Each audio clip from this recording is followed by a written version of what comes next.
aye. Aye. Is anybody opposed? Anybody abstaining? Thank you.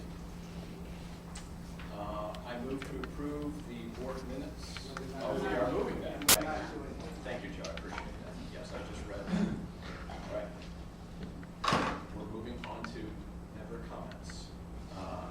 Sir? Thank you,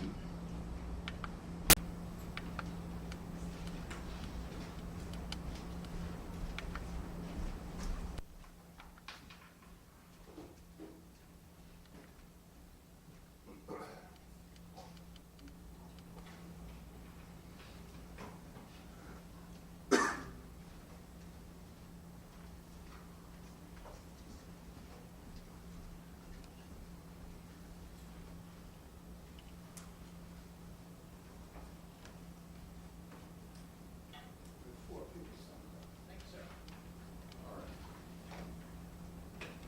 All right. I just want to remind everybody that we'll give you an opportunity to speak, and we ask that you provide your name and your address before you begin, and we'll allocate 3 minutes or thereabouts. If you're representing an organization doing business with the rest, we can up that to say 5 minutes. But I'm looking at the first person, Tom Bitt.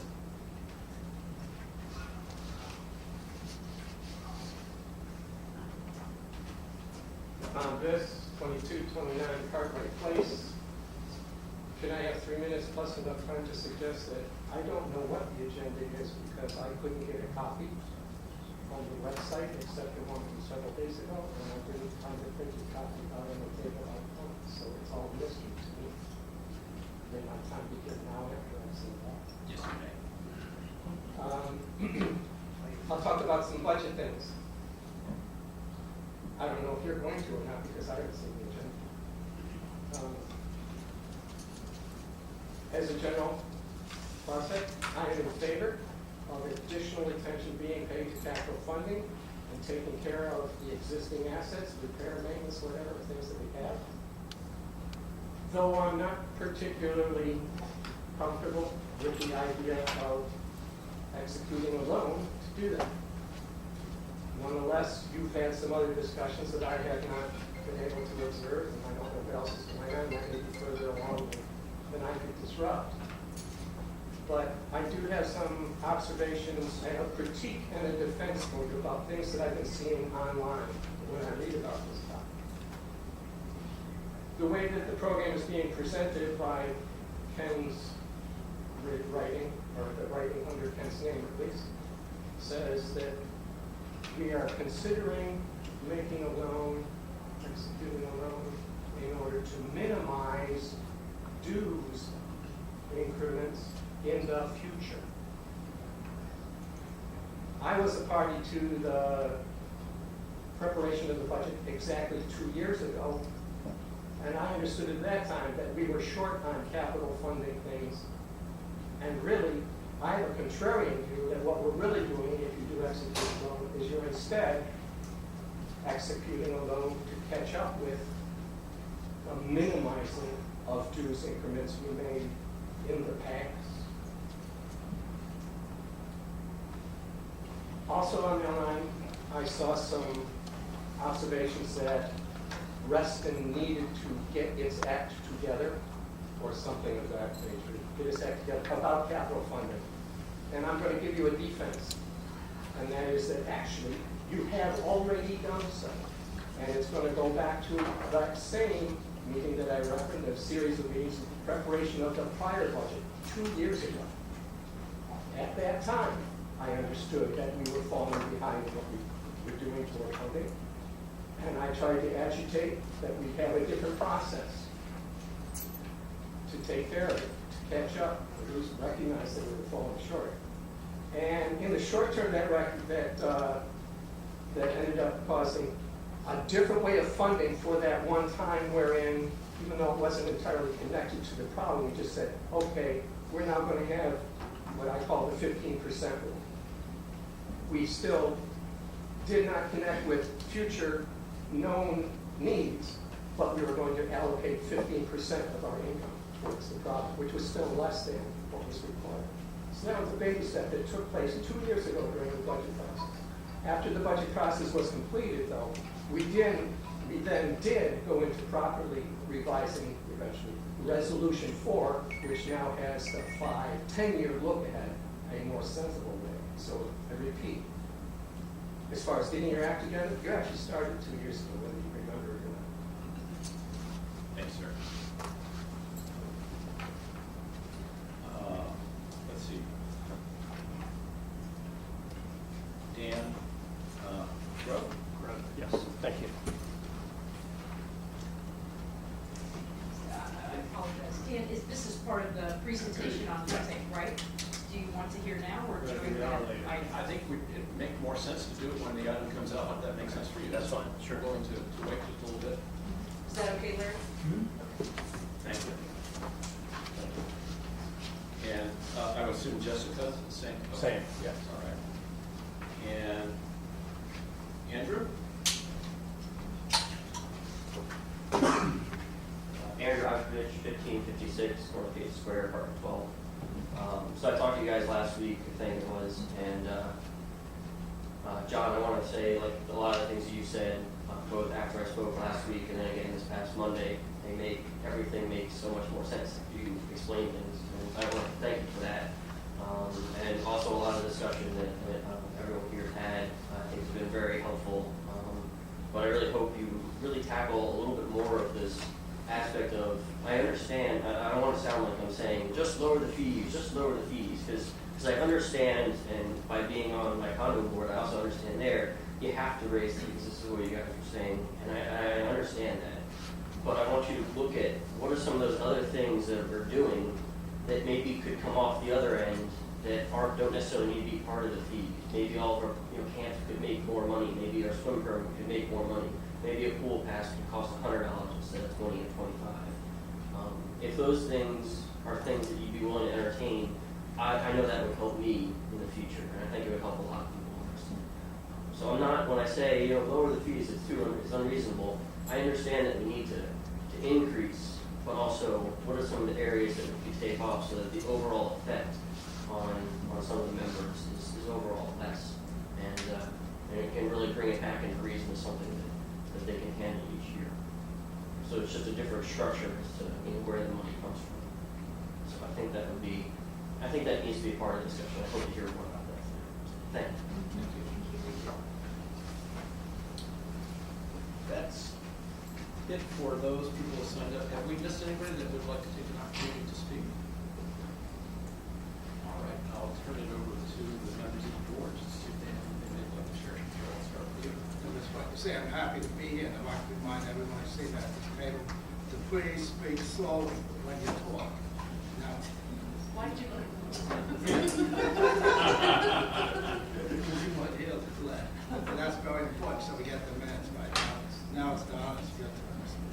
So I'm glad to be here. Thank you for all of the folks who came out here to join us. Just want to remind everybody that this weekend is the Multicultural Festival at Lake Ann, and preceding the Multicultural Festival will be a board-led bike ride, which promises to be exciting and adventurous, led by Director Cohn. So if you have a chance to come out to Lake Ann and see the Multicultural Festival, I think it's definitely well worth your time. And if you can jump on a bike and come at 9 o'clock, that would be fun as well. It's 9 o'clock, right? It begins at 9, but show up a few minutes early. We're leaving sharply at 9. Bike ride? Bike ride, everyone's welcome. We expect to cover 9 miles in less than an hour roughly.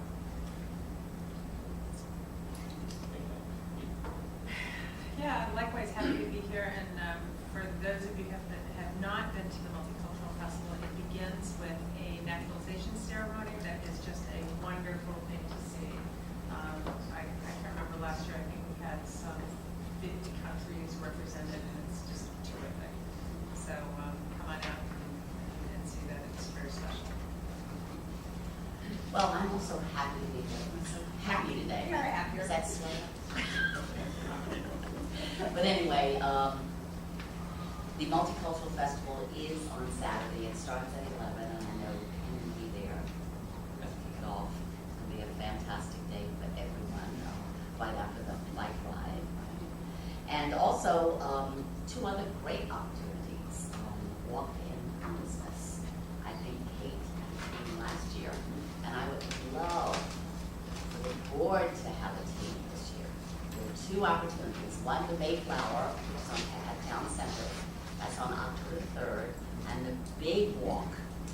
at the,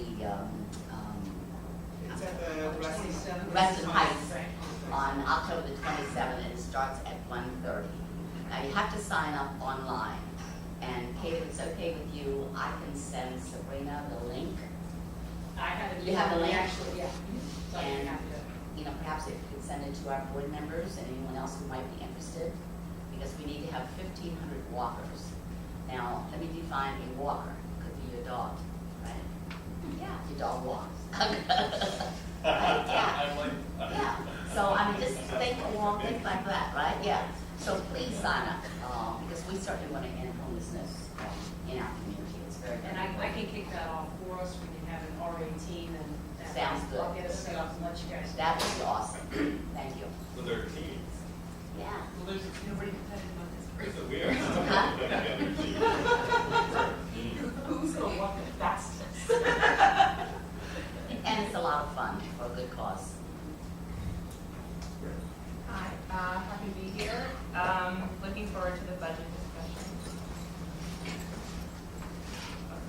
Really? Well, I just have to listen. Yeah, I also am happy to be here, and I want to thank everyone who came out to be here with us. And I really appreciate the concerns that our citizens and members of the RA have about the budget and what to do and what we're doing in the future. And your willingness to come out tonight is greatly appreciated. As it would be on Saturday for the bike ride. So just before 9 o'clock at the tennis courts next to Lake Newport Dam is where we'll be meeting, and there will be a lead ride around North Reston. Not North Reston, the north side of the toll road. And the weather's going to be beautiful. Weather will be beautiful. I am Sue, happy to be here. Looking forward to our budget discussion. Ellen stole my thunder about the health of so that's okay. We can Well, co-captain we need to together. we can get. So I'll say that Best Arrested nominations are actually out in June, November 14th. So that will be my cornerstone plug for today. So please think about the wonderful community leaders that we have and nominate someone. So we've got great group of honors this year. Great, thank you very much for coming out this evening and sharing your thoughts. Very, very important to hear from you all. We get emails and whatnot, but actually having folks take the time to speak with us is just really important. A couple of things. I will join the bike ride. Thank you, Tim, for leading the winning team. I will bring my my 11-year-old son with me. He's got a brand new bicycle, so hopefully we'll be able to rein him in, and he won't get too far ahead of us. Other big thing is the Simon's Cup tennis. We did attempt to get a junior team organized for this Simon's Cup. It didn't happen for that next year, but great tennis at Lake Newport.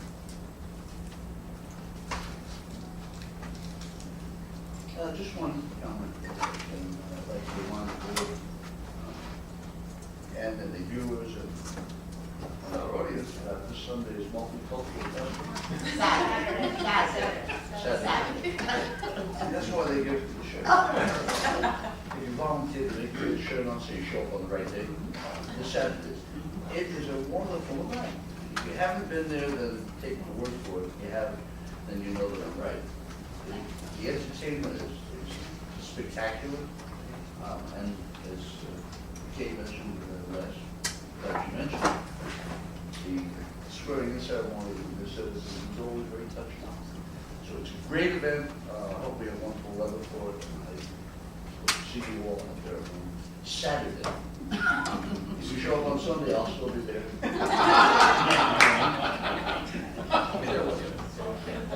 Usually takes that long. I'm honored to thank you. I want to cheer on from afar tomorrow our Reston Association YMCA Challenge Team. They are the Avengers. You've got to see the t-shirt that our team are wearing. And Kirsten, can you just tell everybody what it is? Again, we mentioned it before, but it's The YMCA puts on this event every year, corporate challenges. Teams throughout the community come together and we do show our athletic prowess. I am going to be the leader in the sack race, so you just watch out. But there are about 10 different events. There's basketball, tug of war, and while this is my first event, I guess there's been a competition going on for years, so the Association Avengers are ready for tomorrow.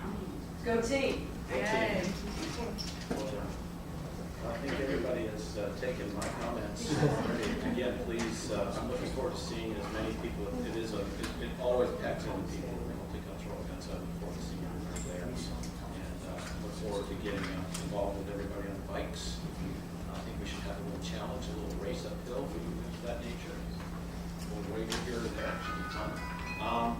I also just wanted to share that there has been, I think, a very good example of collaboration taking place, certainly amongst all our stakeholders out there, but as importantly with the community and the members. It is the season, it's a busy fall coming up in terms of budget.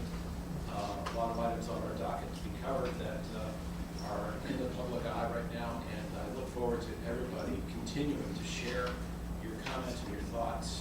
You'll see more of my comments and those from the board as well. But don't ever hesitate in sharing.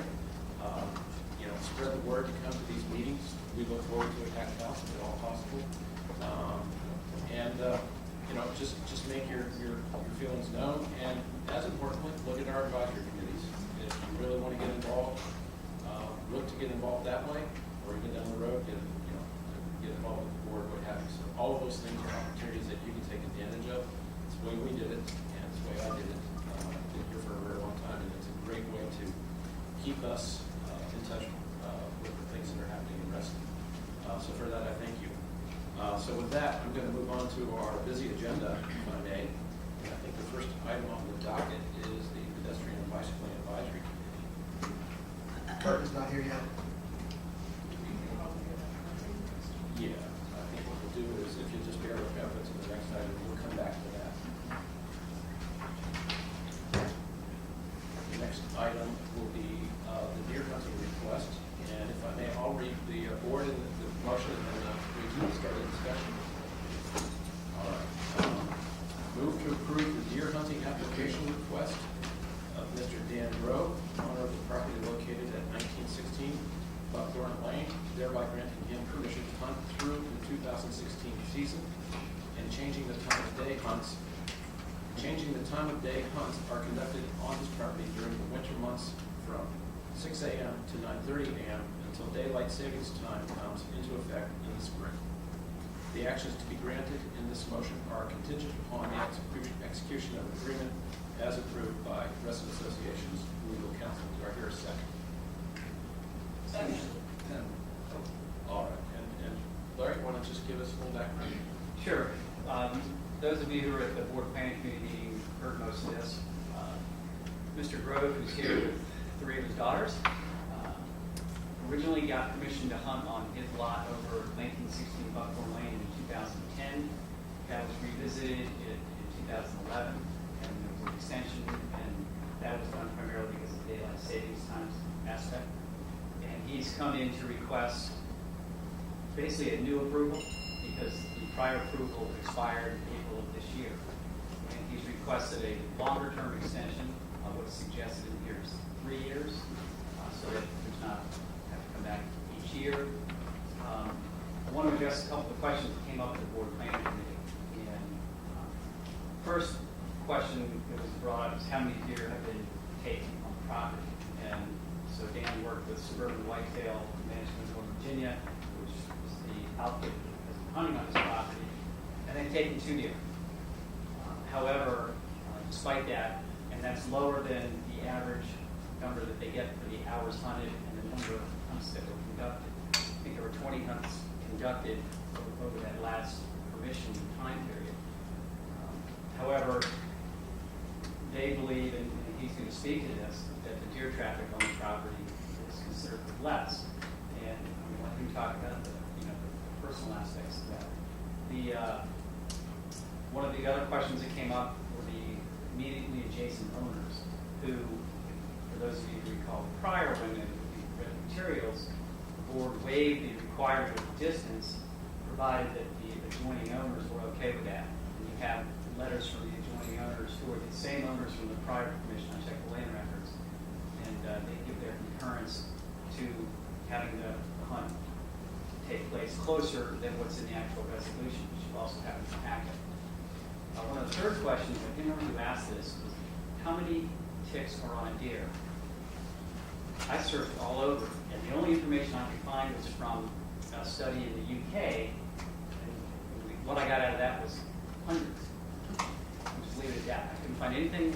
I'm actually surprised that there was nothing from the state side about the typical number of ticks on a deer.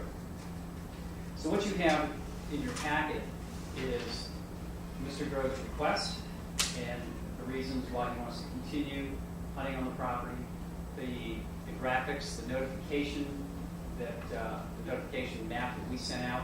And I want to point out, as I noted in my memo, there was one person who called and registered an objection, and I've also got, and I think these are in the Dropbox as well. There were 4 other letters that came in, 3 in favor, 1 opposed. I'm going to give these to Sabrina for the record, but I believe they're in the board packets. the other board packets. Okay. Yeah, There's that's just a Dropbox. that's just a copy for the record. Yeah. And you can hold that, Yeah. that would get attached to the minutes. Yeah, you just hold on to this. It's just one copy of each.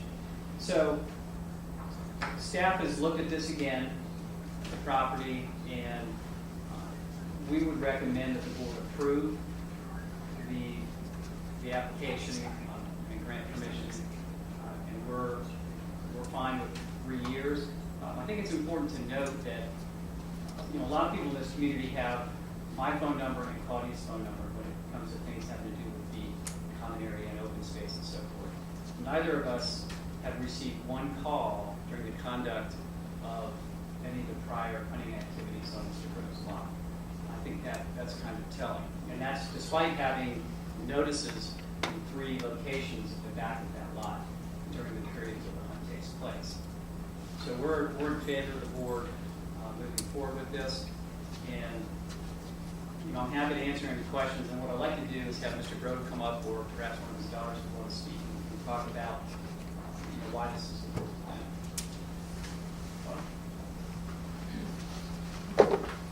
Thank you. Thank you very much for letting us speak. I'm Dan Grove, 1916 Buckhorn Lane, and I'll distribute, more than enough here, I'll distribute some handouts that speak to some of the common questions regarding Lyme disease, deer, and correlation of the two. 2 updates on, well, first I just want to say we love Reston. I actually have 6 children, not just 3. 3 younger ones are at home. The slogan is great. Reston is a great place to work, live, and play. And we have done all 3 of those. I've been fortunate enough at times to be able to work in Reston. And we love it here. The one downside for us, and it's a significant one, is that we have children to play outside, and we have many deer that traffic our property, and the deer have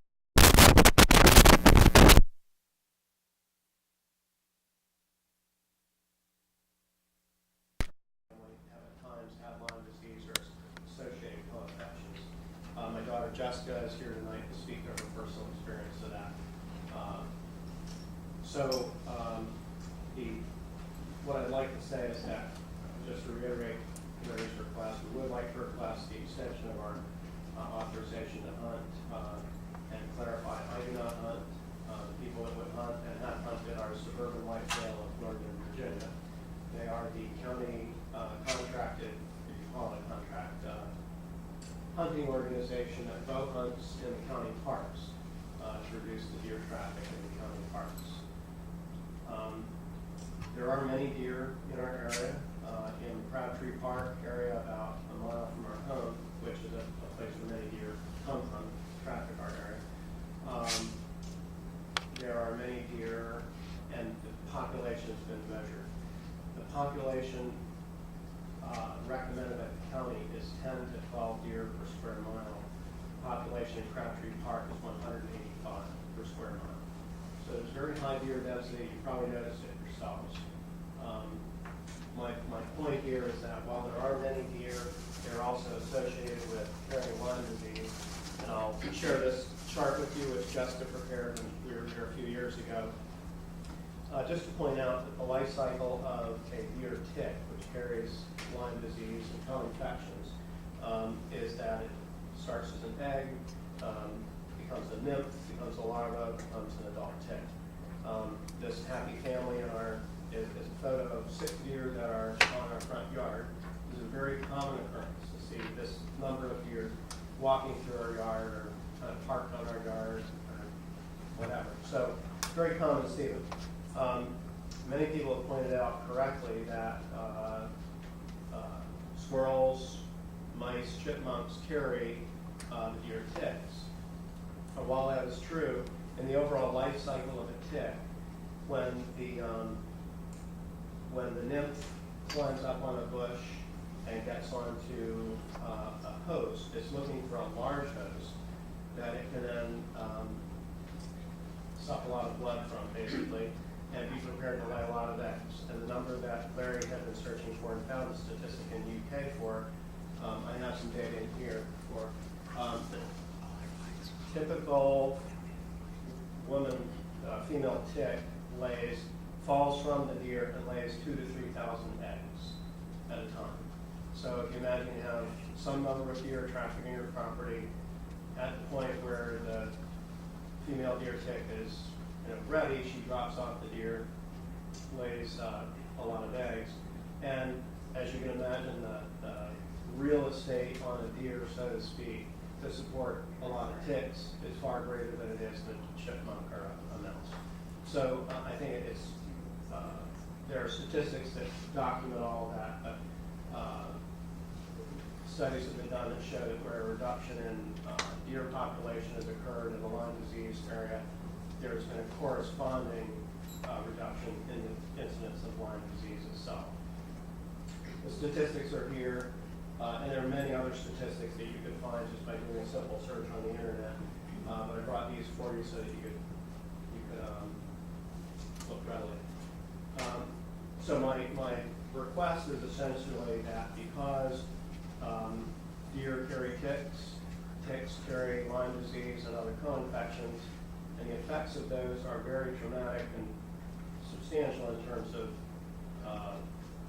traumatic, emotional, and mental effects, physical effects like joint pain and so forth, which Jessica can speak to better than I. There are many effects of Lyme disease, and the disease is not well understood.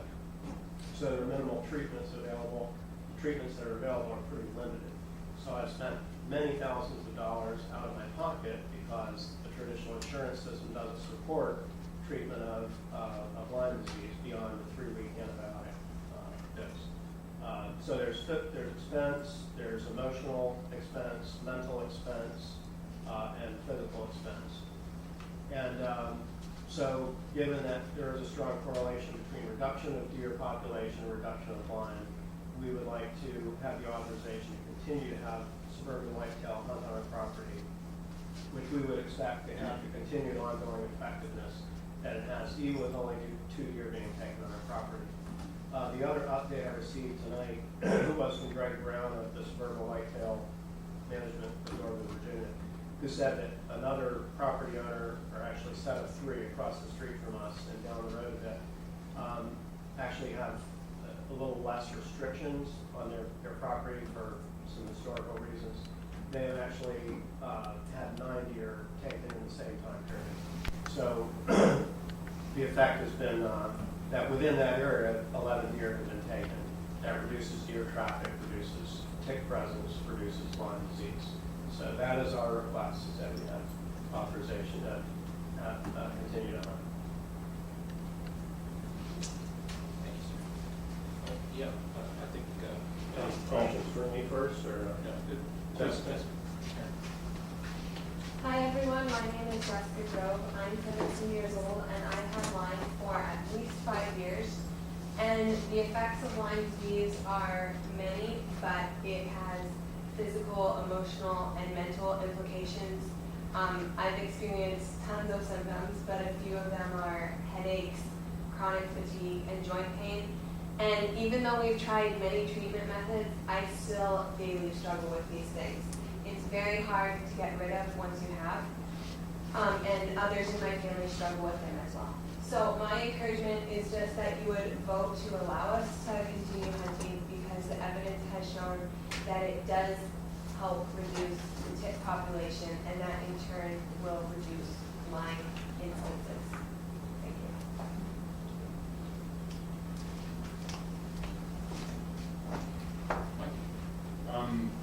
Thank you for those presentations. I'm on the Fairfax County Environmental Quality Advisory Committee. As a matter of fact, at our last meeting, we had an extensive discussion about deer control, Lyme disease, and so on and so forth.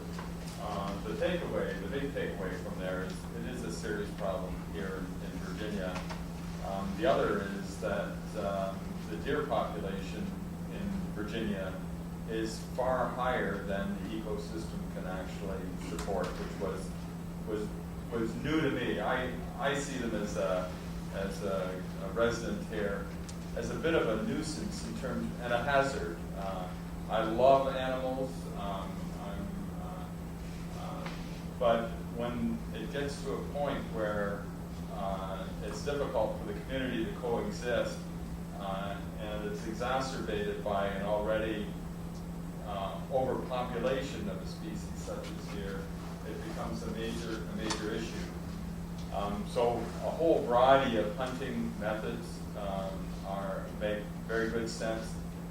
I understand that Maryland had, for obvious reasons, a similar problem, but they seem to have gotten it under control. They've dramatically reduced the deer population. I can't remember the exact statistics, but it's about 1/10 of what it is here in Virginia.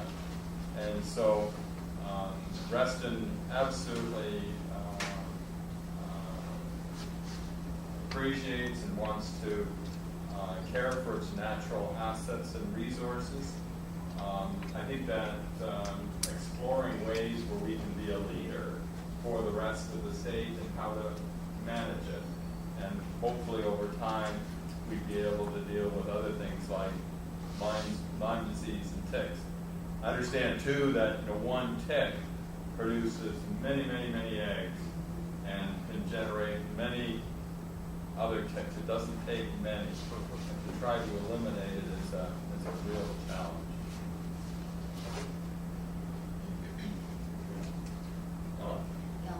Mr. Rowe, I think your first application was for 2 years. Was that, did I hear you correctly? I think so. Now this one is for 3. Why not 5 years? Do you think in 3 years you'll be able I'm to all reach for it? 5. Do you Let's think, go with 10. I guess my question is, do you think in 3 years you'll be able to reduce the population that much? No, if I could just speak to that briefly. Sure. Our goal is not to reduce the deer population on the whole so much as it is to reduce deer traffic on our property. Okay. There are so many deer out there that it's just a drop in the bucket getting the deer that, if we could kill 100 deer, it's a drop in the bucket. However, the experience of our neighbors and ourselves and others statistically has been that once a deer is killed on a property, other deer avoid it for a while. And so that just reduces deer traffic and is a benefit to us and our neighbors. So that's our goal. Yeah, I'd like to second a lot of things that have just been said, but also I'd like to thank you for coming out here. I also have had Lyme disease. I was fortunately quite early infected it.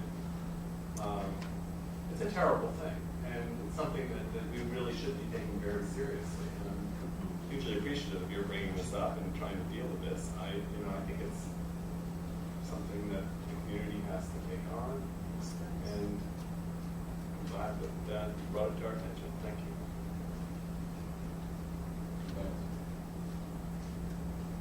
All right, and I will ask the question. All those in favor of the motion, please signify by stating aye. Aye. Is anybody opposed? Anybody abstaining? Thank you. Thank you.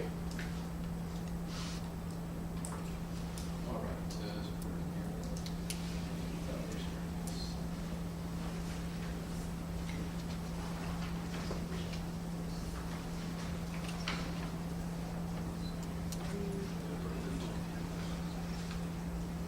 Brian? Yes. Yeah, I'm sorry, did Burton realize at the time that he was on earlier? Don't know. Okay. Why don't we go ahead, like you said, read the report, we'll give it a few more minutes, we might have to just go ahead and move forward. You happy to do it? Well, we, like, Sure.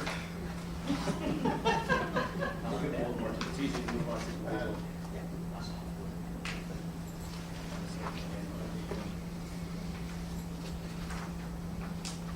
All right, we'll move to item H, if I may.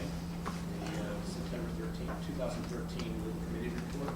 Move to approve the report of the legal committee and authorize action to be taken on the cases reviewed during its meeting of September 4, 2013. Your second. second. Mike second. Questions or comments? I'll ask the question. All those in favor of the motion, please signify by stating aye. Is anybody opposed? Is anybody abstaining? Right, that was quick. Yeah. We're on to item G, which will be the consideration of the addition to property, 11101 Chessington Place, Reston, Virginia, 20194. I'll read the motion. Move to annex the property located at 11101 Chessington Place, Reston, Virginia, 20194 into the Reston Association in accordance with terms and conditions in the attached supplemental declaration. Second. And a second. Comments or questions? Anybody want any background?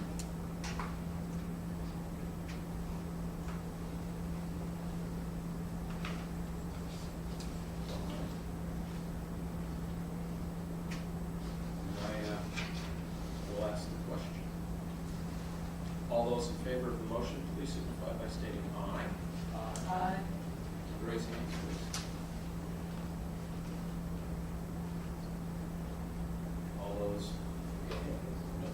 All those opposed?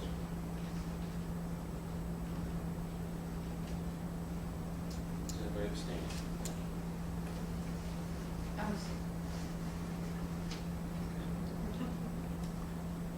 So we had Ken, who was abstaining? Donna was abstaining, and Ken and Michael had Okay. nay. Okay. And the other four, yea. And Two for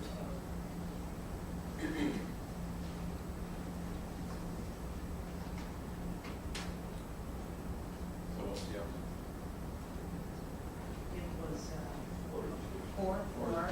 Four, two, one, so you needed five in order to protect two-thirds requirement. Okay. So may I just say something real quick? Please. I really thank all of you. I know this was a tough decision, I really appreciate the thoroughness and the consideration that you gave. And I obviously have to resign since I'm not part of the Resident Association, so there's really no need for me to be sitting here anymore. But thank you so much for consideration. I hope it didn't cause too much angst. I will still be in Reston, I will still be around Reston, and I will still be volunteering in Reston. So you'll see me, I just won't be able to serve on the board. So thank you very much.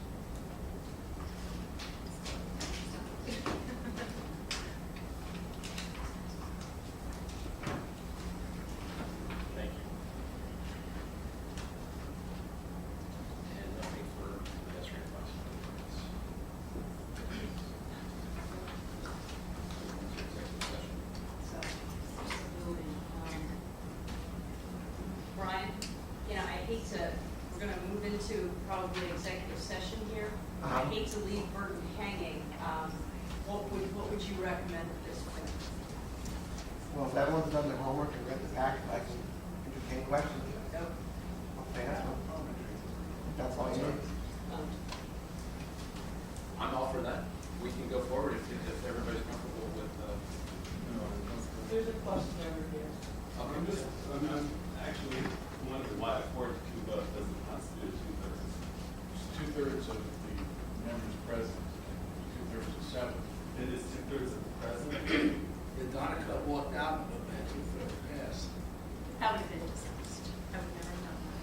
Now, we're right to be on the board, but I don't think that's somehow works. Okay. Good night, everybody. Good night, You guys leave.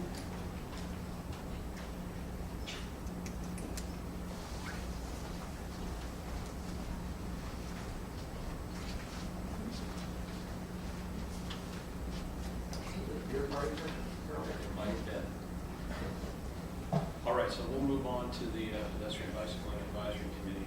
What if you don't say?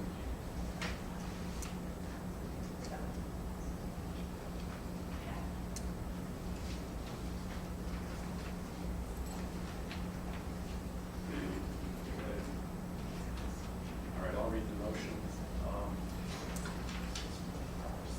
Actually, should I read both motions so that we can have a discussion? One at a time. Okay. Board motion 1, move to approve the September 2013, August 2014 work plan of the pedestrian and bicycle advisory committee as presented. Do I hear a second? Someone needs a second. I'll second. Gabe second. All right, Go back. we can discuss this. Any questions or comments regarding the September 2013 to August 2014 work plan of the PDAC? Everybody read it? Mike? Yeah, I just wanted to acknowledge the very, very good work of the pedestrian bicycle committee. I think that they're very, very much on top of the issues that I'm interested in. I think our members are interested in trying to move to a place where Reston is a bike and walk-friendly community. Raising these issues early on is critical given all the investment that is likely to occur here. So I just want to thank you and Burton for your leadership. It's definitely a very good committee, very engaged, very educated. Very good. Very much so. Tim, you had your hand raised. No. So. Okay, sorry. All right, and I'll ask the question if there are no other comments. All those in favor of board motion 1, please signify by stating aye. Aye. Anybody opposed? Anybody abstaining? Got that? All right. Item 2, move to approve the amendment. Move to approve amendments to use and maintenance standards, resolution 4, vehicles thereby permitting the use of e-bikes and motorized wheelchairs on Reston Association pathways. Do I hear a second? Second. Mike second. I want to give a little background on that. The e-bikes? Yeah. What they are is they're power assist. They're not electric where it's running all the time. Really, you have to be pedaling uphill in order for it to help you go uphill. And what it's designed to do is if someone can't do that, that's usually get it flat in order to fall downhill. Eventually, you do have to go uphill. And it just restricts who can use bikes and stuff because it broadens the number of people that would be riding bikes. Any comments or questions? Council has has reviewed this and made some of the edits that you see in the packet. So a little different than what was presented to the Board Planning Committee, but it was just a little bit of a cleaner way of stating the authorization to have such devices on pathways. Are there any, like, levels of power to an e-bike? Yes, and this would restrict, I think it's 20 miles an hour is the max. Here we go. Okay, so, Yeah. So we would have to be specific as to what kind of bike you buy. They're fairly expensive, so I think they're going to be 100 of them. yeah, I just would want to see, instead of going, oh, like, okay, it's almost, Yeah, it's definitely a little bit. Right, no, I just, occasionally I have people run through the plaza on, the rest of the right bike through the plaza, okay.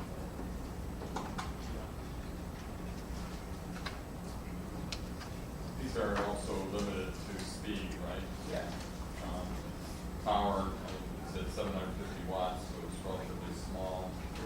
then speed. And it's all when you're going uphill. Going uphill. Yeah. I support it because anything we can do to get folks out and about, and I suspect that I shouldn't say elderly because I'm starting to feel like I'm getting there. Ours is like, you're not gonna buy a new decorator. That's right. I got my first senior discount. Congratulations. So I'm very supportive of the idea, but I too would be concerned when we've got mopeds traveling at 20 miles per hour, young kids racing around. But anything that helps get folks out and about is a good thing. When you see these bikes, you're not usually going to know that they are an electric assist.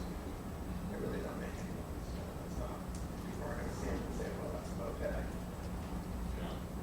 These are different from the traditional bike, the old electric assisted, I think many of us might have grown up with.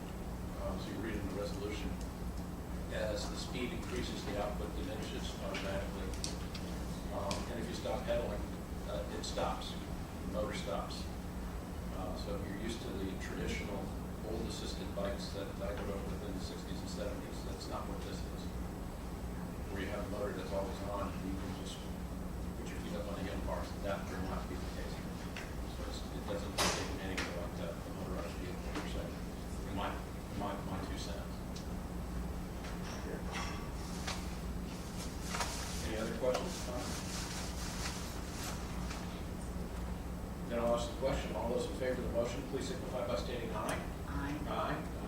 Is anybody opposed? Is anybody abstaining? Sort of quiet aye, I guess it was.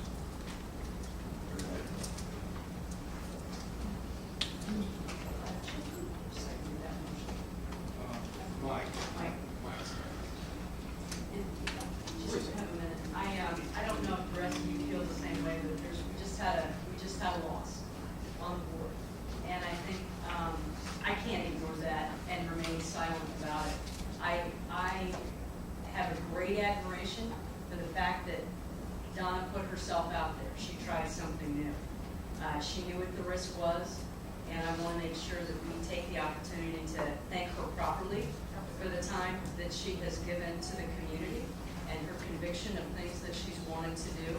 I don't particularly like the way we let her go that easily without saying something to thank her for doing that. So I encourage everybody in your own way to do it, and I want to try and find some way to acknowledge what she's given to the board. We now have to fill a hole there.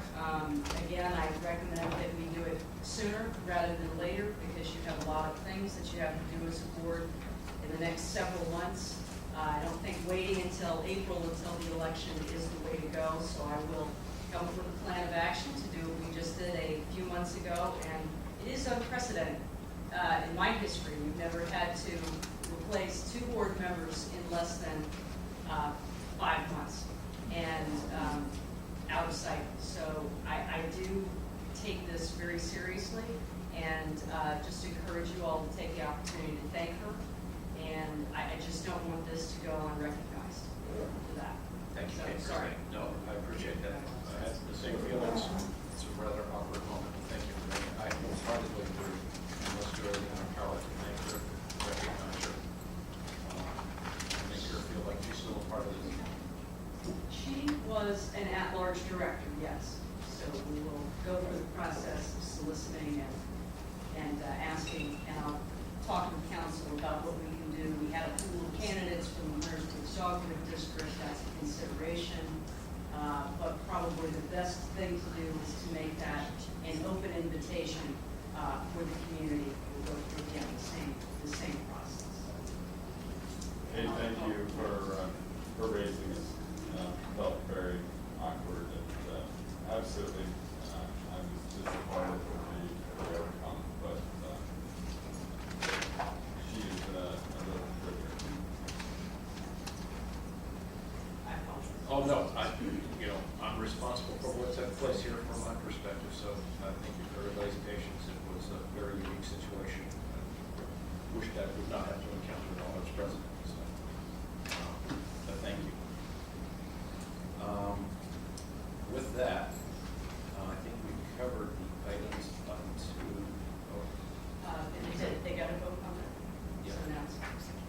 Yes, so I move that we go into executive session to consult with legal counsel on land use matters. Fiscal committee recommendations. All those in favor of the motion, please signify by stating aye. Anybody opposed? Anybody abstain? All right, we'll move to. We are going to go into the governance conference room, just across the hall. Folks, we'll be back as quick as we can. I got it. That's okay, I've got the promise. We'll be back as quick as we can.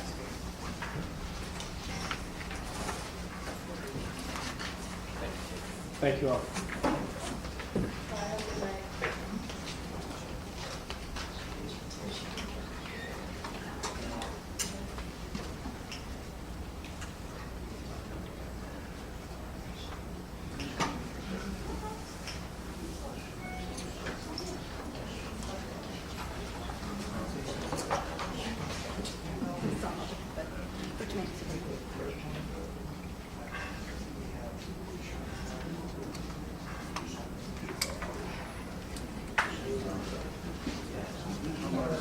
She's gonna hook up the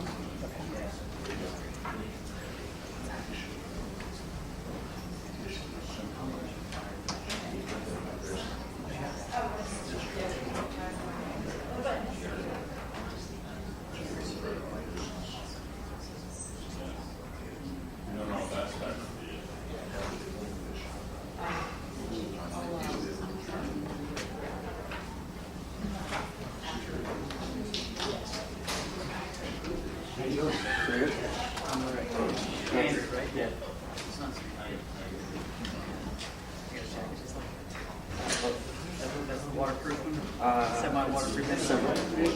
They're getting to know you, so.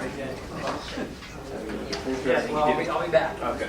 Yeah, we got big budget presentation. Yeah. Streaming on YouTube? I didn't know you can do that. Yeah, we just, we ended up getting enough followers. You do good work. A certain number of Oh, you subscribers. Yeah. And then you get free live streaming. So, Really? Yeah, so we... You can't do it without. Can you build up to that? Hmm? You gotta have a certain amount of subscribers. Yeah, not that much, 100. You get 100 subscribers, and you get free subscription. I mean, they offer it. So as long as you qualify or whatever, and your channel is in good standing, they give it to you. Can you download the software they give you? Well, actually, it's encoder. So let's see if I can. So they have their own thing. Let me see if I can turn this on. So that I wish I could. How are you getting your audio?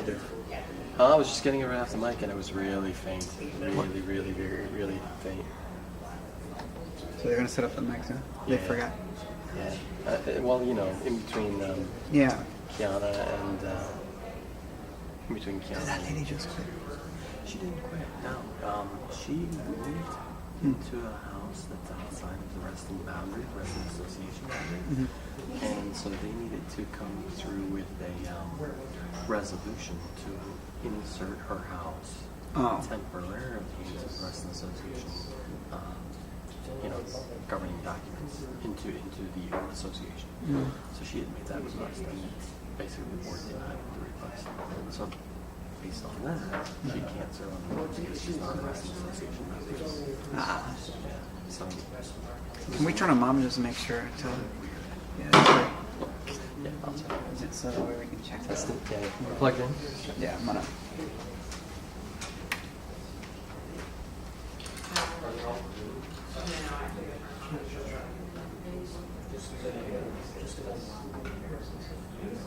This is the event. This is.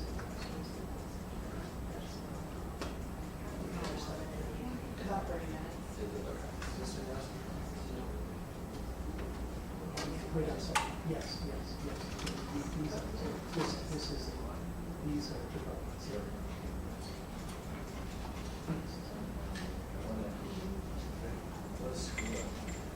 Where is she?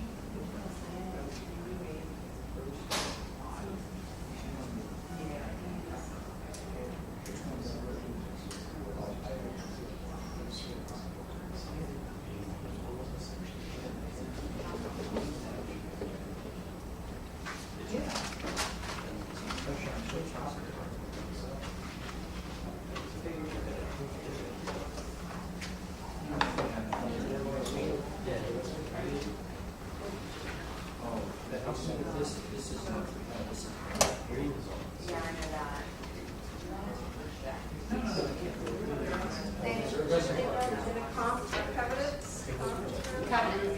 Yeah, let me, something else. Let me get you in there. He gets it through here. You know what I mean? So he gets clean audio right from the table.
One, two, three, four, five.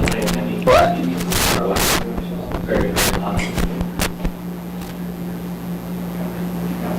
Test 1, 2, 3, 4, 5, 6, 7, 8, 9, 10, 11, 12, 13, 4, 5, 6.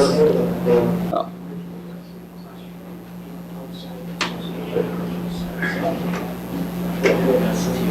Try that.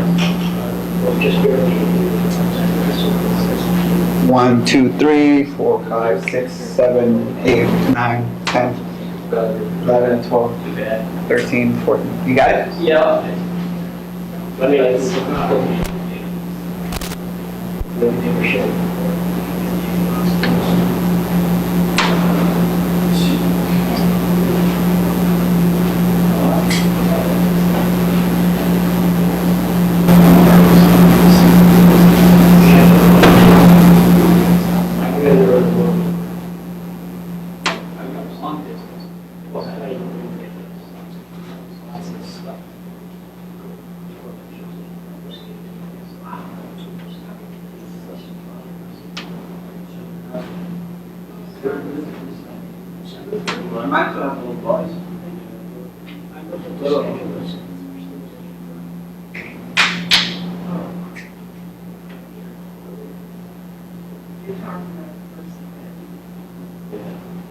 Do you have it on mic or line?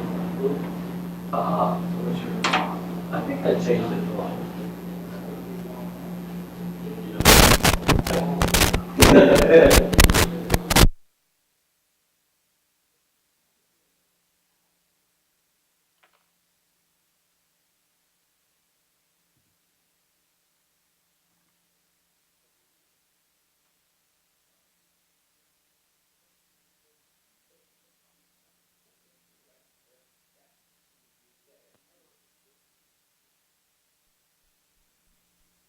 2, 3, 4, 5, 6, 7, 8, 9, 10. 5, 4, 3, 2. It's consulting fee.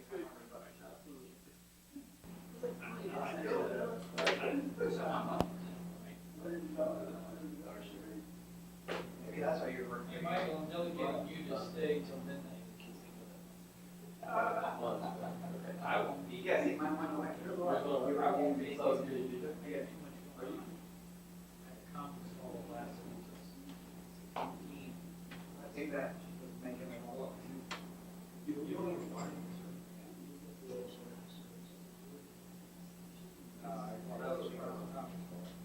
I mean, it's.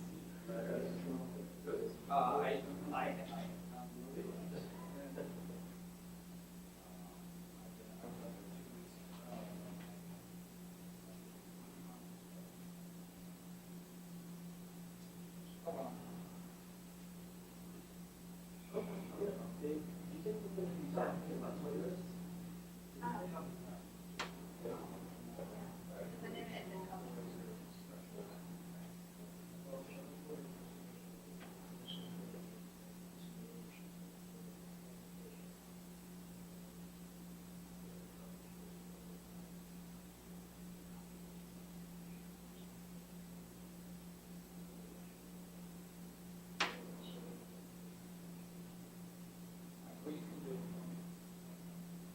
They got my presentation.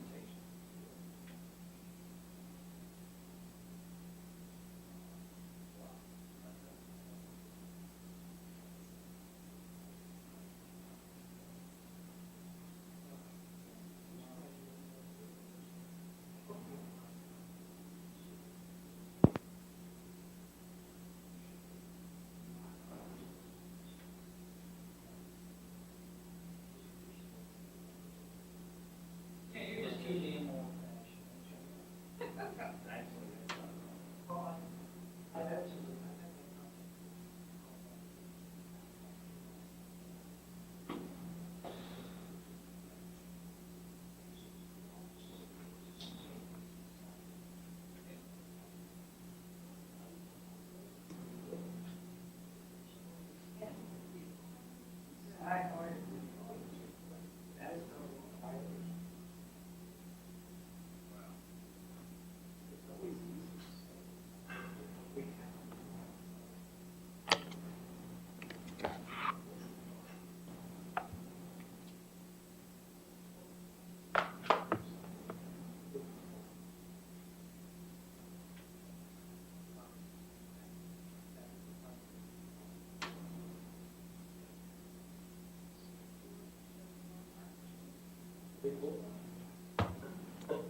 or?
Still that one.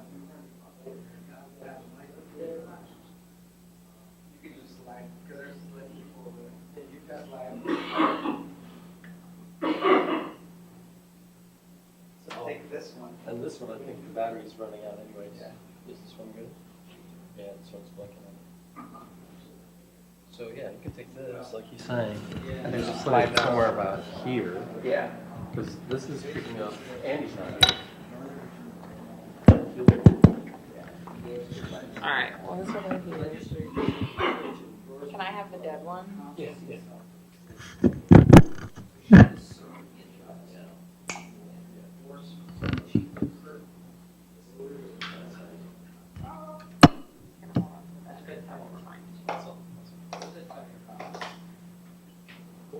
Skill and commitment.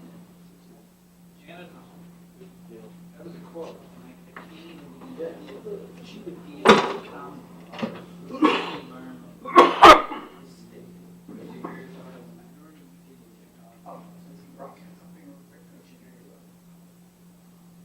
response from legislation.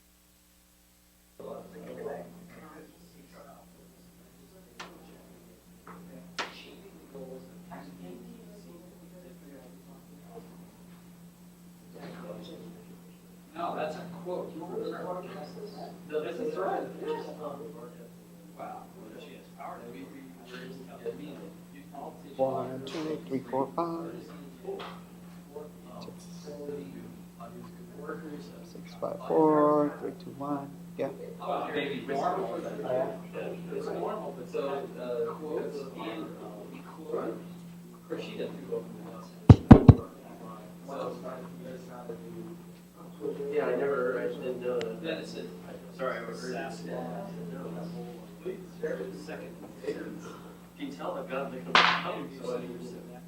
Not the receivers, rats, expressions of them. Yeah, especially. That's a good opportunity.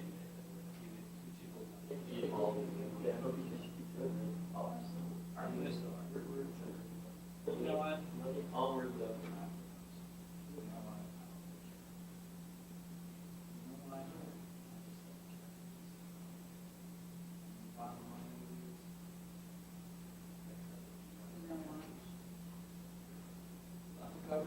When they feel like there's something beyond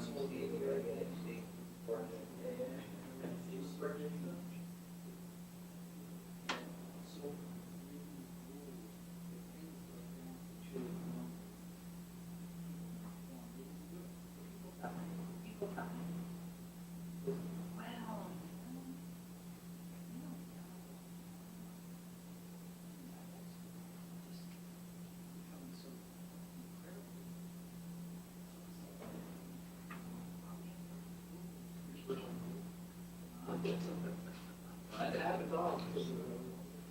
No, but it's.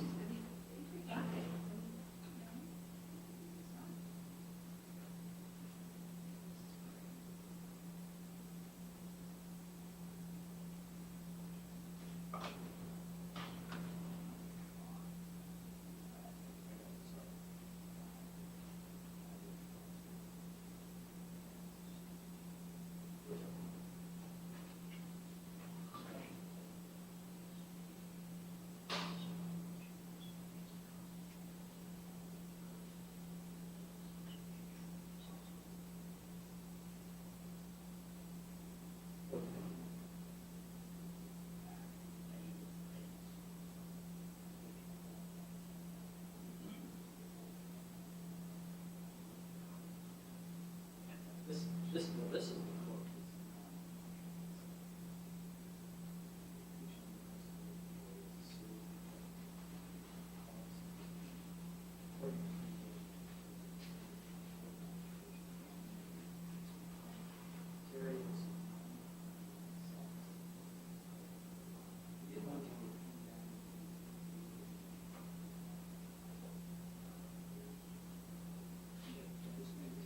Situation. Just going to quote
Take 30 seconds out of 4 hours.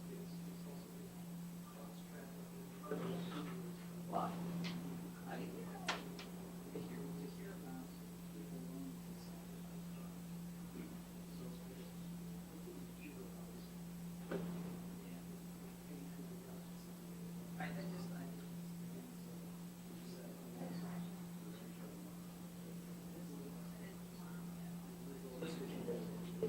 Are we ready for a walk? I've been practicing backwards. I'm trying to walk the dog from my house down the street.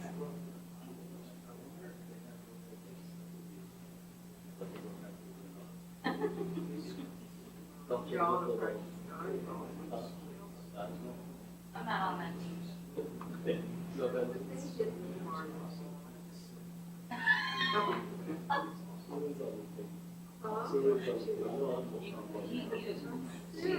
She's harsh when it comes to dodgeball.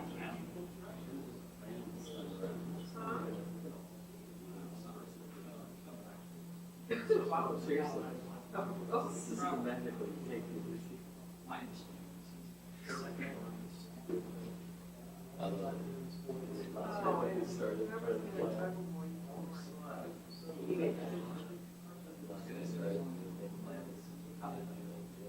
Hasn't started, it's all the way out the window. You couldn't sell ice cream. Yeah, that's about it. But I'm on something else for that one. Probably like snow balls or something, like frozen ice or something. Just, like you got it. I like it.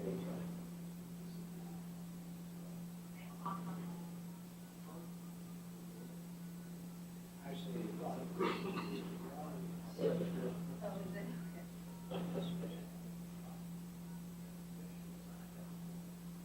yeah, it's actually I don't like the icons. That's why. You can tell these are not. This is it's lighter. You can read. Oh, yeah, because I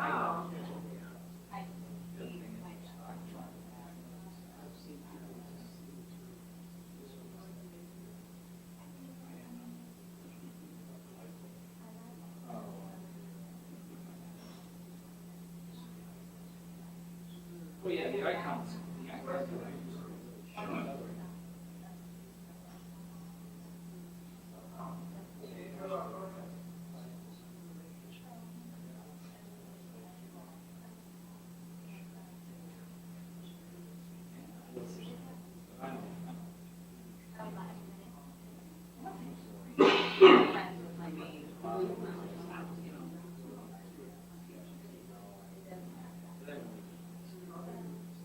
It's a nice shirt.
Yeah.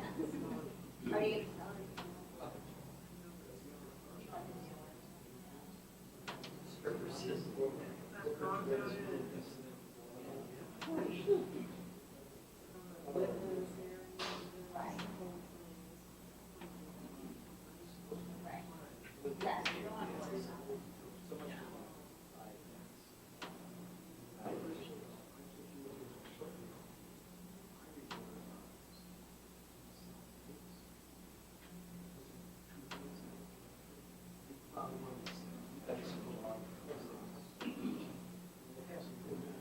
That helps them work out.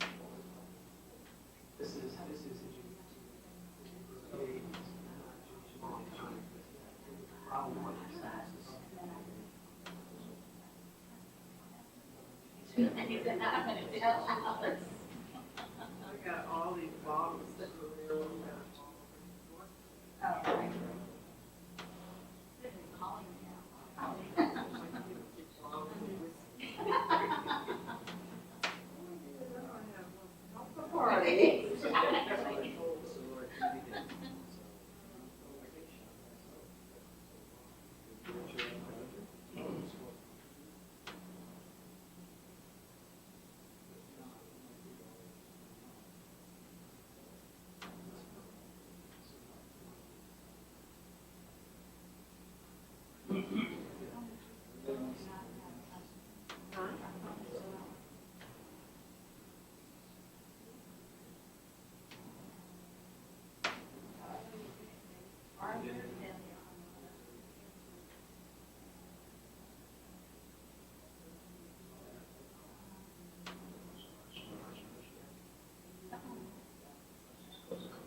Usually center. Really? It's a question. It gets down to 50.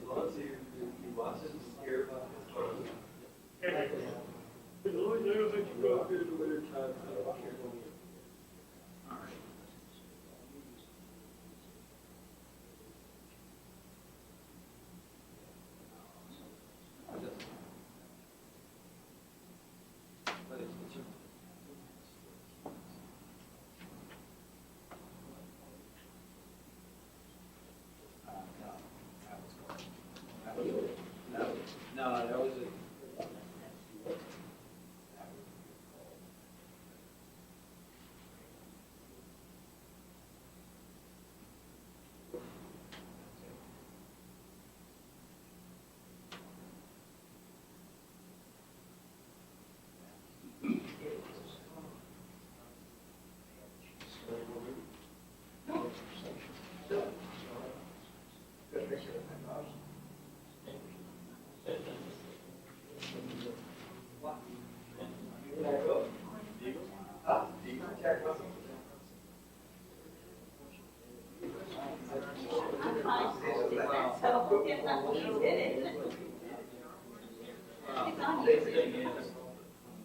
Here's the, this is where you're going to be.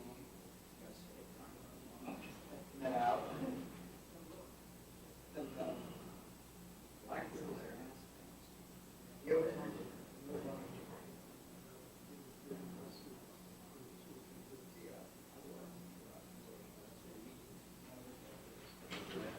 I photoshopped out the, but yeah, I photoshopped that with the cat. I don't. I can kind of write it like any. I did. But any devices. But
don't know what it is.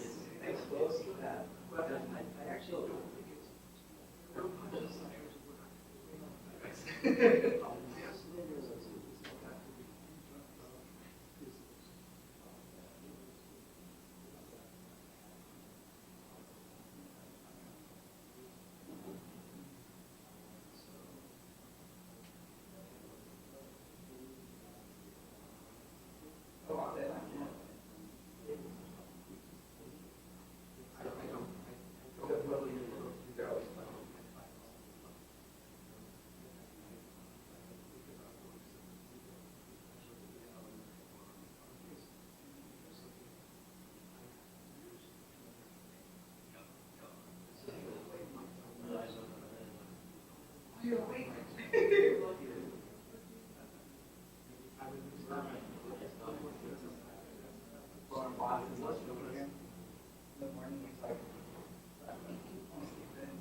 There were barricades. There were just barricades.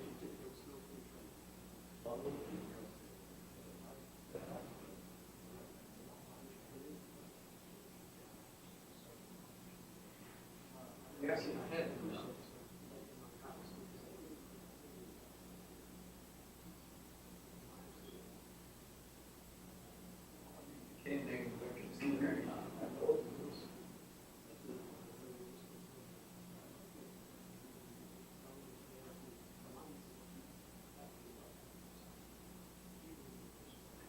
I don't mind the kids, like I used to work with kids. Right, that, was a whole year and a half of that, right?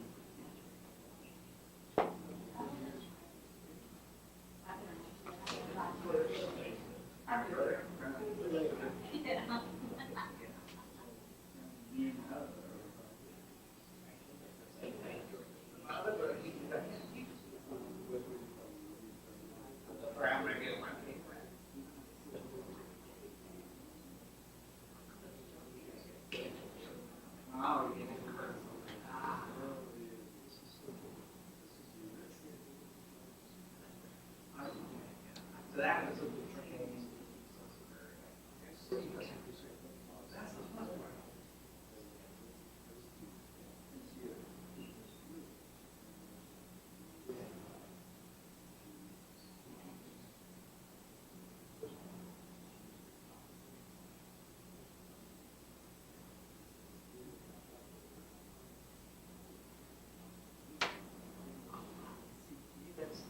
she's just outside my.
place you live, works and everything.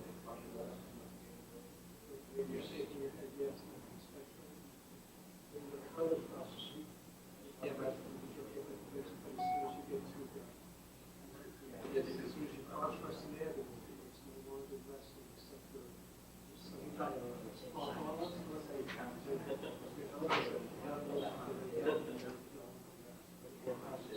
I like the end. Yes.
That's why I only got the top 400 standings. I ran out of battery.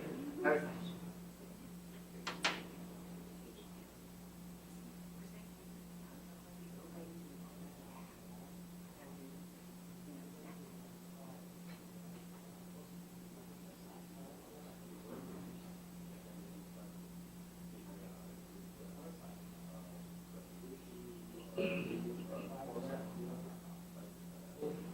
you know I am so annoyed. Yeah, just smile.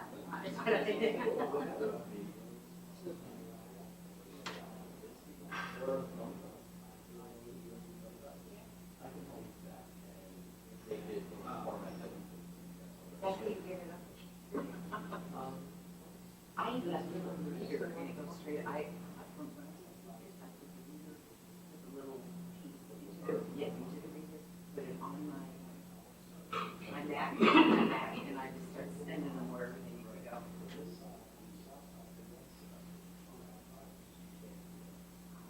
Right, somebody said, okay.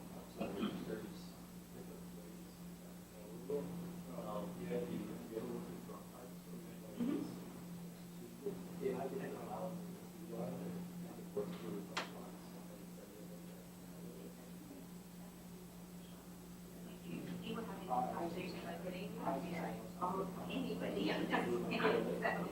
So that, yes, I would, and that's what I'll do. We've got two people, one that does the Facebook page and one that does our newsletter and all the rest of that stuff. Yeah, okay. When I had my, I really miss harassing you. She asked me to do this first day or whatever it is. Is he used to? I haven't seen him.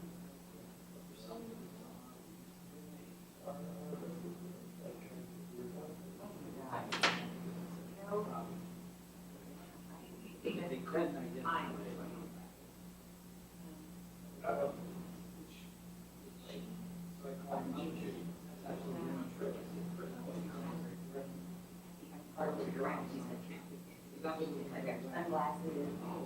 I must, four different,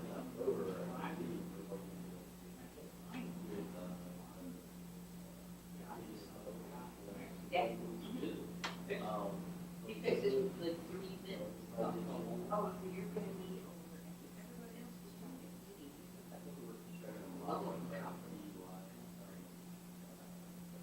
I kept getting different phone numbers.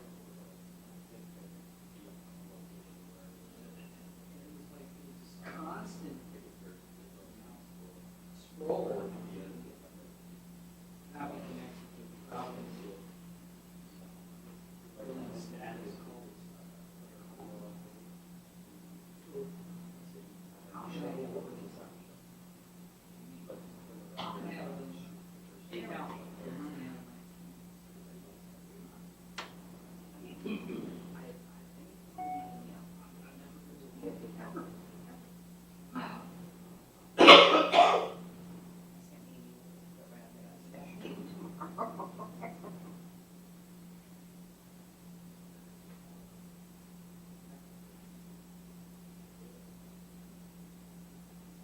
There is somebody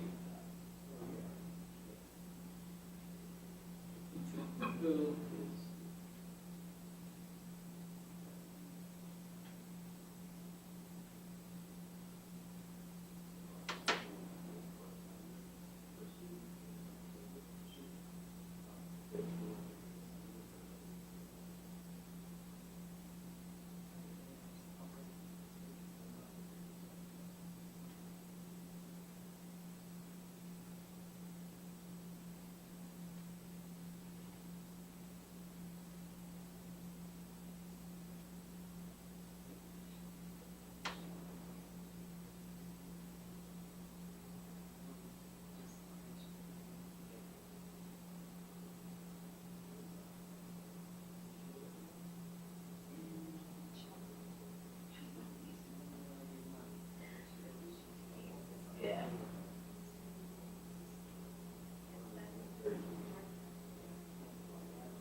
off of TV.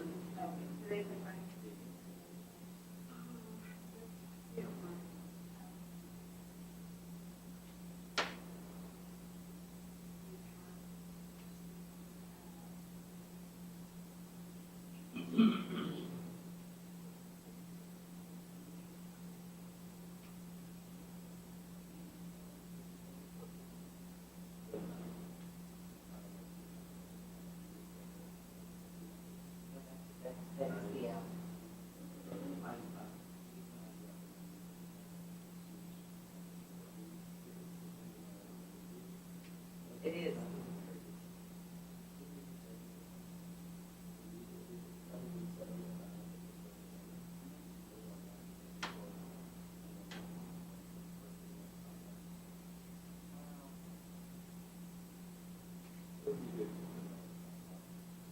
I have a type of preference. I do not really go there.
Back to that. Our neighborhood is aggravated.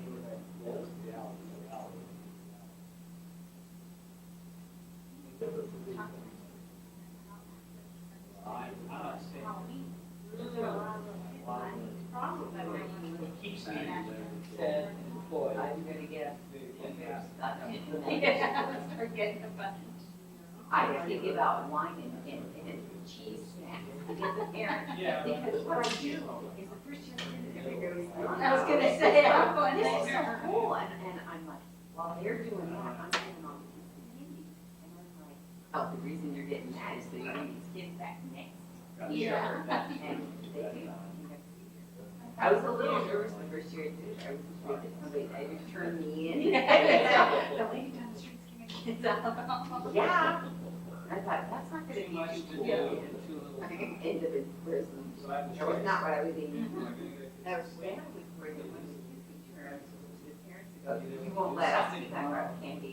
I can't believe that you're gonna eat that cake. Yeah. Yeah.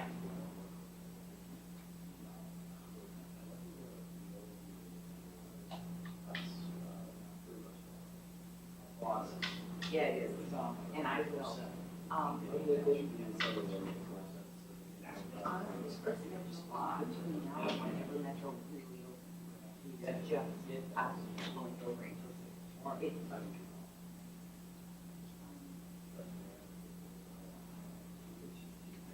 She's not the chair. No, she finished her chair. She was chair 2 years in a row. She was the first one ever to be chair 2 years in a row. And she said, oh my God, she was the chair of the Virginia Association of Counties, and she was chair of Wamala at the same time. Oh, yes, and she's chair of the Housing Committee and the Transportation Committee and the Social Services Committee. Yes, it was. But now she's not chair.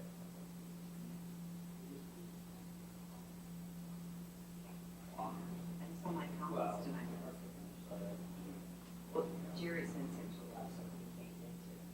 So he sent it to my, I know I'm sure it's coming, but I really am.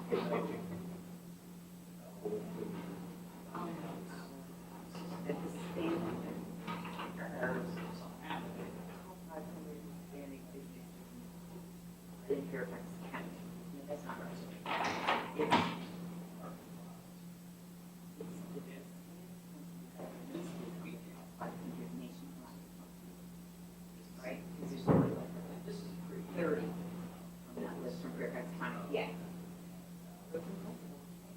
Oh, okay. I don't really need it to. At that point, at that moment, I was like, I'm good, how are you doing? eating. You give me something to eat it. I just stopped. Yep, now. Completely utterly. I didn't work. No, actually, my foot did not get better. And I just, never. as a matter of fact, I was scared that I was like, my foot is not better, it still hurts. Now,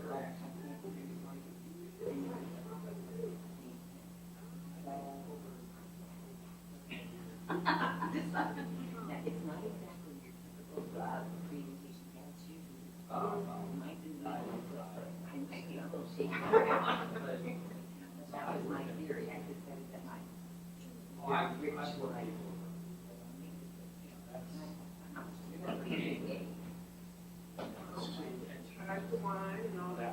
It is. It's up to you.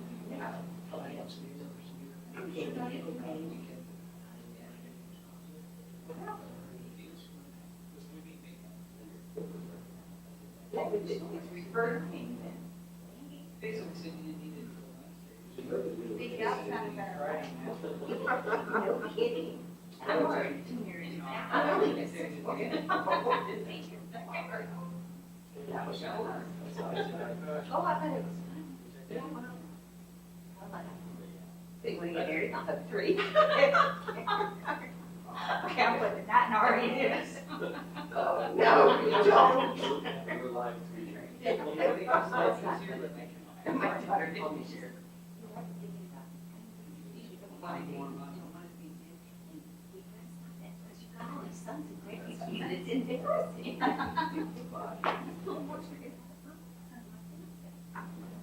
They all get comfortable.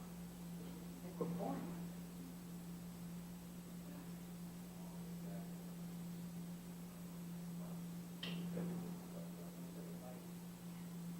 What are they expecting? People read my vampire book. Oh,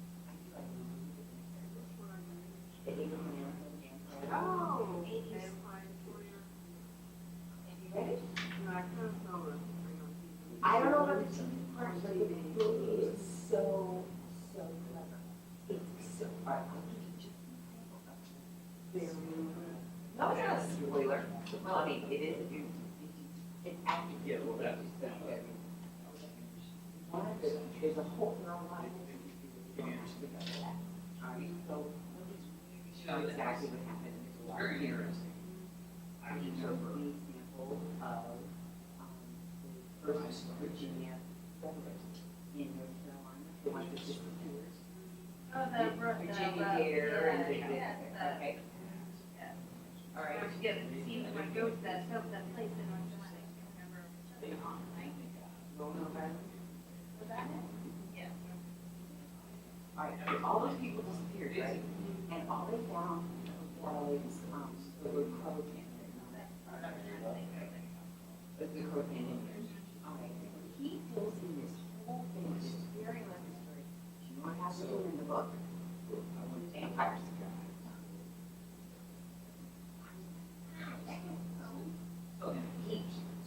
And Abraham Lincoln's part of this, okay? Do you remember that part?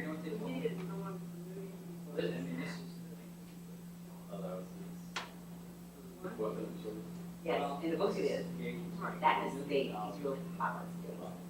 And that's what on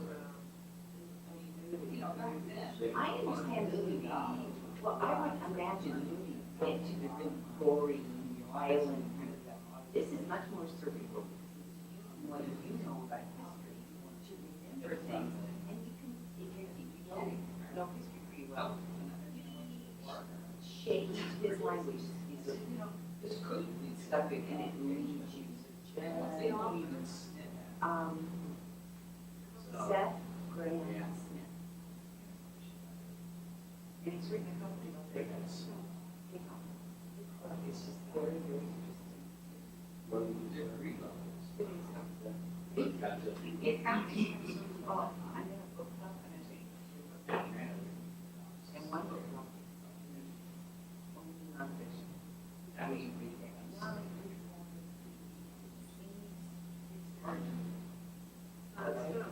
well, it's good for me. The other one, where she reads fiction. So I'm kind of, I need something a little bit, the Empire guys, pretty much.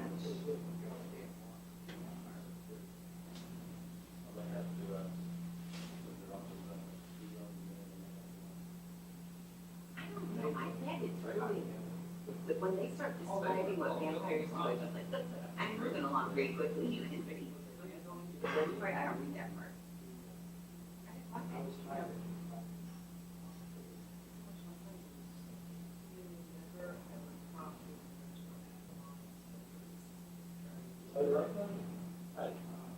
Why? It's probably been overexposed. It's about vampires. Mom, it's a bit much already. True. It's all made up. Yeah. Well, I mean, that's this guy's theory about what happened to him, and the deal is, we can put it one way or the other. It's historically speaking, there's no evidence one way or the other. Hire this guy.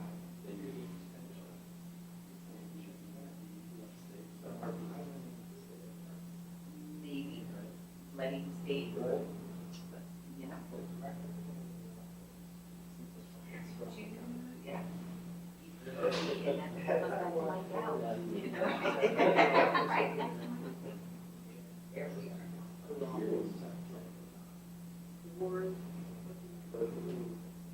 She had a assistant.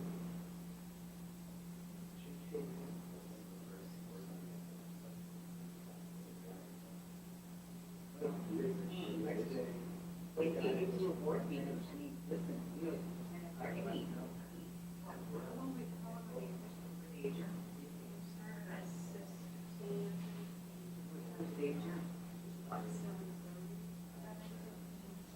They've gone on an hour.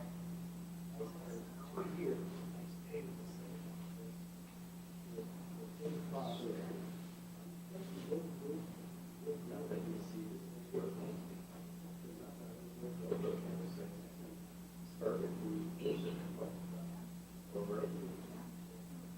What if this phones that, you know, flushes the toilet remotely or something?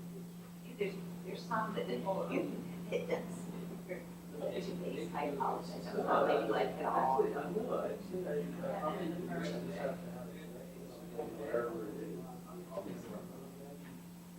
Well, I mean, our buildings. Did you have dates booked the first time on that? All right, I know on that one, you can turn it, so that's okay. You can't do that with an MacBook. Let me tell you, you want me to tell you how I know? I was talking to my group, and I was talking, and everybody was in, right, so I kind of put mine on the counter, and I had his phone, and I was walking around with it, and turned it so that it didn't. Yeah. It's so cool. So I said, how did you do that? Either they. What? And now, this is digital live, yeah, right? How did you turn it around backwards? And that and now I'm thinking, it's not going anywhere very fast. And he said, well, you just turn it over. You turn the laptop over. I'm like, right. No. Working with us, careful. Where in California you're saying? They are, okay, they just moved, that's, It's gambling here. they're looked up. So, and you know.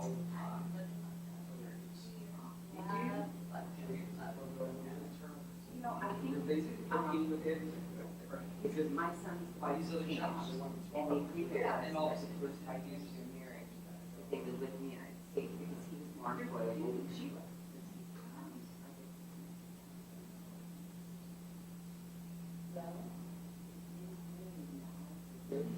Here, it was all written in the United States.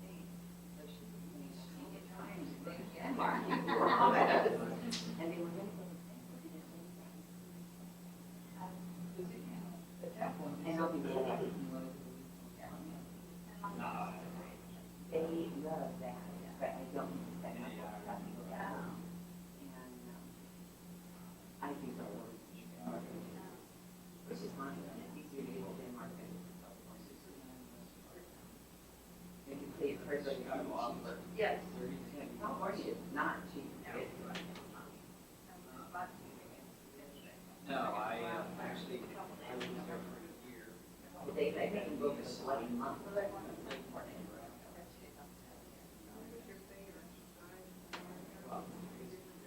That's good. Inside or outside? Yeah. Yeah, that's actually very cool. Well, Yeah, that was really for a while, What I airline? actually, in Anderson, what are you doing? Gypsy.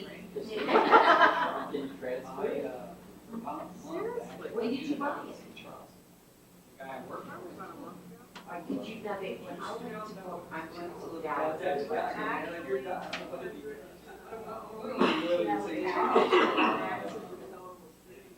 So, I went on this to go to Dallas and it was, are you flexible? Yeah. You can be the first time I wrote, yeah, and they're like, okay, you need 3 weeks before you wanted to go. And you can come back into Baltimore. I went on the United site.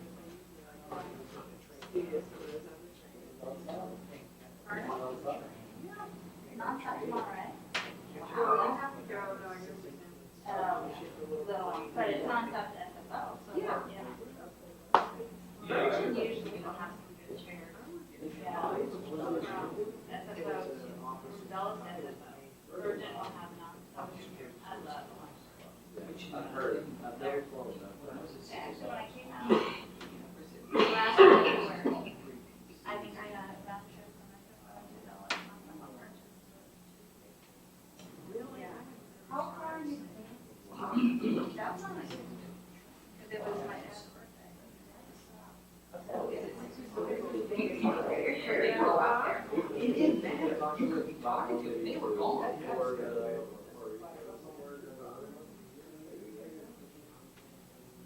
I Because got if you're going, if you're wanting the sun, yeah, I was saying, if you're wanting the sun, no. Or if you want to get in the water, no. Then we probably just do the cold air right now. But, first week out. That's the only foreign country you can go to as an American without an American passport. You can go there to the She dollar. just said, I have to go. Go on. I mean, in the middle of the conversation, I have to go. She told me the next day, she said, look, my train was, I had to be on that train, because it was really express. So just, he said, if I get on the local, it's gonna take me like 30 hours to go. Express got. She said, my difference was incredible. She just said, it was that way. How old were you when you did this show? This is not something that an adult does. This is actually something. That actually something. Way out. You know, That's what it's done.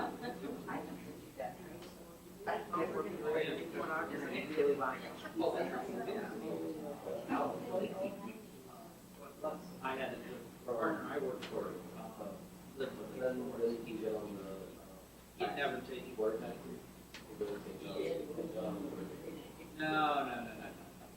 He took the train. Like four. How do you get all this time off? Yeah, Michael Jordan. But. He used to, yeah. Okay, so you're setting the stage here, right? Yeah, I was gonna say. Actually, it was really funny. Right when I was leaving, You took 2 I weeks did off? too. We took me out to his home. Yeah. It'd be nice to go now.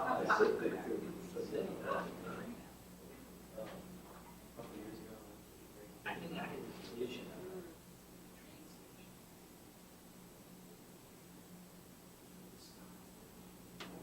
at 8:30. It's just like crossing. Yeah, you basically you get out and you walk, and there's a bunch of cars there, and you're like, where's the train station? They're not train station.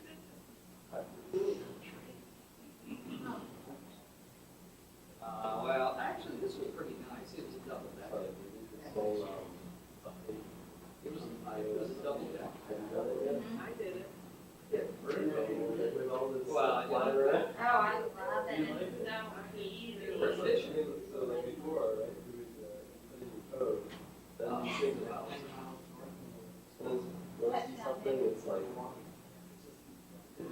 Yeah, but some. Actually, Whitney asked me if I want one. Yeah. You know, whatever you want. I don't know. I've got a BlackBerry and I've got an Android. I first of all, I have to get a bigger person and then get a phone. BlackBerry phone bill, yeah, maybe I should. That's what it's got. Depending on like, I don't know how you. Oh, it's 2 years old, like July 2000. I don't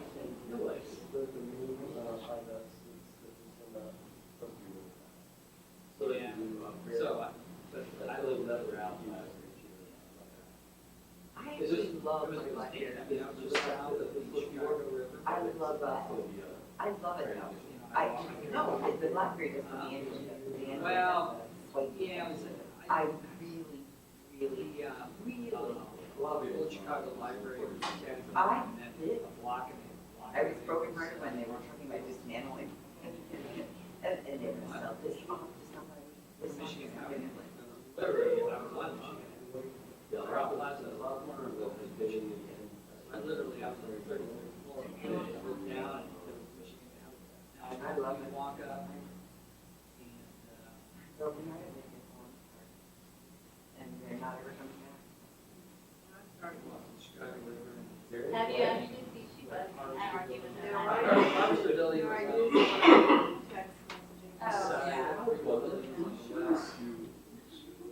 Oh, yeah. Big serious. Yeah, it's serious building is the best. So you talked to It's actually serious building, it's kind of like, out of it, all by itself. What was, Text message?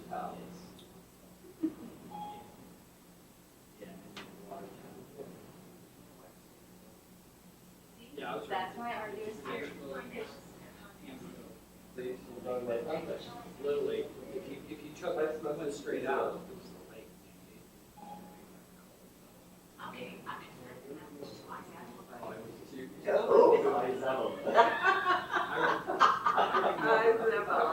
Really? Because their name is spelled with a Z. So it, but It wasn't because I was trying to Isabella. It rationalize it because it was. Anyhow. It's like the most cultural thing, but it's nice if you really. I'm just trying to. I remember, I didn't take note. I could do that in language. And I want to learn how to do it to my child. I think that's Especially now. I do, I think because it's argument. It It's does. one of those days in Chicago. I'll say dial. Say, no, And I they go, say oh, dial, wind chill. dial. Dial, damn it. Do you want me to die? As a matter of fact, yes, yes, I do. Actually, fine.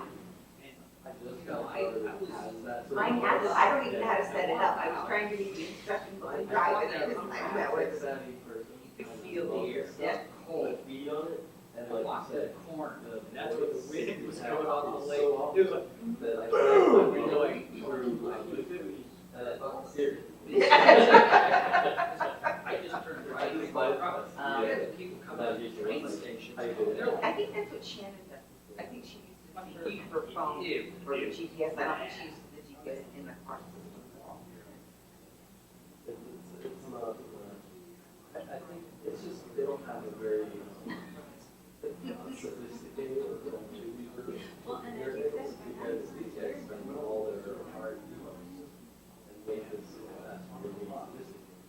The contract actually very hard. They don't really spend a whole lot on it.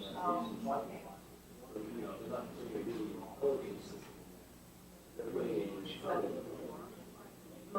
don't have any problem with the way the mapping functions. It's just getting the direction, into the equipment sometimes is a bit much, you know. Well, Chicago was, when I was there, it didn't really snow hard. Yeah. No, first, Yeah, I do too. Yeah.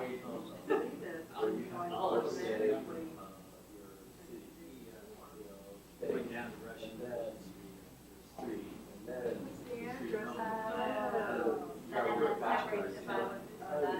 On mine, you can choose,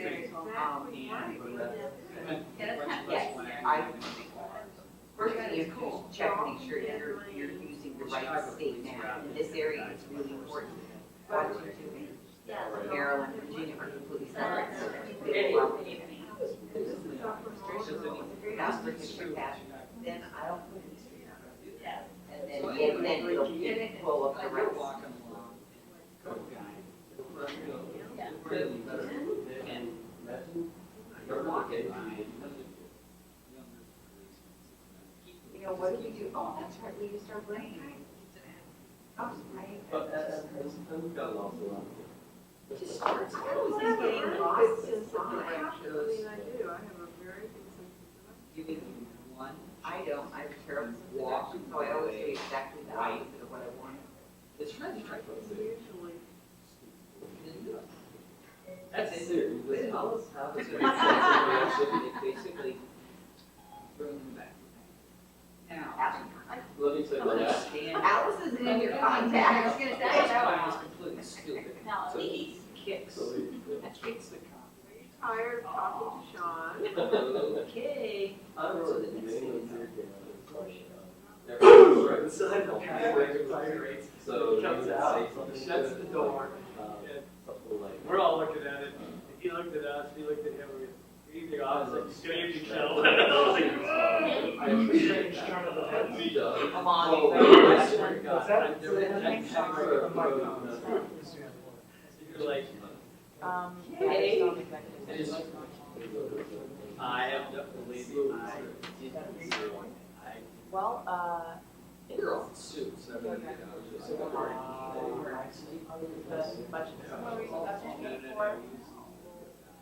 okay. no, I really just came because I was on. This guy. I was on board. no, wasn't a directly different amount, but I can, I'm gonna steal Amanda's.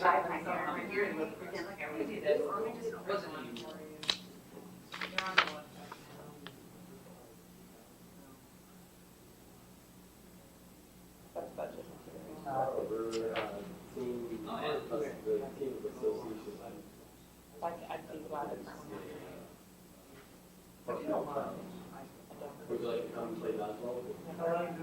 Actually, I would love to. Yeah, that's kind of what I think. So, you're sort of new Kate for this purpose, anyway? You know, Kate is sitting over there. Oh, I know. But stumbling through. Yeah, the rest of the association, then. You just also mentioned that. Association, like the association.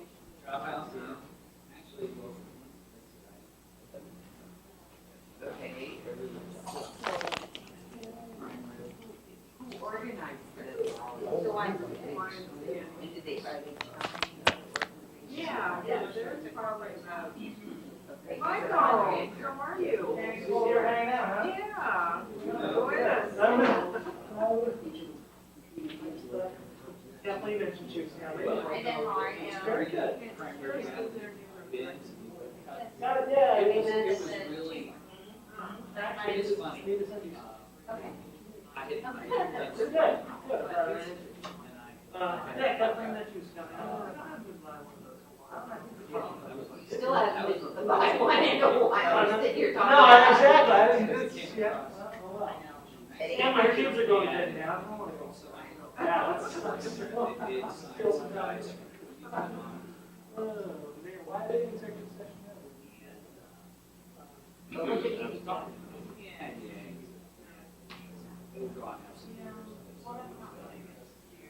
they up to? Yeah, they won't have the kind of.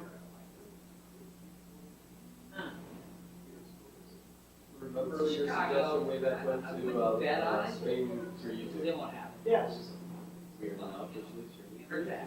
Finally. I know, that's, I don't even Awesome. think that. Congratulations. You know what, we got our, we need a minimum subscription. Oh, is that So what it goes, it I was? want to, yes, sir, how many would you like? Yeah. He had the biggest stud look. So many things that I wanted to do.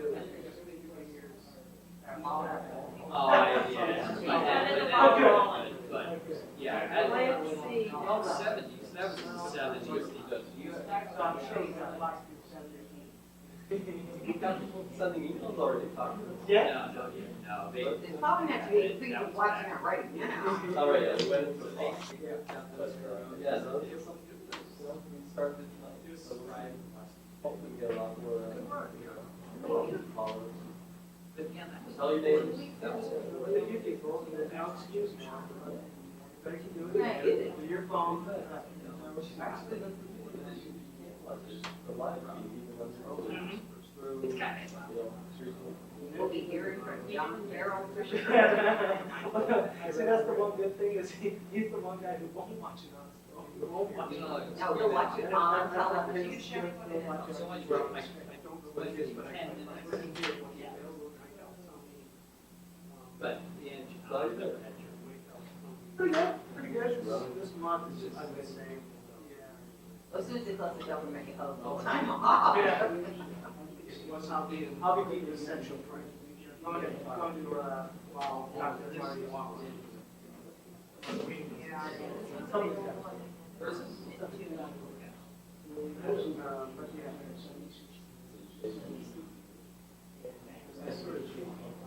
There are times where I actually do. Obviously, associated, actually, I go to more association.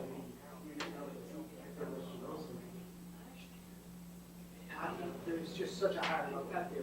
Yeah. Well, the issue is, somebody picks up trash. Yeah. In those, and then in this one, you're talking about, well, we've got a can, we've got several cans, we've got an 18, we'll drown everybody down the river, Yeah.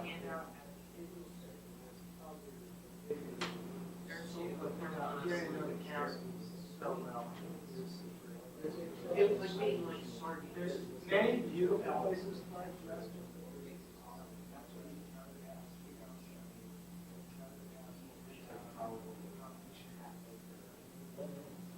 I always find myself looking for something. Yeah, I know, I'll just come home afterwards and go.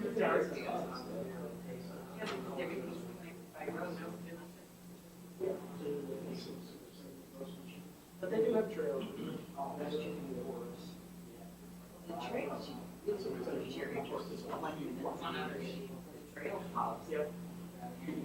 How I mean. Yeah, there's supposed to be a ribbon cutting, they renamed it, they renamed the cross-county trails, Collins, cross-county trails. Yeah, it's officially renamed, they haven't done the, like, They have bought out, write somebody, right, Sharon. We're just setting our calendar for the next 6 months. Any idea when you might? Yeah. Don't do it in January. Yeah, the parks authority. Right, yeah, exactly. We gotta do it now. Or do it in the springtime.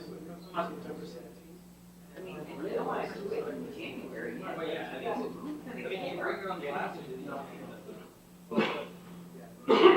Okay, Mason, me.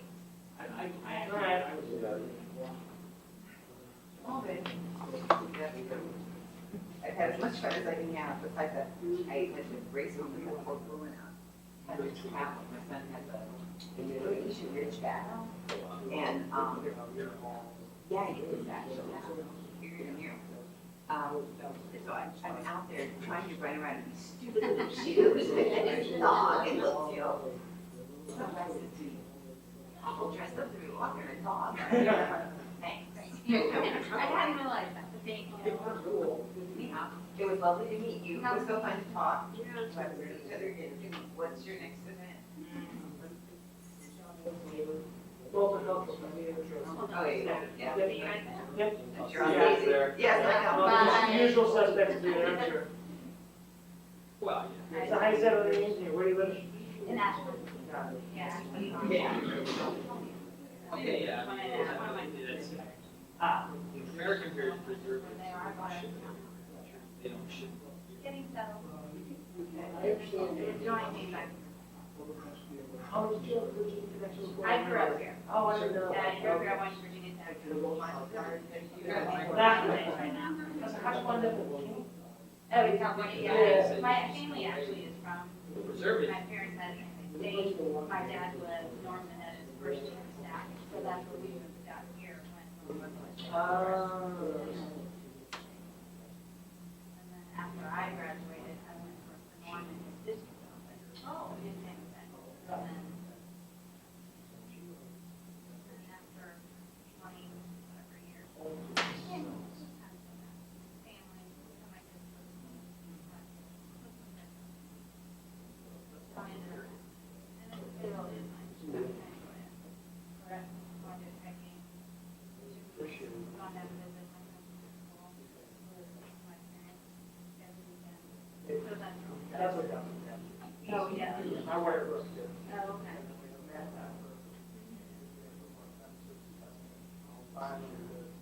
Same sort of thing.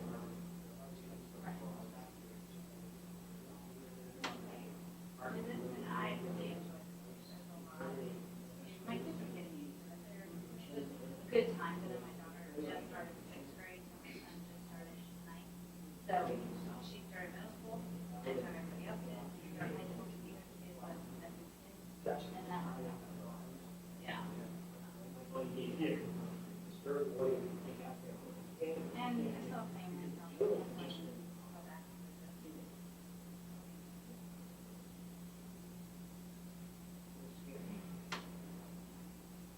Starts in one short grade.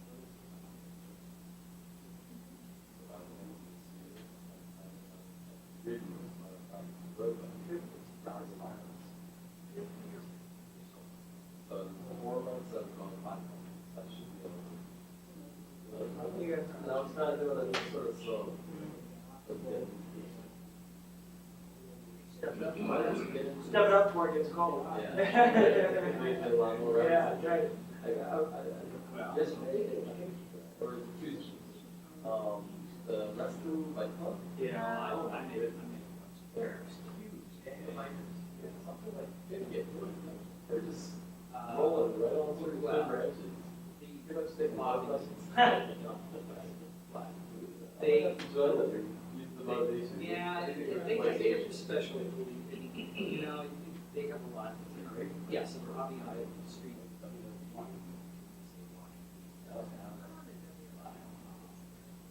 I was doing that, and More people like you. But it's, the words, bike ride on. I did. Oh, that's right, yeah. Right, 92. Nine? You know, 98. Yeah.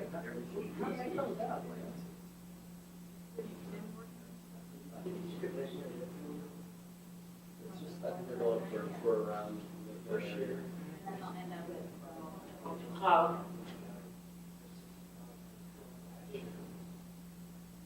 Hopefully, early, just schedule notes or just have it. I'm sure we need it.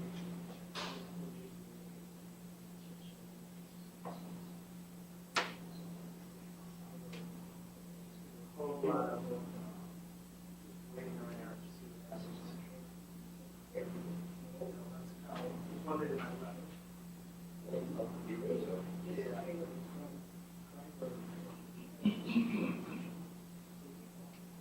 Well, thanks. We're gonna jump in and hang on the door. 30 minutes ago? All right. Oh, she's not.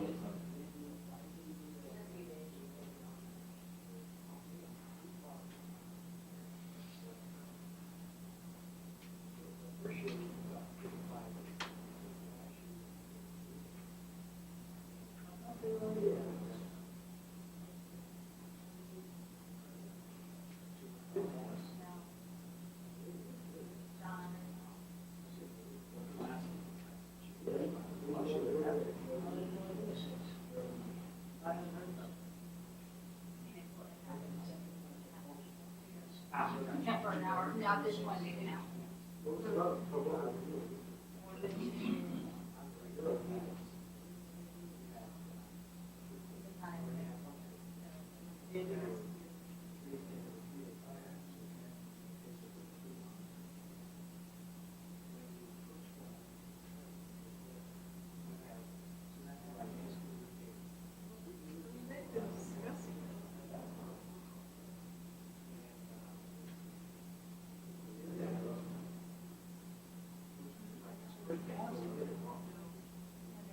Been on the calendar.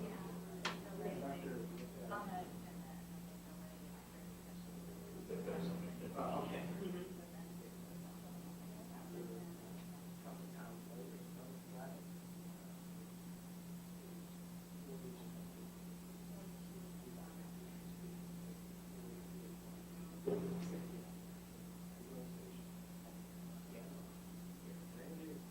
It costs a thing, but they had to bring them up.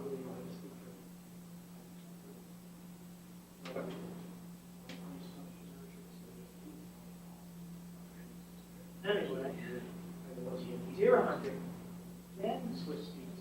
Just the extension of, that was one of like the first things I told you.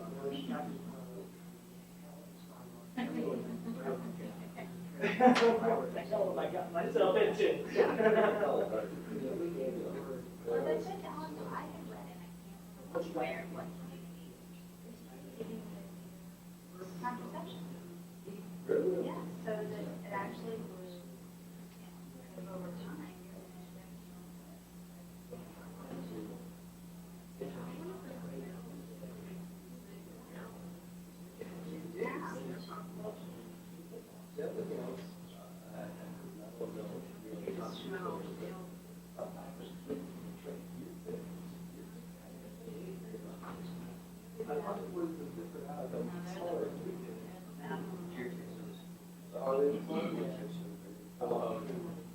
Not all years of airlines, rather than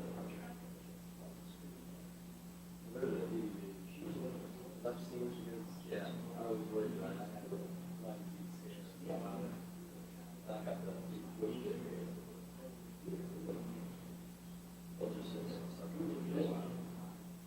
I got it pretty quick, so as long as it's not on you for 24 hours, it's fine, but you can save the kids. Well, you know, I thought it really, but the first that came in the day, like a flag, that he was seeing blood work, and maybe we can get a flag off something. So that's what happened. I was about this one, I got scared.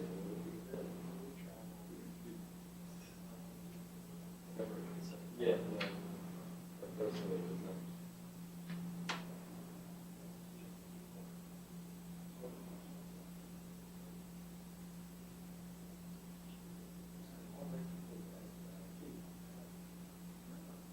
You freak out when you're out of the woods here.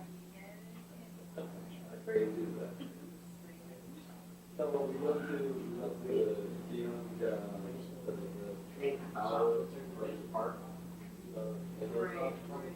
And there was like a wooded area around there, a nice path, so we went for a nice walk. Up now.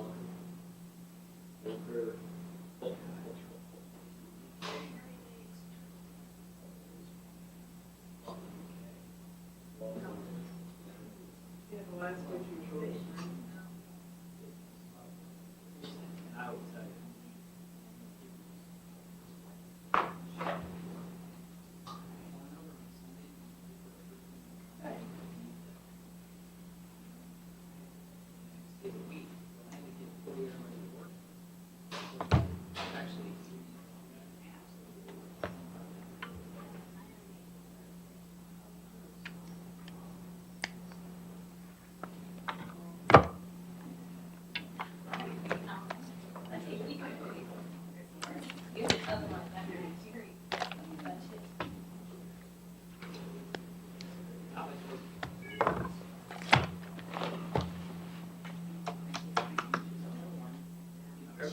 First of all,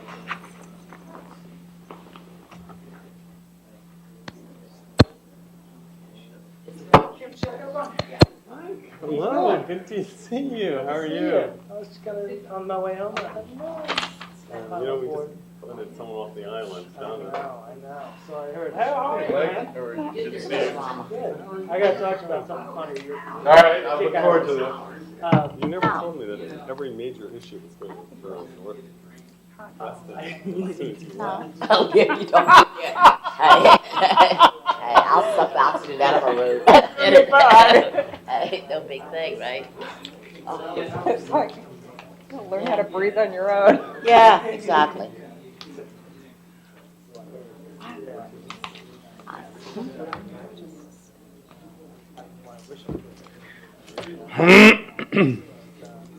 How are you, sir? Hey, how's it going? Great to Good. see you. Just came by to check out fun, man. I wish I Yeah. had about an hour. Nice. Wait around. Yeah. No, I just got it. On my way home. You know what? So the congressman is exploiting your services. Yes, he is using me to the. Yeah, yeah. Hey, what happened? Came back on? Yeah. What? Oh, yeah, it did. Are you kidding? Look at that.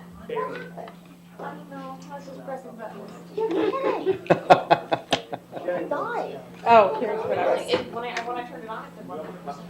All right. I know, you haven't asked me for it. I have asked you half a dozen times. In the last, Okay. since April. The time you. All right, since April. Yeah, and you know what it is? I mean, Very it's nice. I think Yeah. what got You us look on good with that on. I is just put it on.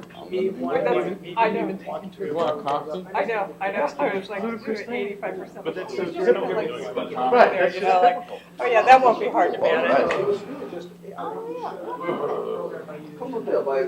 yeah, but sure, I was just gonna say to you. I know. It's holding both of these down at the What same these? time. That's it. Oh, I'm It sure is Deanna enough tried right that. there. Trying everything. Yeah, I don't know what it was. It just needed to be dramatic. Maybe I'll just forward these to you. So it's probably already all over. Oh, do you, oh, wow. Huh? Things go quickly in wrestling, huh? Well, I was thinking about the vote. I gotta tell, I didn't expect it to go like that. I would have, like Kate said, yes. Is it really?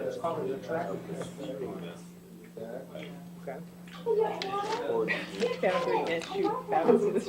It's already in your thing. Are you ready? That's the sad thing. It is sad, but you know what? I know that's not true. No, actually. Because I don't think we can have, I mean, I kind of knew it would work out this way. Just a bit. I still get my opinion. I think you're one. Anyway. It's just, I don't disagree with that, but Well, she's tried everybody. Aww.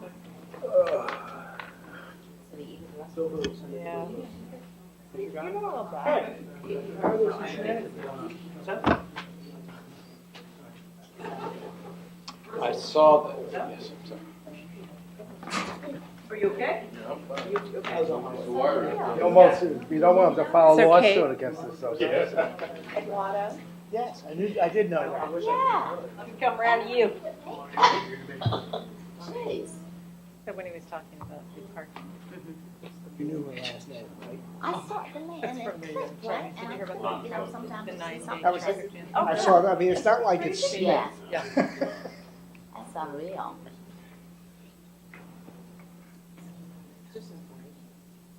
In other words, let's not send it to car, let's flip anything. Or drive.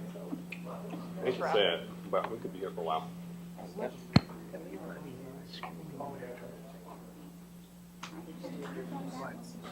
The real problem is when all those people are building.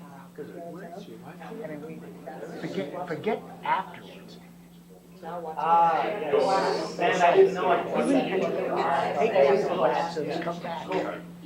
Go to the beach for 5 years, come back. I'm 35. Oh, we don't get a good award. Staging, Not like- or okay, we'll take yeah, this down yeah, so right. that input.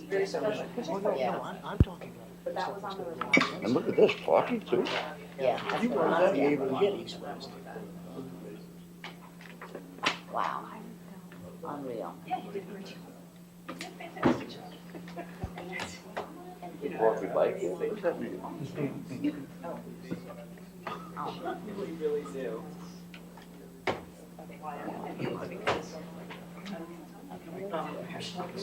Really, we should go take a bike out, for It sure. was either go home and listen to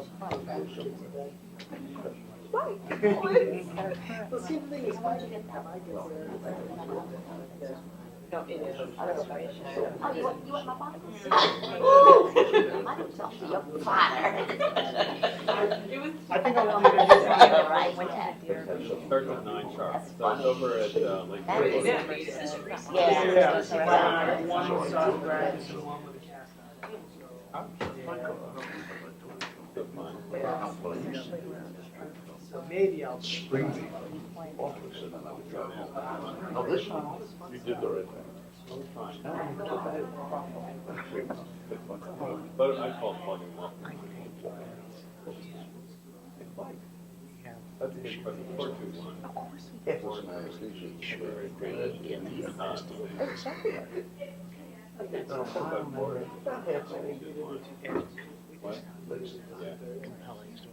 This is terrible. I mean, I finished it, but what do you do once you get out? So basically, you're tired, now what? Just a big one back home. Exactly. Gotta go on. I mean, I understand. So I won't be buzzed.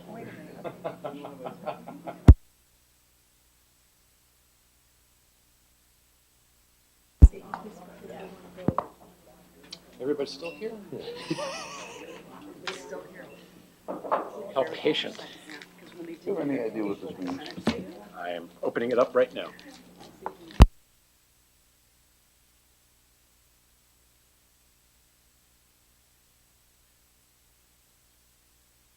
Oh, the Multicultural festival. Yeah, so I'm gonna ride my, But I wouldn't know where to find parking. I got one email from you. good question. A motion on land use I'll matters. call. I'll tomorrow. The one, right? Yeah. Send you. Yes, But sir. maybe All I'll right. send an You email. sent it at 7:55. You, Yes, and ask her to regard Bring everybody back in order here in a minute. we Yep. won't share that with, Except we for won't that share it with normal anybody else. I will send you, I just. You know where the parking is? You know what? That's what that's all about, right? Oh, I don't know. Unfortunately, I can't go, so. Yeah? Yes, I can do I that. have a, you know. I did hear. Yes. Oh, this is very nice. This is, This show. it's like a mocha, is what it is, with decaf. Well, that's what we did. Yeah. Yeah. Oh, whoops. There we go. Let me start over there. All right, folks. Good to see you. We have everybody? All right. No, I don't. Sean, to give you the, it's okay to start speaking. I will. I'm going to make eye contact with Sean in just a second. Good. Just saying that, you know, I just felt really uncomfortable about how all that happened. That's the right thing to do, I think. Yeah, I sent her an email too. She responded, but. Yeah? It's more like 15 seconds. I talked to her on the phone. Take your time. You can talk later.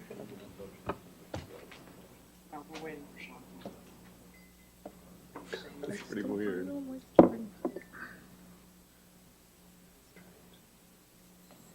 Thank you, Ken.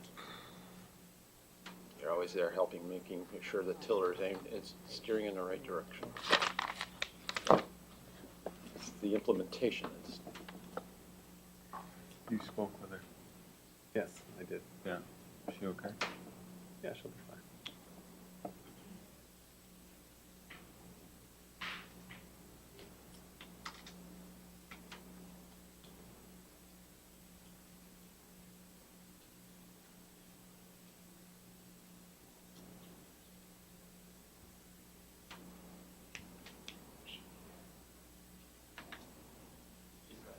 You sure?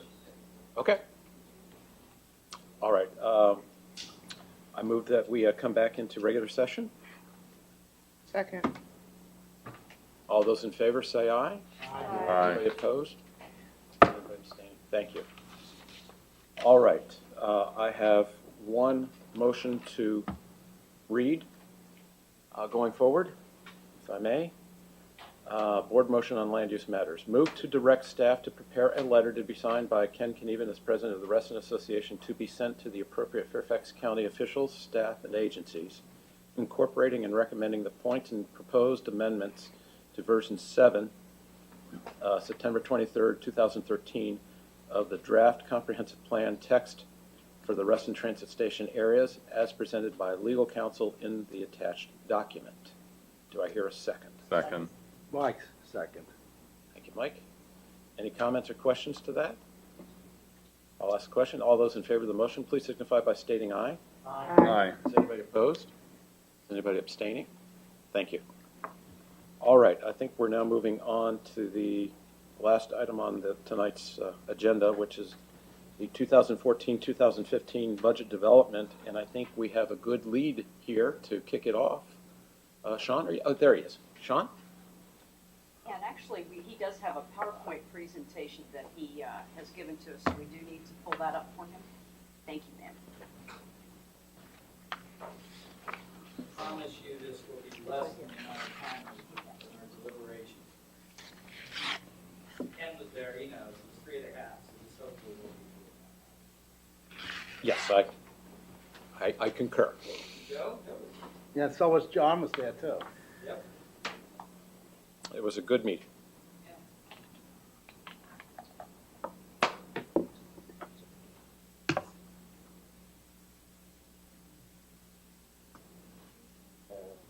She brings that up. My name's Sean Inslee, I'm the chair of the fiscal committee, and what they'll be showing you is a report on our deliberations of the fiscal committee proposed budget for the years 2014 and up. So we held our meeting on September 18th, and this is going to cover. I get a press.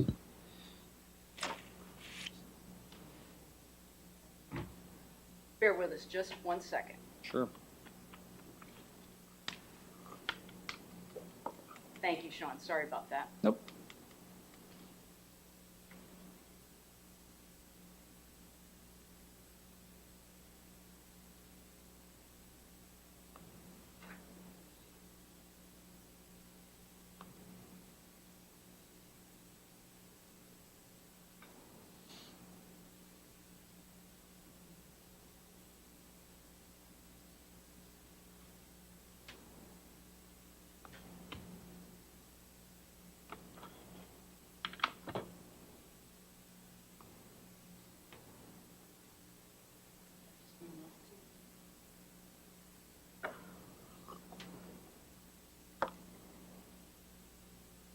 So who here is a Nats fan? Yes? How could you not be a Nats? Good season? Decent season? Decent. Disappointed, but not bad. Still one more than they lost. Yes. If they beat the Cardinals in the six games, no, lost in 6 games, they probably would have made the playoffs.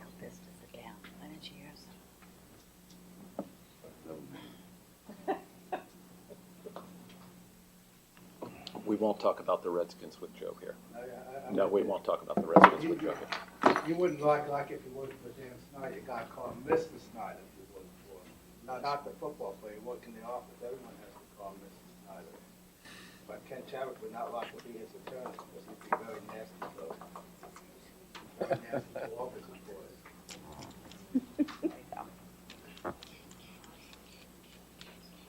Okay. Done. Okay. Getting close, Sean. Bear with Oh, me just getting 1 close. second. Okay. I have to click for you. Oh, that's fine. That's fine. Just go to the next slide. That's the agenda. I'll stay here. You just tell me. Okay. For everyone's benefit, I'm just going to cover who was at our meeting, what did we really talk about, the elements, what are our recommendations, and then feel free to ask your questions as I go through. So if you go to the next slide. So as I indicated earlier, we met on September 18th. All the members of our committee were present. Kate was there for at the opening of our meeting. Dave Hopkins, the Chief Financial Officer, and Nana took minutes and was also present. Other participants, Ken and Joe, were both there and provided input to our deliberations. So if you go to the next page. So we did really two things. We were provided with the high-level draft of the 2014-2015 budget, along with the two alternatives in terms of borrowing levels. The second thing is that Kate spent time providing us with insight on how that was developed, and we then had the opportunity to ask Dave any detailed questions on the elements of that budget. So if you go to page 5. So we spent several hours talking about a number of the elements of the budget. One of them was, should we recommend any structural changes to the funding of the Repair and Replacement Reserve Fund? We talked about what effect does the funding of the Repair and Replacement Reserve Fund, based on the current resolution, have on the budget. We looked at the base operating level of expenses. Were they reasonable as a starting point for development of the budget? Then we wanted to consider whether the committee should ask the RA board to have staff revisit the base level. And if you go to the next page, or next slide. We took a look at the three proposed funding levels proposed by the staff. Were they reasonable? We considered what other funding sources were possible, such as increased program fees, sponsorships. We pondered the question, should the RA operate at a deficit, thereby reducing the operating fund cash balance? We talked through what would be the impact of operating at a deficit on funding the Repair and Replacement Reserve and future operating expenses. And then we also considered a policy question about how should the new capital projects be funded.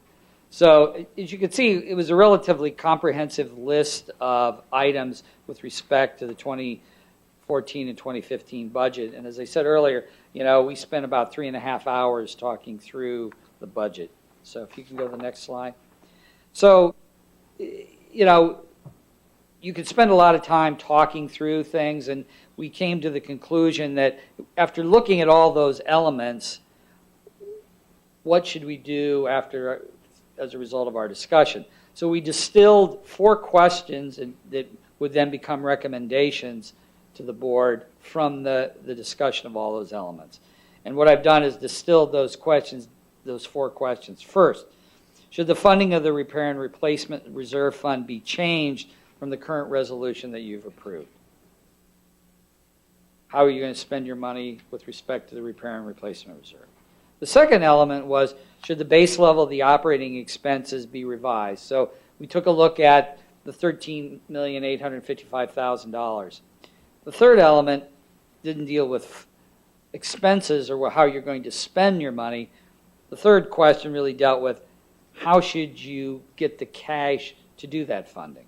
In other words, how should RA fund its operating expenses and the Repair and Replacement Reserve? And the final was more of a policy question. What should be the policy with respect to long-term borrowing? So, like I said, we spent 2.5 to 3 hours. I think Ken and Joe can attest to the fact we had a very wide-ranging discussion. Every member of our committee participated in that. And as I said, you're getting the distillation of all that into a very short, concise set of recommendations. So if you go to the next slide. So we distilled those questions, and that we came up with what we considered to be recommendations for your consideration. The first, with respect to the question, how should you fund the Repair and Replacement Reserve? Should it be changed from the current resolution in effect? So what you can see is we want to recommend to you that the RA board not revisit the Repair and Replacement funding resolution for the 2014 and 2015 budget and fund the Repair and Replacement Reserve at the recommended funding level that you have in your base plan. So that resolution was passed 6-1 with one of our members abstaining. So with respect to the funding, I think that's about $2.4 million. We're recommending to you that you keep that funding level. The second question was also with respect to how should you spend your money. Should the base level of operating expenses of $13,855,000 be revised? like, as I said before, we had numerous discussions. You know, we didn't feel that we had the expertise to go in and decide, well, you know, you should change $100 from this line item and move it to there. That wasn't our intent. Our intent was to listen to what Kate had to say, what Dave had to say, and say, is it a reasonable basis for you to start your deliberations? The answer to that question is yes. We believe that that is a reasonable basis to start. We talked through that, and we passed a resolution. As you can see there, the Fiscal Committee recommends to the board that the proposed base operating expense level of $13.8 million is reasonable as a starting point for your deliberations. Again, not everyone agreed with that. That resolution passed 5-2 with one of our members abstaining. So, you go to the next slide, please. There were two other, as I said, we distilled our discussions down to 4 questions. So then the last 2 questions we wanted to get into, how should you pay for the spending that you're going to be doing? And second of all, what's the policy with respect to the capital long-term borrowing? So then how should you fund the operating expenses and the repair and replacement reserve? So we went through really 3 options. The Fiscal Committee recommends to the RA Board the following option for funding the operating expenses and the additions to the repair and replacement reserve fund at the recommended levels. Option 1. Should you increase the assessment rate to fund the entire proposed operating expenses and additions to the repair and replacement reserve? I can tell you that failed unanimously. With respect to option 2, should you partially increase the assessment and operate at a deficit to fund operating expenses in addition to the repair and replacement reserve? That also failed unanimously. The third item, should you increase program fees? In other words, what it costs for individuals to use the pools and other types of program fees. Second, partially increase the assessment rate and operate at a deficit to fund operating expenses in addition to the repair and replacement reserve. Our committee unanimously believed that that is our recommendation to you as to how you should address the budget for 2014 and 2015. Then finally, this is a policy question with respect to borrowing. So what should be the policy with respect to the long-term borrowing? The Fiscal Committee supports long-term borrowing only for new capital items. Now, that motion passed only 4-3 with 1 abstaining. So we had a significant diversity of opinion in our committee, just as you probably have experienced in the community at large, as to what should be done, whether or not you should borrow money. So, as you can see, we've fully discussed all of the what should you spend your money on,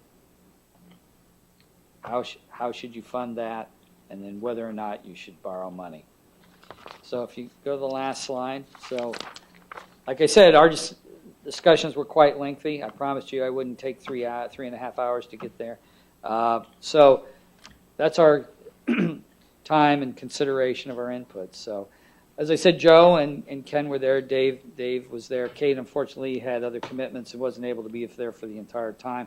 But, you know, our discussions were wide-ranging. We spent a lot of time talking through the budget.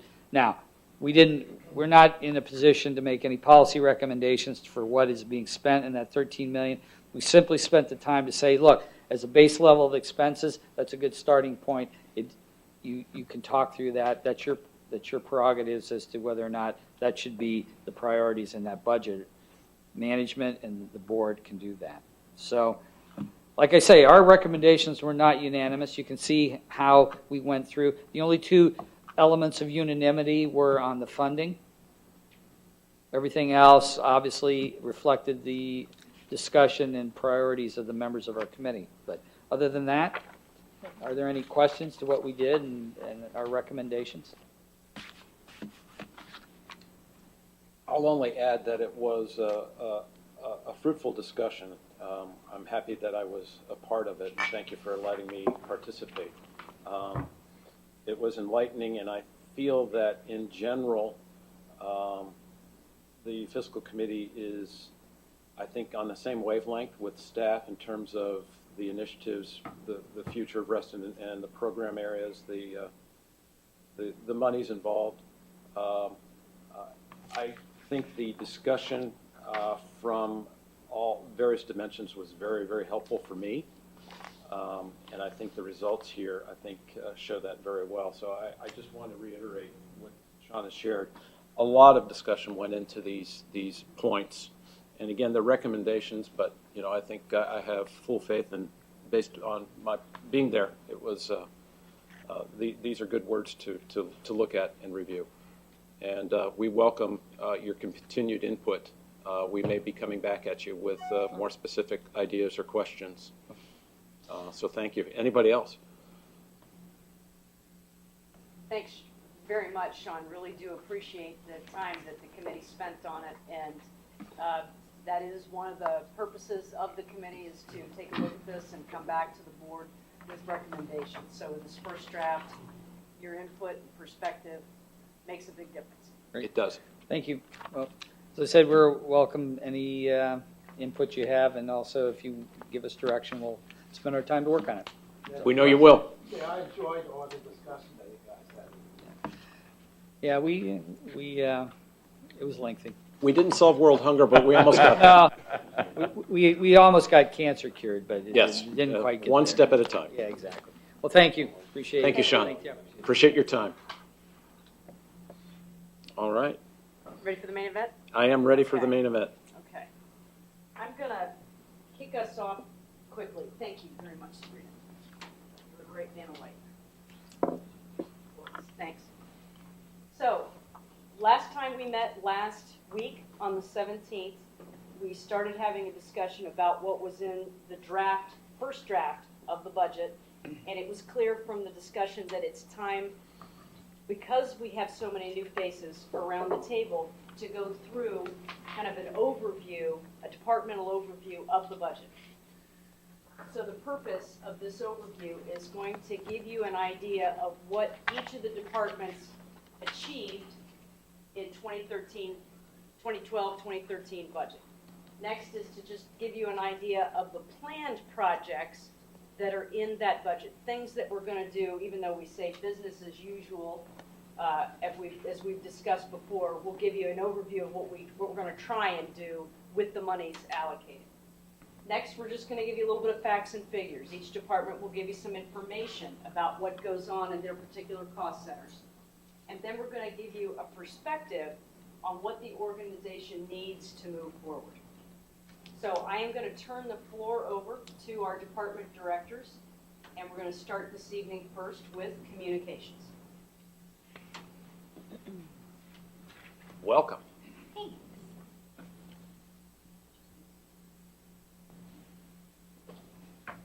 As Kate said, we are going to start with communications. It's just the one cost center, but as I go through, it actually covers a variety of areas. Personnel, we have 5.62 of us.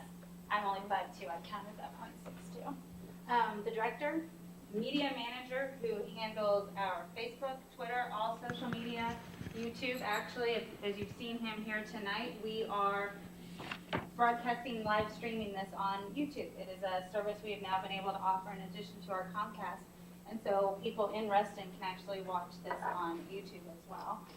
Our web manager writer, who actually went full-time just beginning of this year, who does our website, RA News, any of the updates, pull alerts, anything that has to happen right away.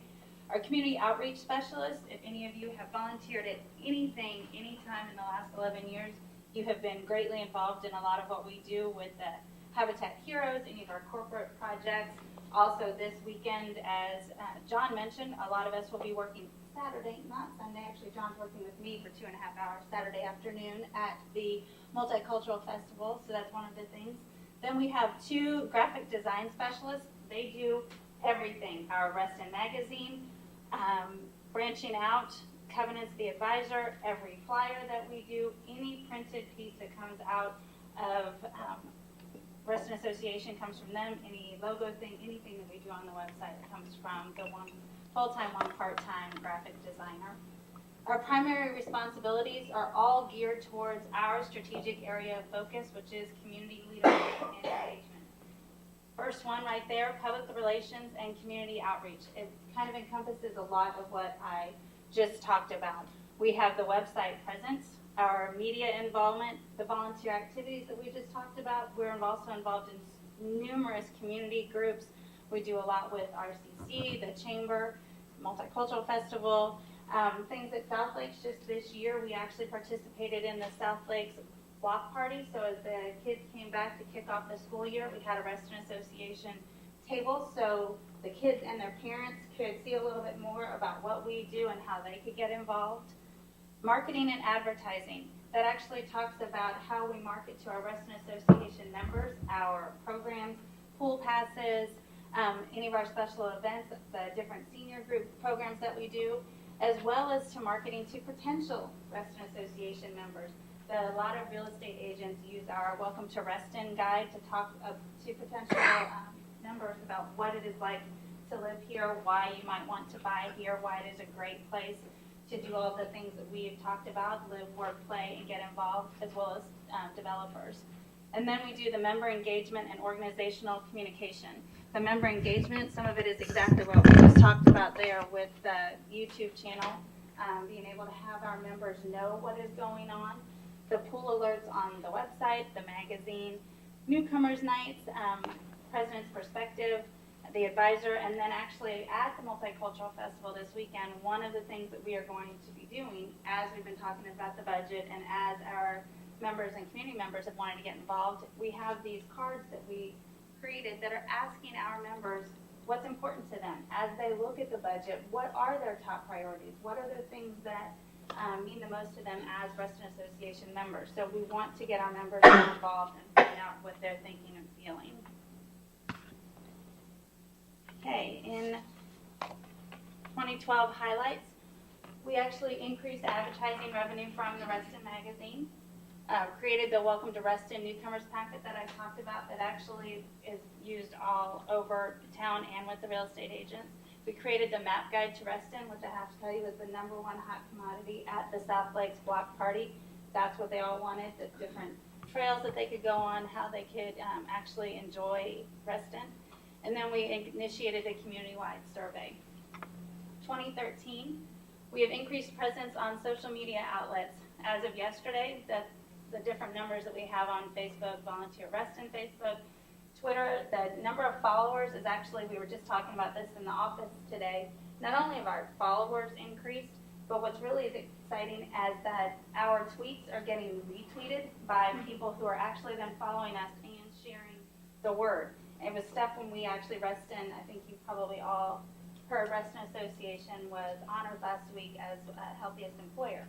So we were tweeting from the event, and we were also tweeting about other Reston employers that had gotten an award. That probably got retweeted 4 or 5 times. So while it seems kind of like a trivial thing to talk about, it's actually one of the things when we've been working with our community, the Communication Strategic Plan Company, that's the kind of engagement that you want. It's the stuff that we aren't just initiating, but that is coming from the outside because people are excited about things we're doing. YouTube, our Reston Today show, in July we had 941 views. I personally was not my favorite because it was all about snakes, and I am not a snake person, but that was definitely something people wanted to see because it was definitely one of our most viewed. But it also, Reston Today gives us an opportunity to work with our community partners. We just did one on cornerstones that was incredibly rewarding. It actually came out of this board meeting because we had board members talk about how they didn't know the poverty that was around us. And so we actually did the Reston Today piece as well. And it was a great piece for them to be able to use and to be on Reston Today. We have strengthened the content and increased subscribers to our weekly RA News. We now have over 9,000 readers, and again, the engagement part of that is what's been cool. If you've been watching and reading the President's Perspective, the first time in RA News history, it's pushing people to President's Perspective, and we're getting blog comments. We're actually having interaction between our members who are reading about what our president is saying. They are commenting, and we're actually able to have a dialogue on it. We have, again, strengthened the presence and utilization of our website. We have over 13,000 unique visitors a month. It definitely increases over the summer when people are checking on the pool alerts. That is where they go when they want to know whether or not a pool is open. We've coordinated 7 corporate volunteer projects, Habitat Heroes projects, and Potomac River watershed cleanup. That's important because those are projects that we're actually helping our natural areas staff with, because that's free labor that's coming in and helping to do work. And then we've increased dimensions in local and regional media. 2014, what would we like to do, or what are we hoping for? We are going to increase our advertising opportunities to include the website and RA News, which will help with our revenue. We are going to, go ahead, Jim. I just wonder, what is the total revenue for all the advertising during the course of a year? We have about, I think it's like 35,000. 35, so the expenses are 728 and the revenue is 35. Okay. So we are increasing our opportunities to include the website and RA News, so that will actually be able to have the opportunities we haven't had before. And then we are also, as I think we mentioned in actually the fiscal committee talked about, pursue sponsorship and partner opportunities for ongoing events and activities. We have these great events that a lot of our corporate neighbors would like to be a part of, and we're going to give them the opportunity to do that. Yes, Richard? Kate, I think as we move forward with this concept, that the board ought to look at some policy statements around what makes sense, what kind of sponsors we want or don't want, some kind of parameters, just to be on the safe side. Is there a particular group you're concerned about? No. What I will do, That's a Richard, good point. too, is I will email the board kind of a sponsorship draft that we've been looking at, so you can see kind of what we're talking about, too, at what levels we're talking about, and how that does get you, what kind of involvement that gets you as well. Yeah. Do that. I mean, it's almost like if political Right. sponsorships, for instance. And then the other thing that we are going to be doing, and actually this is response to members' requests and to look at the line item for postage and printing, we are going to initiate an online-only option for Reston Magazine. In just talking with member services staff, we do have probably about 5% of the membership who do call and would like to not receive the actual hard copy of the magazine. And that is postage that we will be able to recoup. And they'll still be able to access the magazine because it is online. We're going to be working with our Parks and Rec staff to make sure we're still getting all the information out there about programming. But it is a way we'll be able to reduce the line item on postage. And yes. So you'll opt out the hard copy, but what about individuals who still want the magazine? Then you still get it. It's Okay, just the just people those who want it online. Right. Makes sense, yeah. The ones who have already emailed and called and said, we don't want this, chances are they're not the ones who are keeping it for the 3 to 4 months anyhow. So they will then have the option to be able to just read it online. Good, yeah, good. We actually, our high priority new initiative requests that were in that long list that you all received. The first was the website redesign. That will enable internal, external customers to better utilize the RA store and program guide. Yes, Richard. And that's just the down payment on the overall website redesign. We do have some dollars already set aside, so this is a So this addition. isn't adding mobile RA. We have the ability with a DNN upgrade to have the mobile-ready website. That exists. It just needs to be launched at this point. So This will help as we've gone through with Ryan Golden, our strategic communications company that went and talked to a lot of our members.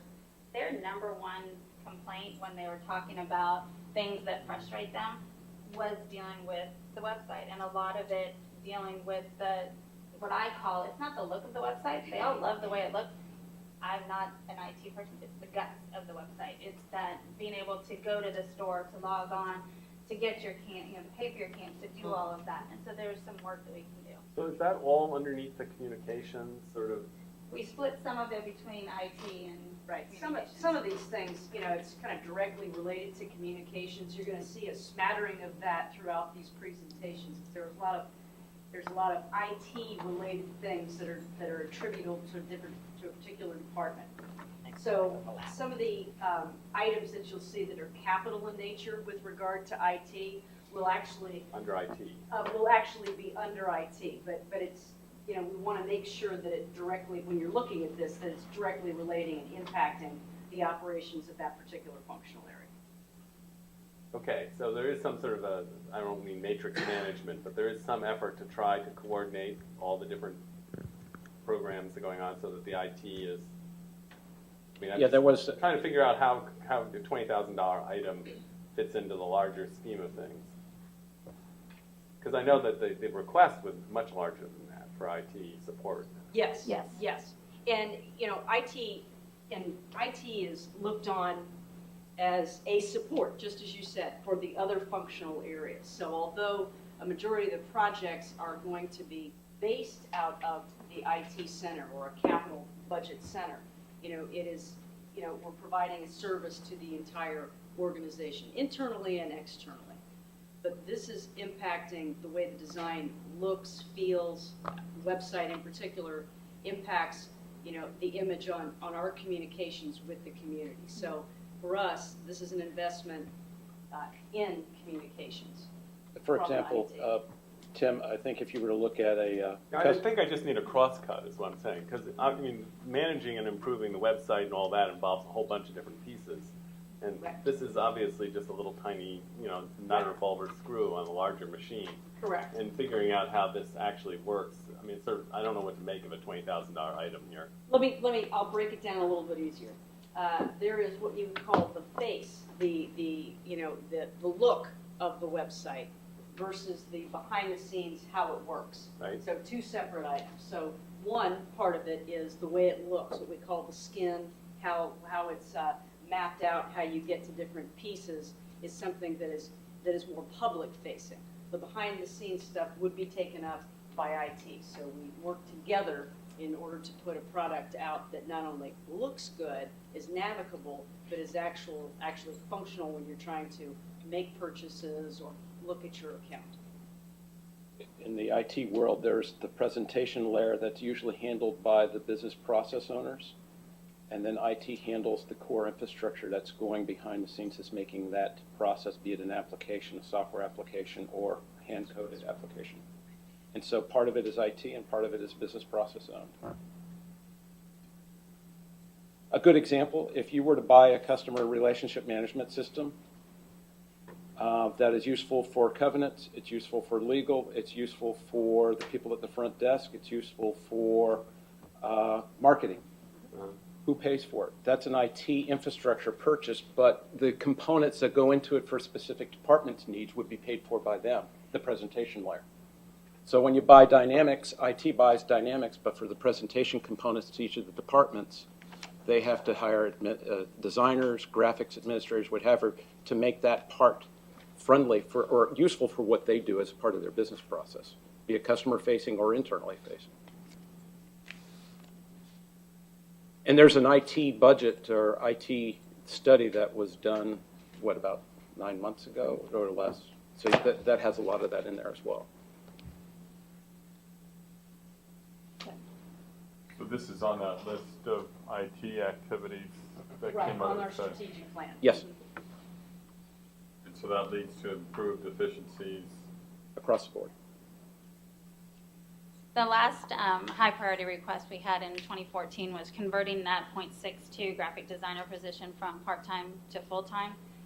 One, as we talked about, the number of pamphlets, event flyers, everything that comes out, that does come out of our department. If it is something that we are completely overloaded, we have actually contracted out for that. So not only would it be saving those dollars, it would from communications budget. If, let's say, Parks and Rec had needed something done that we weren't able to get to, and we contracted it out for them, it actually comes out of their budget too. So the cost will be absorbed across several different department budgets. 2015, again, we're going to, in the same revenue generating streams that we talked about, and we will definitely be working with the board to make sure that these actually are, one, both acceptable, but two, I imagine that the board would be able to help us with some context as well. And then, again, this is another one of those part communications, part IT requests, and that would be to purchase a media management solution to help efficiently organize, structure, and manage the large amounts of media we have through Reston Association. As you can imagine, the number of pictures, files, everything that we have, and being able to have kind of a in the sky place to keep them. That was all for me, unless there are any questions. The 2015 number, that does not include the additional, the incremental cost if there was a conversion from part-time to full-time, is that right? Not in the highlight number, no. This And not would in be, the number below, so that would Correct. still be in another number. correct. This was just the Right, this was just something new, an addition request. that was the other But- wish list item. If Okay, it's but- approved, but then we need to know that. So there is another piece here, which is the 0.38 or whatever it is we're adding on of a person. Right, he would have been added in 2014, and then it would be on top of the Right. 20. Okay. Yeah. Yes. So something, as a companion piece, we did put in front of you all this evening, 2 sheets of paper that were presented on the 17th. So as staff are talking about some things, when you look for new initiatives, 2 separate sheets, one is a capital, one is an operating. So you will, this is a repeat of information, just put in another format, just so that you can see it. We gave you our wish list items, the high priority are here, and we're just putting them there, so they're related to the departments, and the department directors can give you an idea of what we mean and how we would use them.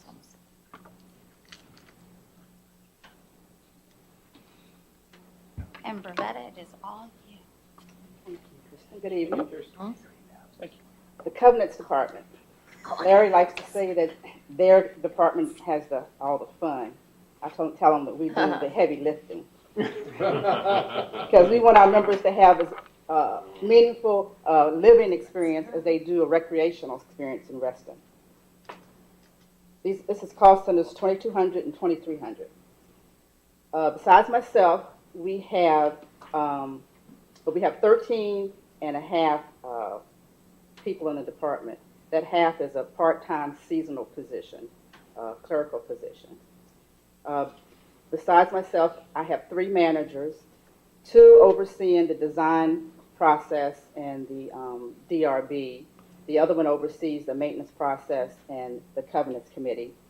We have an outreach specialist, which we have expanded from not only reaching out to clusters and condos, but also to neighborhoods and in the single family and apartment communities. We have only 6 advisors that are responsible for all 22,000 properties in Reston. Each advisor handles about 2,000 properties each.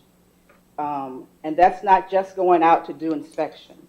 That's handling the frontline inquiries from the members, handling their complaints, processing DRB applications, processing covenants committee and legal committee cases, doing research in the office and data entry. So it's not just going out to a property and taking photographs. There's a lot behind that and a lot in front of that goes on with the advisors. We have 4 cluster advisors to handle all 134 clusters in Reston. The other 2 advisors, one handles primarily single family, the other handles primarily non-residential, which is the apartments and condos, churches, schools, things like that. But those 2 also double in doing other things, like the non-residential has a portfolio of single family that they also handle. And then each one of our 3 managers has some oversight for single family properties, just so we don't burden one person. And that's 675 non-residential properties and 12,000 single family properties that we're also overseeing. Then we have the covenants assistants that provide meeting coordination. They do all of the meeting notifications, the minutes, the decisions, and they prepare the material packets for the committee meetings. We have a part-time seasonal clerical position that keeps track of all the files for the meetings and ensuring that they are returned to their proper place after the meetings. But all of the staff is in some way involved with the compliance and enforcement process. Each one of those people up there touch it in some way. We have several that are involved in the committee support for the DRB, the Covenants Committee, RNAC, the Legal Committee, and the Transportation Advisory Committee. The specialist, the outreach specialist, is the one that handles the RNAC and puts together all the workshops for the cluster officers and their boards. In 2012, you can see that we're not a revenue generator here. We had $60,874 in actual expense in 12, and then in revenue, and then expenses we had $966,000 and some. Those are fees or something? Where does the revenue come from? It comes from our expo. When we have that, we charge vendors a table fee. There are a couple of workshops that we charge a fee for. And then for the covenants violations, when we take people to court, we get collect some judgment fees from that the court allows us to do. That's a church for colors. Excuse me? Packages? That's under 2,300. We haven't gotten it yet. But most of what we do is mandated by either state law or by our own governing documents. So they're necessary activities here. You can see the magnitude of our responsibilities that in 2012 we inspected over 5,000 properties. We prepared almost 200 notices of violations that are filed with Fairfax County. We processed almost 1,800 DRB applications and 319 member complaints. We also hosted 10 educational workshops. And besides all that, we launched a media campaign that was focused on the DRB and its process so that we could raise the awareness of our members and have more efficient meetings when they come to the DRB. And we held the biennial expo. It's a home expo that brings together vendors and service providers with our members as well as with the cluster board officers. 2013, we have budgeted revenue of $26,000, expenses a little over $1 million. We've started a process where we're looking forward. When we think about the number of properties that each advisor handles, it can be quite daunting to think about adding more properties with new guidelines to our process. So we've started to assess and evaluate what we're doing and how we're doing it to see if we're doing it as efficiently and effectively as possible so that we'll be in a better position to assume these new properties when they come online. So we're just now beginning that process. We also have integrated, we're looking at implementing a system that will integrate our field operations with our office operations so that when we are out in the field, the information that we collect, we don't have to come back to the office and input it into a computer. What we're looking at doing is having the system generate letters and reports for us that will reduce the amount of labor-intensive activities that go on in the office. We've also initiated a process where we now handle the violations that occur on RA properties so that those suspected violators will be brought through the Covenants Committee and Legal Committee process, which has not happened before. For example, Larry does something illegal and you go down? Yeah. No, if a member does something on RA's property, like maybe build a deck or dump trash or something on RA property, then we'll bring them through our enforcement processes that are set up for, the private properties.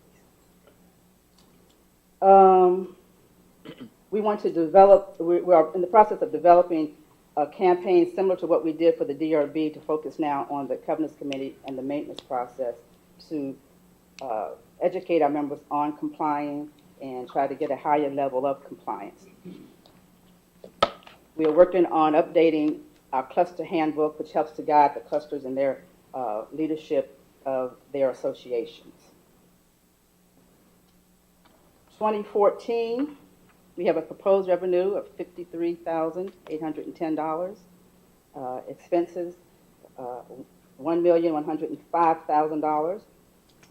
And in 14 will be the year that we will do the expo again. We do it every other year. We are proposing to initiate levies of maintenance assessment fees. These will be $50 minimum fees on any properties that fail to comply after going to the Covenants Committee and being found in violation, and then have to proceed to the legal committee. At that point, there will be a minimum assessment of $50 placed on their account. That's expected to generate revenue of $6,850. And also in the expo, one thing new this year, we're going to pursue a sponsorship, which we expect to bring in about $5,000. For the DRB applications, we are going to actuate the section of the deed that allows us to impose fees for non-members. These would be the commercial entities. A section in the deed allows us to do that. These are the more complex applications that take more time, more staff time, and more DRB time to review. So that's expected to generate about $7,000. The notices of violations that we place on properties that have not complied after the Covenants Committee deadline, we file with the county. Right now, we're charging a $120 fee upon release. That's after they have complied with the covenants. They can have it released if they pay a $120 fee. We're proposing a $20 increase in that fee to $140. Are there reasons or restrictions on what that fee can be?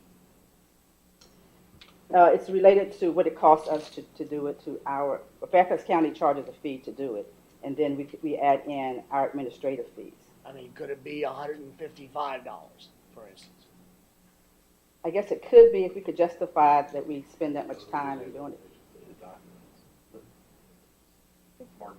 Is there any way to reduce the expense associated with doing that? I know that it's all done. Do our documents require that it be done with the certified mail? All of the notices and that yeah. kind of thing? Yeah. Some of that is required by the Commonwealth. the statute. I mean, because when we went through ours, it's okay, addressed wrong. Okay, now do them again, and it's just expensive. Yeah. Agreed. Irritating when you have to go pick them up.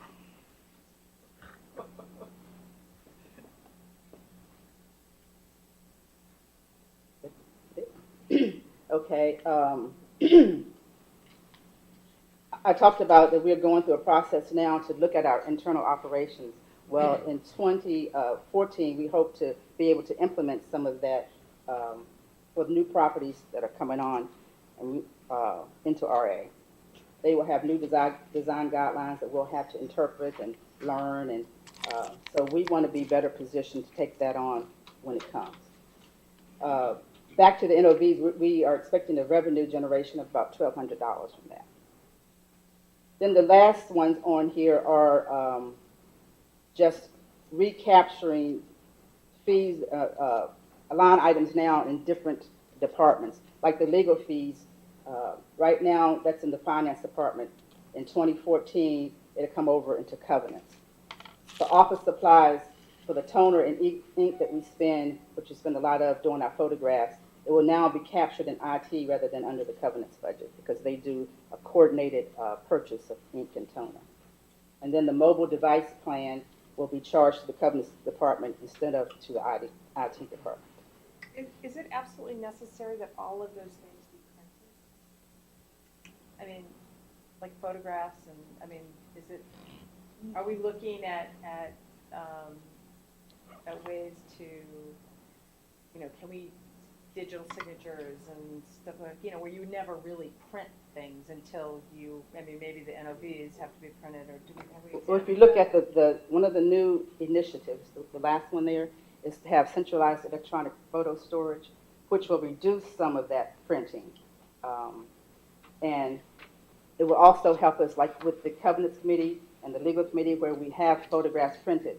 We are proposing that we show them on a screen, project them, instead of, That's also, you've seen in some of the documentation, the concept of a document management system. Of course. Okay, very expensive, but very needed.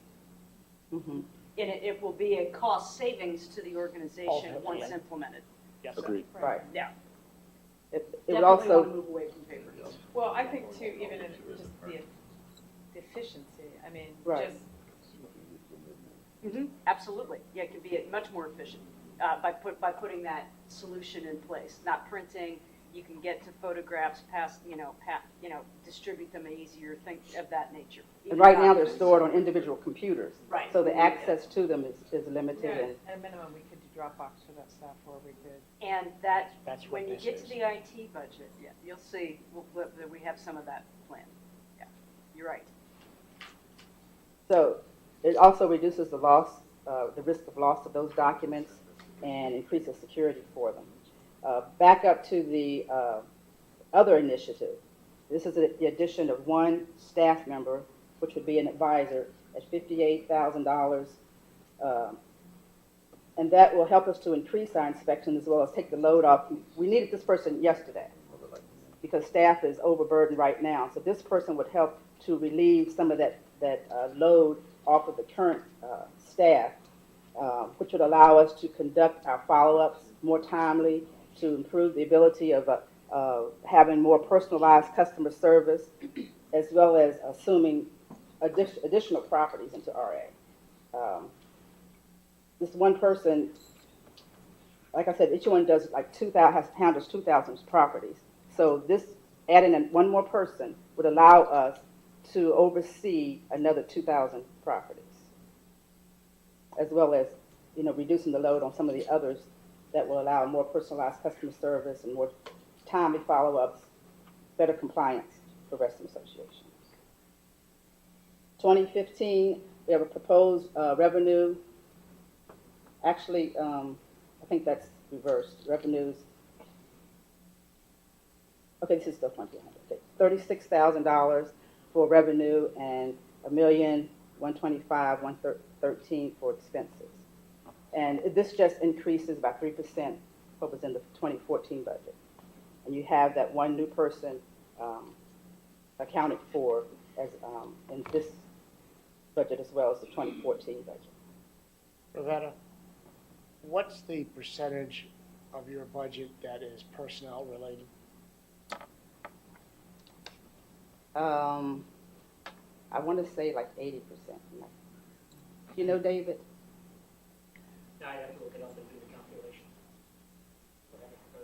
It's heavy on the personnel side. We also have in the Covenants budget 2,300, which is POA administration. One of the assistants doubles as the POA administrator, which helps us to see that we keep with the requirements of the Property Owners Association Act to process requests that come in when a property changes ownership. We provide the documentations, and we have to do that within 14 days of the request. So this person receives those requests and tracks its process through the system and makes sure that that 14-day deadline isn't missed. Ravenna, Mm-hmm. tell me again how many POA on average you're doing a year? I think it was like 675.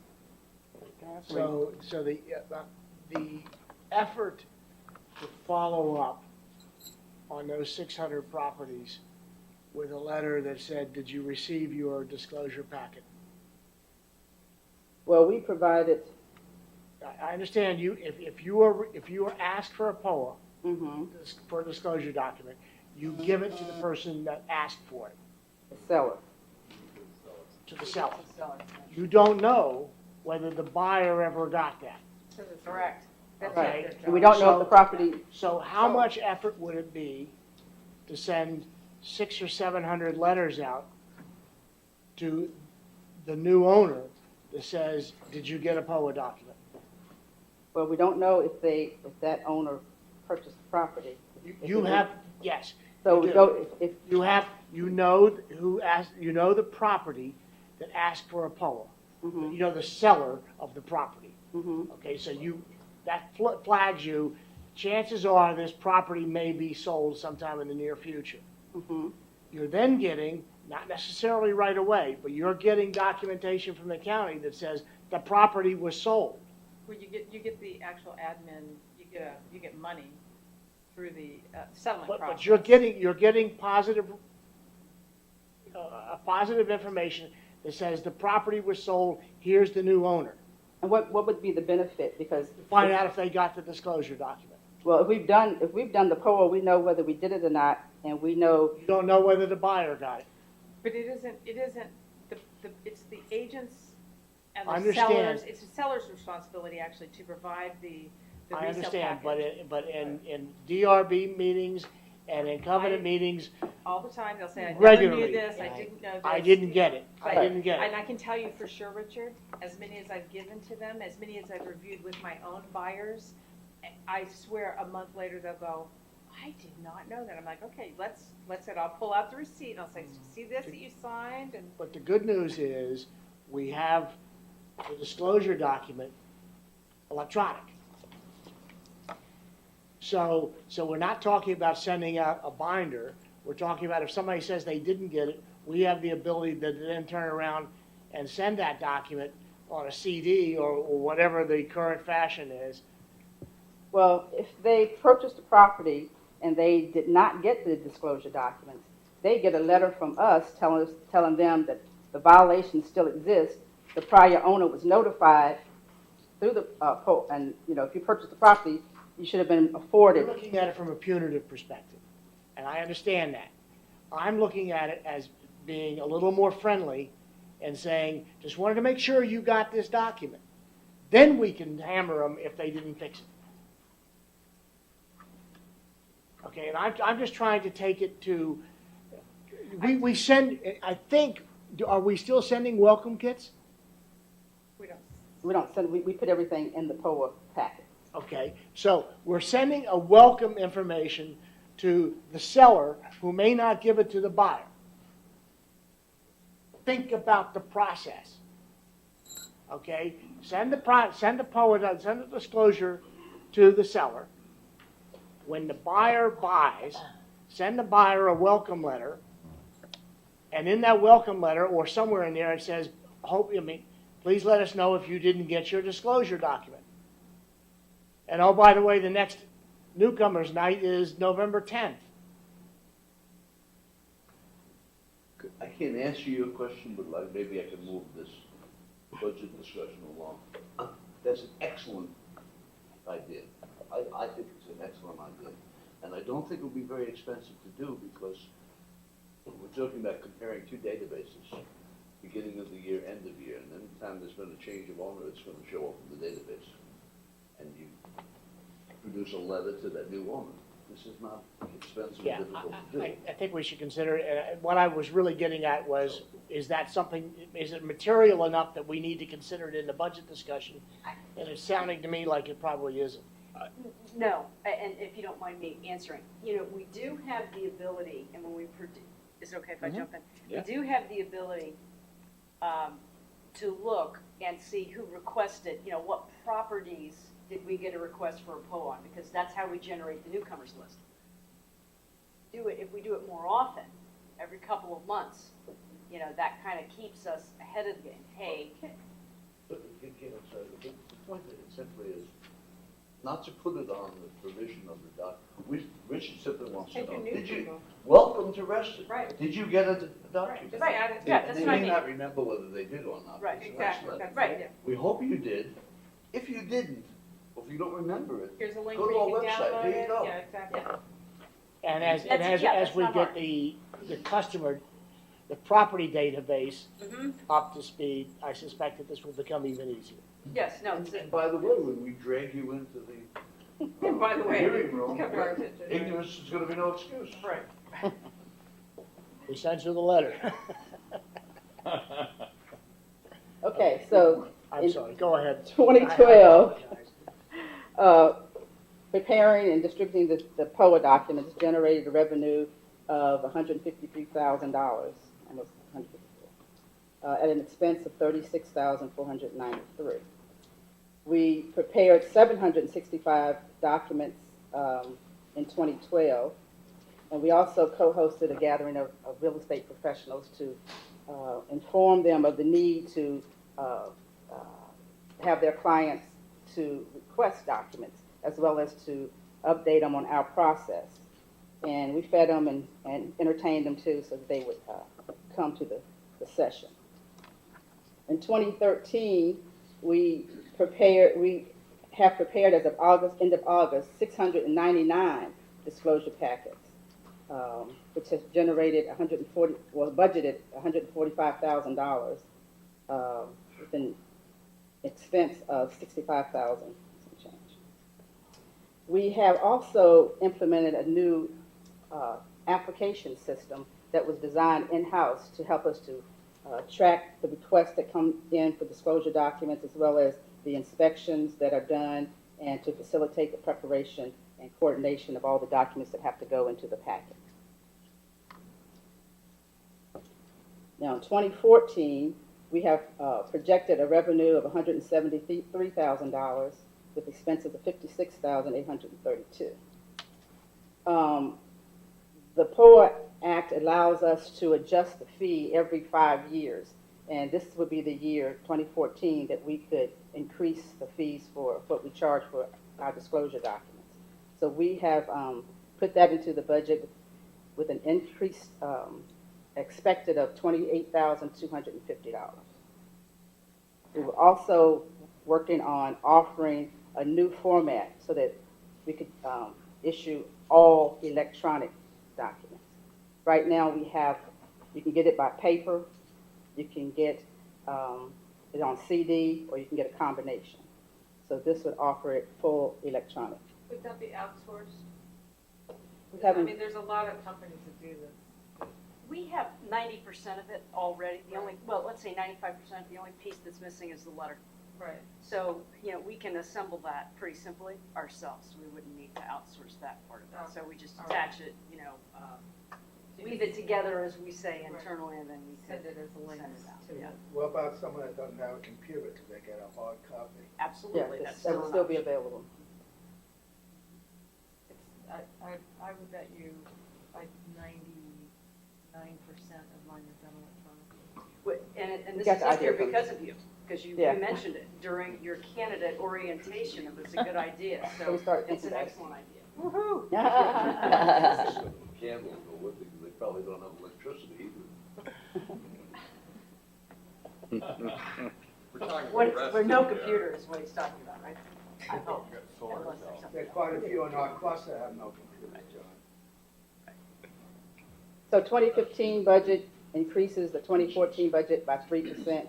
And actually, on the top number is the revenue of $178,000 with expense of $58,000. And that concludes covenants. Questions? I know they've been going on during our presentation. Any comments? Thank you for that. Appreciate it very much.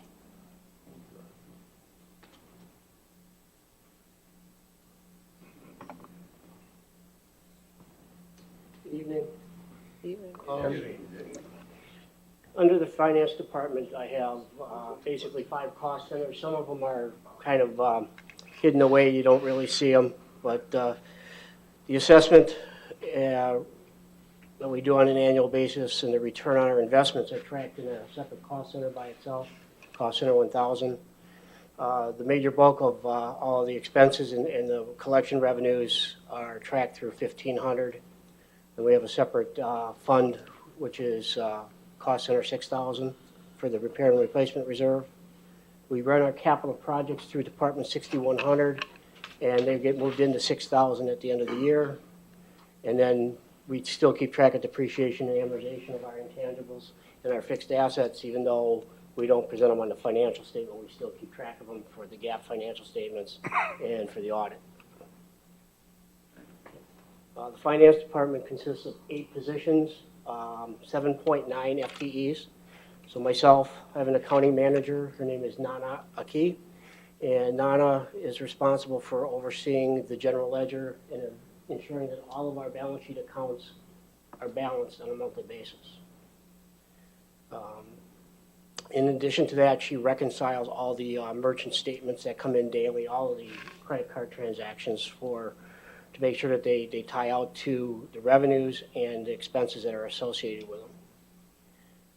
I then have an accounts receivable manager who, excuse me, I want to step back. The accounting manager actually supervises the junior accountant and the payroll technician. And my accounting manager supervises the part-time accounting receivable assistant. And the two of them are responsible for making sure that all of the payments that come in are posted to the accounts where we charge the different, primarily the assessments too, but when we have delinquent accounts, we also charge all of the late fees that are incurred, the lien charges, demand letter fees, and all that are charged in the accounts receivable system. And she's responsible for posting those to the receivable system. And then when the payments come in for that, her and her assistant are responsible for posting of all the payments, plus doing other things on the side and providing additional information as it's requested. The junior accountant primarily does our accounts payable. The billing and collection supervisor is responsible for the overall collection efforts of the organization and works very closely with the collection agency. And she has a full-time assistant with her that works heavily involved in getting new addresses from new members to the association. They take HUD-1s and verify that we've received our transfer fees. On occasions, we get checks from title companies that we don't know what they're for. Typically, it's a POA payment, and the POA payment got issued twice, and we have to work out some mechanism to refund it to them. Or in some instances, we get a payment for a POA document that wasn't received, and we have to notify Provetta's staff, and they need to work with the new member on that piece. Primarily, our primary responsibilities are to maintain a GAAP-based financial records and financial statements for the organization. We issue the monthly financial statements to staff, internal staff, so that they can take a look at their budget and see how they're doing, expenses compared to budget. We also issue the financial statements to the fiscal committee for their review, which are subsequently forwarded on to the board. We process over $6 million in vendor payments annually, and that's electricity, water, sewer, rent, fees for programs that we operate. In addition, we process a little over $6 million. I think we're going to hit $6.1 million in 2000. I'm sorry, $6.3 million in 2013 for our payroll. Those are all processed by our payroll position. And that's to over 4,050 employee either checks or direct deposit transactions during the year.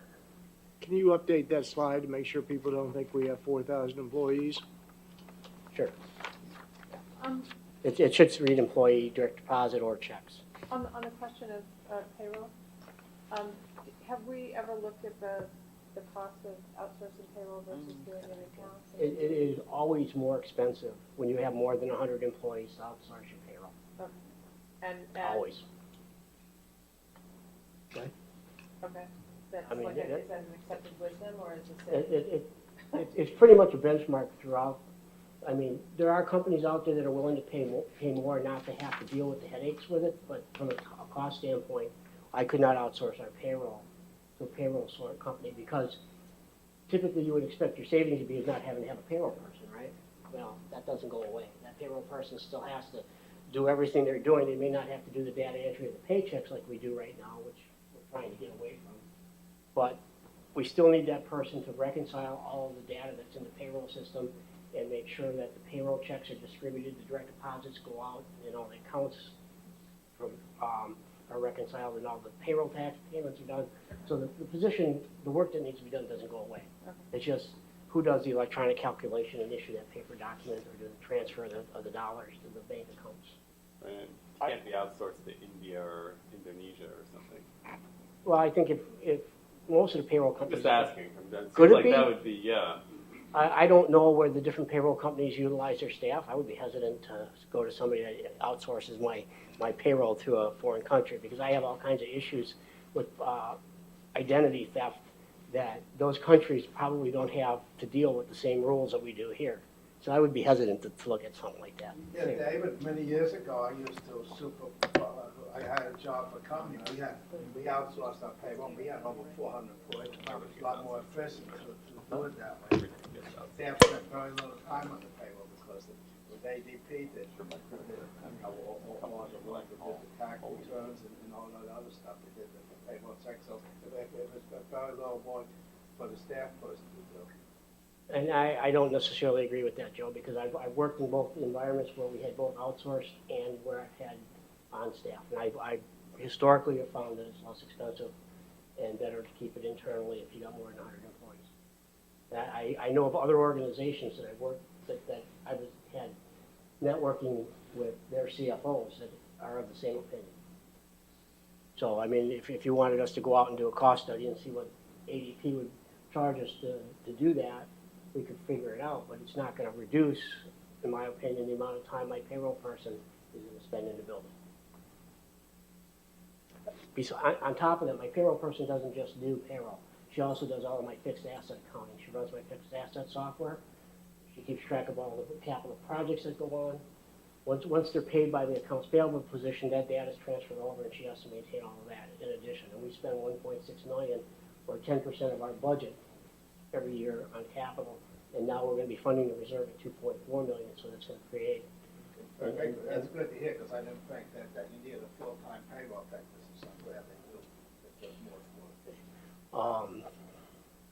We prepare the biennial budget every 2 years, and we review it on the off year. We bill and collect over $12 million in the annual assessment, and that's comprised of 21 apartment units right now and over 17,000 members. So when we do the annual assessment, we prepare 21 apartment bills, and then we produce 17,400 individual documents that they go out electronically to a print house. However, they do get mailed directly as hard copies. Every 5 years, we have to do a reserve study. We'll be doing that in 2014. The last time we did it was 2009.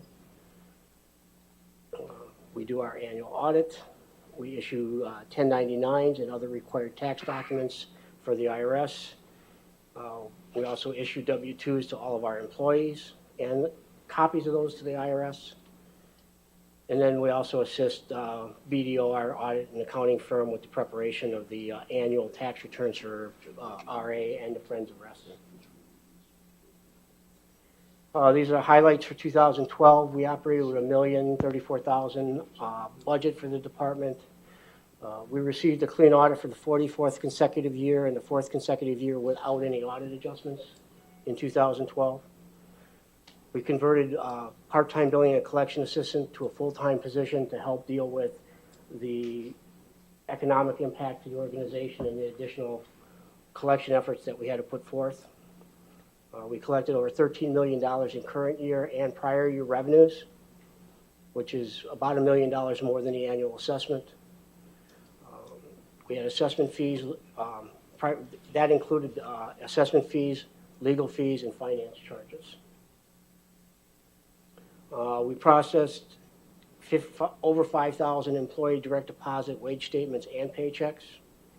We also processed over 3,400 accounts payable checks and mailed those to the vendors. We have very few vendors that we do anything with electronically. And We also processed and reconciled over $4 million of credit card charges. In 13, we operated with a budget of about $60,000 more than 12. Again, we received we are anticipating receiving a clean audit for the 45th consecutive year, and should be the 5th year without any adjustments, assuming we get to that point. We repaired the 2012 990 nonprofit tax return for RA and Friends this year, and we've collected $11 million worth of current and prior year assessment fees, legal fees, and finance charges so far this year. So in 2014, we have a larger increase in the operating budget. It increased by $300,000. The $300,000 is consisted of basically two items. Historically, we put our legal fees into 1,600, cost center 1,600, which is the legal fees. However, about $300,000 of those fees that are going into the legal section really are costs associated with collecting the assessment, and that's done by Mr. Chadwick's firm. And so we moved that out of the 1,600. We moved part of it into the covenants department because part of the work that they do is on the collection of the past due covenant balances and legal fees associated with NOVs and sometimes the process of having to fix properties. The remainder of that $300,000 was left in the fiscal department, which was right around $245,000, $250,000. And then we also have about $45,000 budgeted for the cost of the repair and replacement reserve study for 2014. My highest priority for my department right now is to increase my part-time accounts receivable person to full-time. He works approximately 35 to 37 hours a week right now. So he's really not, he is part-time by our rules, but he's getting pretty close to being full-time. And we need that because since 2005, we've had a lot of changes that affected the department. There were impacts on processing of things because of the collection rules. We've also increased the billing units in the community between 2005 and 2007 by 600 units. I think it was Park Reston converted their apartments, which was one bill, into condos, which was a little over 400 condos, and there was, I believe, Mercer Apartments converted 194 units into condos. I think that happened just before my arrival in 6. So my priority is to get that position full-time and make the department a little bit more efficient in terms of processing all of our payments. In 2015, one of the priorities I have for my staff is I think that they need to stay abreast of the knowledge of their knowledge of their position, and they need to attend seminars in order to stay abreast of the things that are changing in the rules and regulations that are applicable to their positions. And then one of the other things that I'm a strong believer in is that we should have a manual, process and procedure manual for each of the positions in the department, that if somebody weren't able to come in to do their job for a long period of time, we would have a document that could be referred back to. So we're going to continue to work on that documentation. So, and then the one planning and the one CapEx item that we have that's a high priority for 15 is basically a budget tool, so that not all the budget has to be done by entering in the spreadsheets by everybody. Any question? Yeah, but just one, generally speaking, I don't want deep specifics here, but generally speaking, tell us how the finance budget from 13 to 14 jumps up, pretty high percentage increase. It went up $300,000 because we reclassified legal fees from 1,600 into 1,500, because that's where all the revenues are that we receive for doing the collection effort when we don't have any expenses in there related to it.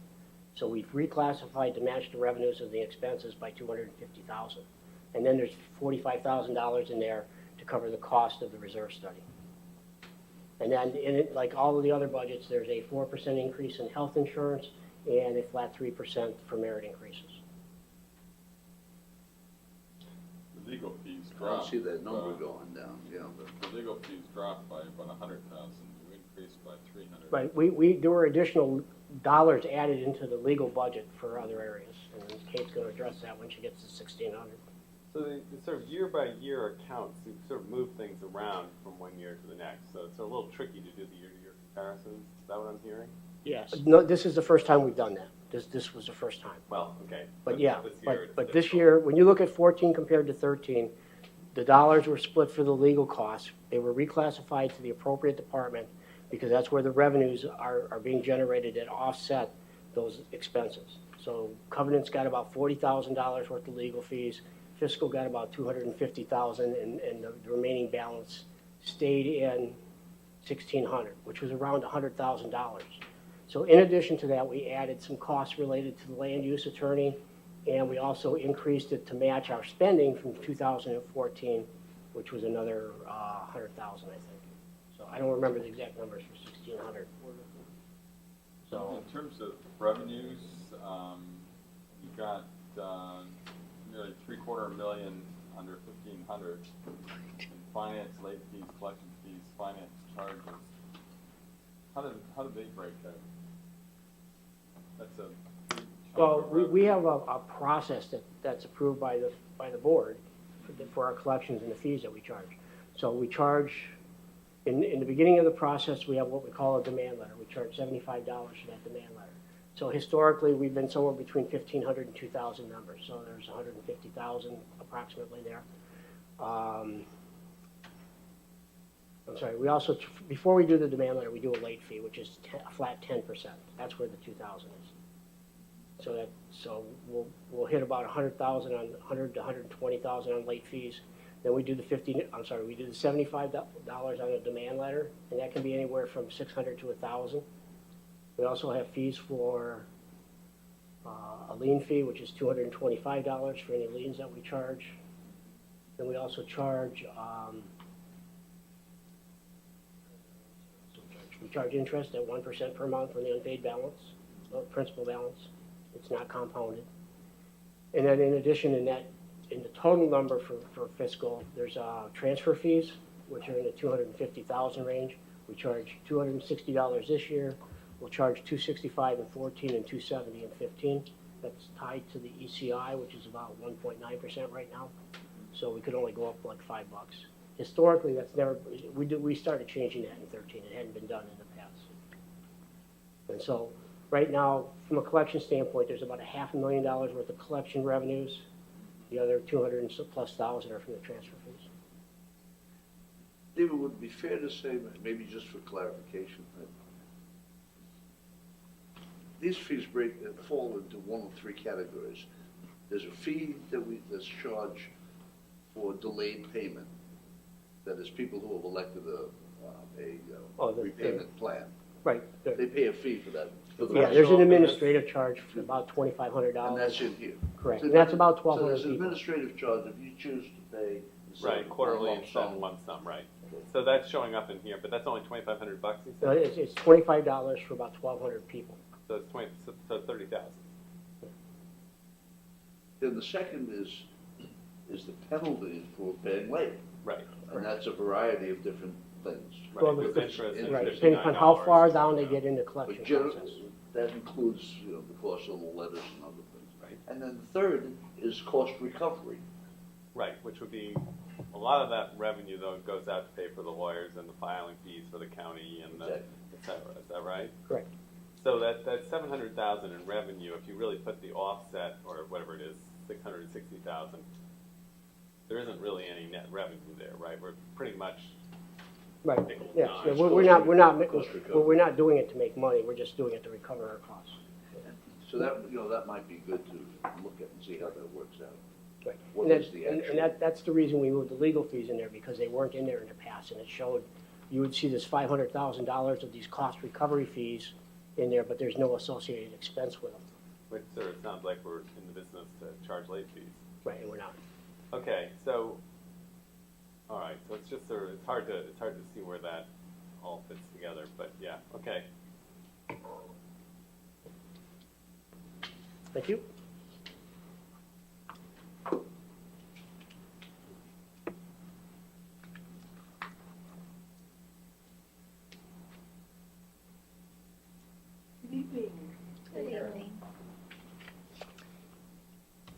So, Human Resources, we are a two-person department, and we provide the right arrow. And we provide a full array of personal services to all the departments to support their staff and all the work that they do. Myself and an HR generalist, staff and Human Resources Department, and we have 5 areas of focus: employment and recruitment, which we receive resumes, we screen them, certify them, work with employment managers to select their people, and then we process all the paperwork to get them on board, conduct very in-depth, thorough orientation programs as we onboard the staff so that we can get them up to speed as quickly as possible. Personnel management, very transactional kinds of things, all of the different types of paperwork and everything that we have to process. Comp and benefits, it's pay plan, salary, making sure that our salary is competitive, looking at all of our benefits programs. A couple years ago, we put out an RFP so that we could look at a benefit consultant to help us look at our programs. And we did change our consultant, and we got a really good company to help us. And so they have been working with us in terms of our health insurance programs and all the other benefits that we offer, making sure that we do have very good plans to offer and that we are getting good services for our money. So we're real good in that area. And employee engagement, that would have to do with our wellness program, which we've offered. That we did receive an award again this year for being one of the healthiest employers in Washington, D.C., which we're quite proud of. And employee recognition and some of the social events and things that we do for the employees as well. And training and development, which is really a big priority for us, making sure that our staff skills are as high as they can be, and that they get the professional development that they need to do their job. So in 2012, some of the highlights of our department: we provided tuition assistance to 7 employees, which was about 9% of our employee base, and 1 person went through the Leadership Fairfax program. We initiated an update of the RA pay plan and review, and comprehensive review of our benefits program, which was already presented to you, I think, a couple months ago. So that was completed. And we increased opportunities for health and wellness. We conducted 8 wellness seminars and actually had very good participation, on average about 17% of our employee base, which actually is probably very high. I think, if you do research and look at best practices, if you can get 10% participation, that's really quite good. And our program actually is very more holistic, and we don't just focus on the physical aspects, but we also would look at things like financial stress reduction, those kinds of things. And we actually have been able to present this program very cost efficient. There are a lot of resources in our community, in the wrestling community, and we have, I think we've done a very good job of reaching out and creating partnerships with some of those resources, and we can get actually physicians who have come and conducted presentations for us, which has really been quite good. And the other good thing about being able to offer this wellness program is that we do see it coming back to us in a positive way, because it really does help to keep our insurance rates low. And I say that because we have heard, and that is a feedback that we get, from our benefits consultants when they are actually out there marketing,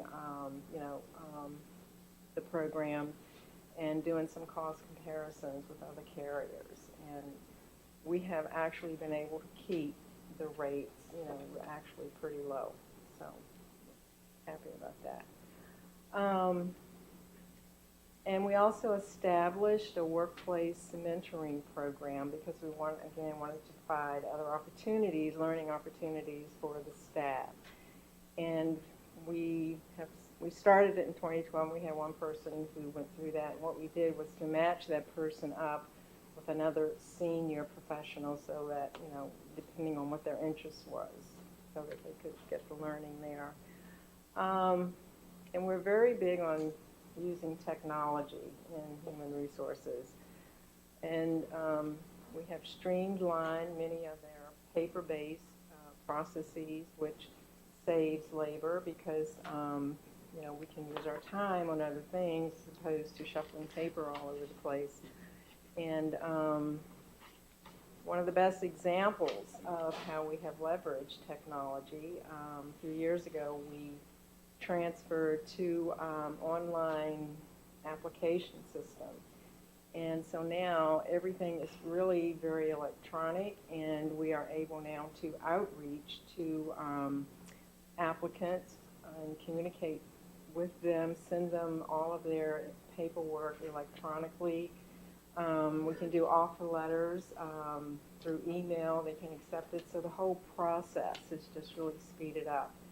And we can get people, find really good people, process them, and get them on board very, very quickly so that we don't have gaps there. In 2013, again, training and development is really just big. I see that as a way that we can continue to build our organizational capacity by making sure that we have highly skilled staff. And continue our health and wellness. This year we did, in 2013, we did offer more wellness seminars, 11.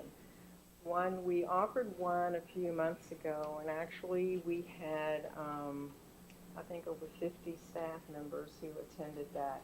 And all of these are brown bag lunchtime. And they come, bring their lunch, sit, eat, and gain information, which is good. And we did do an overhaul of the employee handbook, again, which was presented and approved by the board.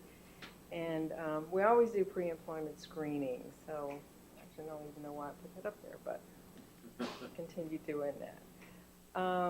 And another use of technology. We can now, with the provider that we use, we can actually send e-invites to prospective employees, sending them the information for their background check and also for their drug screen, and it's all done electronically, so it just speeds everything up. And we get all the results back through email as well. So in 2014, we have 2 new initiatives. It's still more training and development, but we want to put some money in here so that we can do an organizational-wide in-service training on customer service. We try to at least do one organizational in-service training a year. And then the other money there is for staff in terms of going to seminars, perhaps doing different certification programs and things like that. Again, technology, HR Actions is a software, and it's actually an enhancement to our current system. And it would just, again, help us to smooth out our transactional processes. Many of these things are still paper-based, and it would just create more efficiencies, and so it would improve the service to the workforce. But it would really get rid of a lot of the paper that we're using now and so that we don't really have to go hunting down staff, asking where a piece of paper is. We can track it, we can manage it a lot better than what we're doing now. And the other thing that I want to mention here, it's okay, we're actually still working with this vendor, and we have gotten it to a point where we have negotiated that price down a bit, actually quite substantially. So, Alice, before you go on, your budget between 2013 and 2014 is about 50% higher. Can you kind of touch on where the $150,000 is going to be spent? well, don't forget in 2014, I think the board had already indicated they wanted to do the expanded background checks, and that was about I think all total, well, the incremental difference was about 35,000, I think, but overall it was about $60,000 total. How about the other 90? There was something else in there.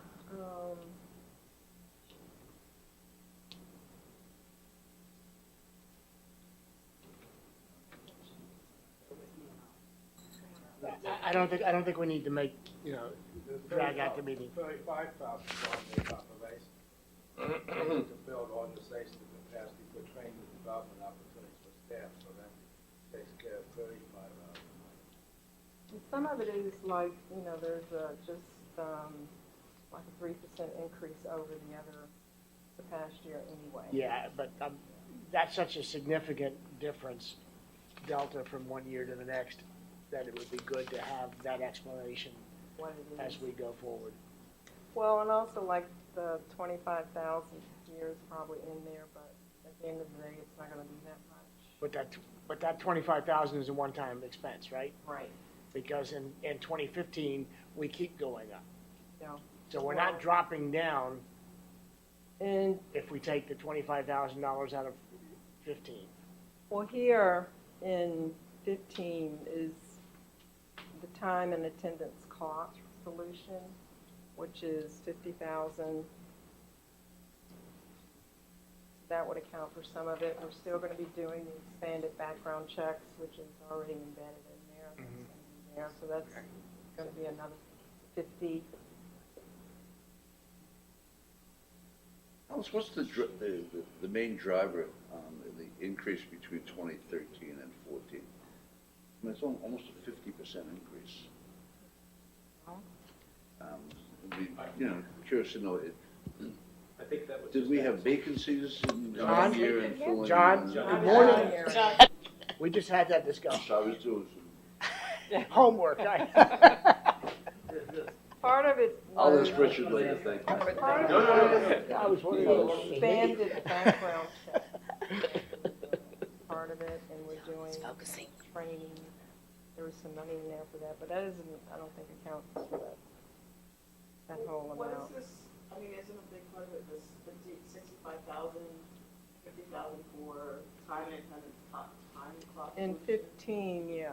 It hasn't been included yet, though, in that draft. These are one items, and I'm taking a look, and there's about 41,000 that was added for screening costs as well as 401k admin fees. Right. There's also another 10,000 that was added for organizational and departmental training that is needed. And what was the other ad? For the 35,000, right? It looks like This is for these employer shared fees. Looks like we've got there's something there. We'll have to go back and look at that. Yeah, we'll double check and tell you Great. exactly what all that is. So I've got a note on that. So in 15, again, the training and development, but the time and attendance clock solution. Guys, we've got a presenter, please. And you can't hear me because my voice is so little. We're studying. Studying. Yeah. So $50,000 for the time and attendance, and again, it would make everything more efficient and reduce labor costs so that people are not dealing with paper and inputting information into the payroll system manually, where you have software that talks with what we have right now, so we can just kind of flow into that. So, but that is organizational wide, so it would really be a good enhancement of the organization. What percentage of our full-time employees are non-seasonal employees are on a time clock? That would be our non-exempt staff right now. So what is that, about more than 50%? At least because most of them are at CSF, non-exempt. 50 people in there. So it's more than that, maybe 60%. Okay, thank you. 60, 65%.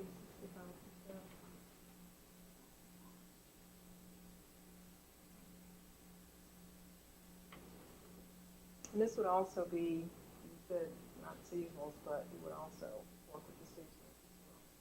Yeah, I assume. Thanks. Any other questions for Alice?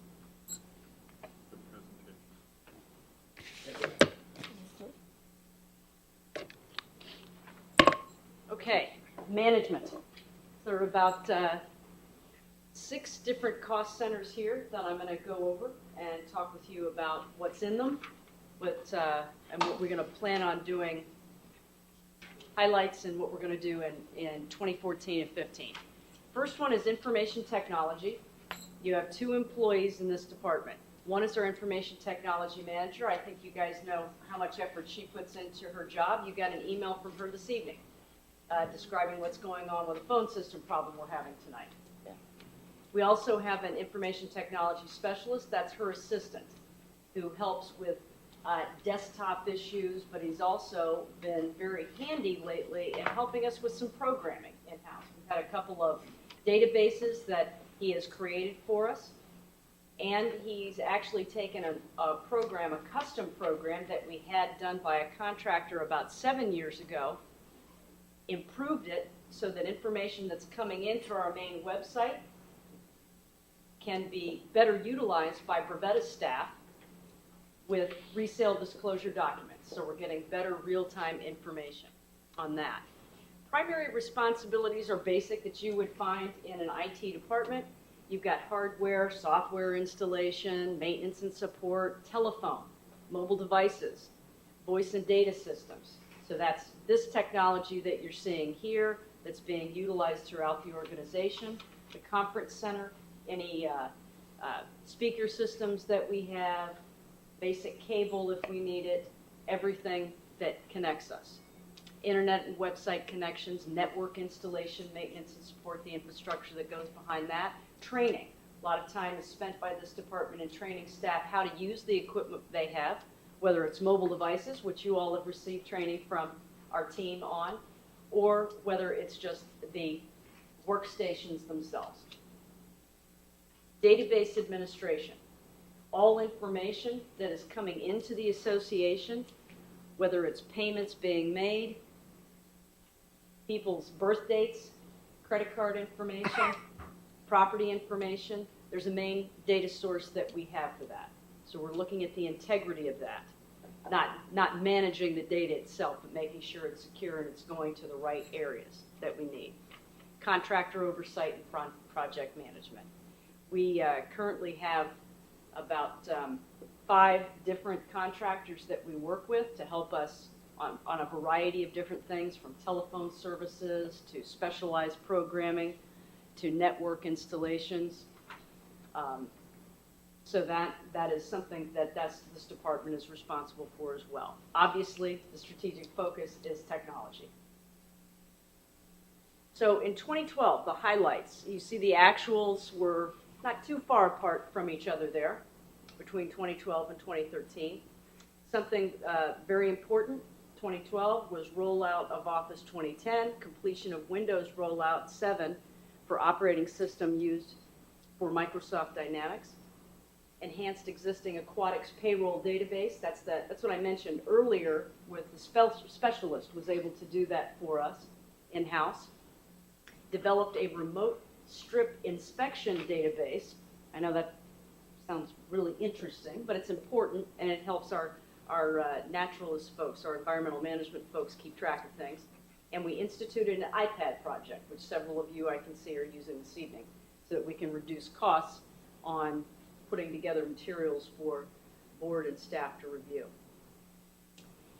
We put together in 2013, by the request of the board, a special committee on IT to take a look at our systems, see how we're doing, and come up with a strategic plan for that department to execute.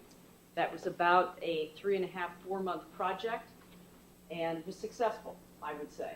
It was very well put together, and it's something that's important across all departments that we're interested in doing, is having a strategic plan that marries up with the association's main plan. Implemented new electronic device and remote access policies, how staff and yourselves get information from us and how that is secured. Upgraded finance department software applications. We're going to initiate that this year. David alluded to it a little bit with document recording of how people do their jobs. It's called requirements gathering, getting the information, understand what is needed so that we can help make application upgrades, business process changes. So we're beginning that right now. And we're continuing a build-out of deployment of a covenant software application to create some more efficiencies in that department. So those are the highlights for the past couple of years in the 2012 and 13 budget cycle. Highlights for 2014. We have a strategic IT plan and plan on implementing it. So there are initiatives that we have throughout the course of the year that we'll be putting in place to make things more efficient and effective and to meet the goals of that plan. One of those is to continued build-out of and deployment of covenant software application. It is imperative that we get them away from paper. We make it easier for them to do their job in the field. Right now, they go out with a clipboard, check things off, write notes, come back, type it up, send out their paperwork to notices to the members. A lot easier to collect that electronically, upload it, create a letter that goes out. You're creating some efficiencies, so we're trying to work toward that. We also want to give the covenant's advisors, managers, and committees, and others around the organization iPads to better do their work. Eve spoke of it earlier tonight. Why do we have to have all of this paper floating around with the photographs? It would be much easier if we can put that on an iPad for the different committee members to look at. Covenants, DRB, whatever committee legal that we can do with that. It's also helpful for Brian's staff, Brian and Larry's staff, when they're out in the field, to be able to look at a GIS map, identify where they are, take information in that they can go back to their computers and upload. Again, a lot of hand information is taken. Okay, when you say iPad, do you mean iPad, or is it? It could is be there a the different potential for other type? Other devices. It could be other devices. I have a question. On contract outsourcing, how much did you spend in 2013? And if you add this new person, how much would you expect to spend in 2014? Because it says you're going to reduce it. Right. We spend about, let's say it's about $350,000 on contracting, professional and technical fees. I quickly found out this year that we've got great in-house talent that I want to better utilize.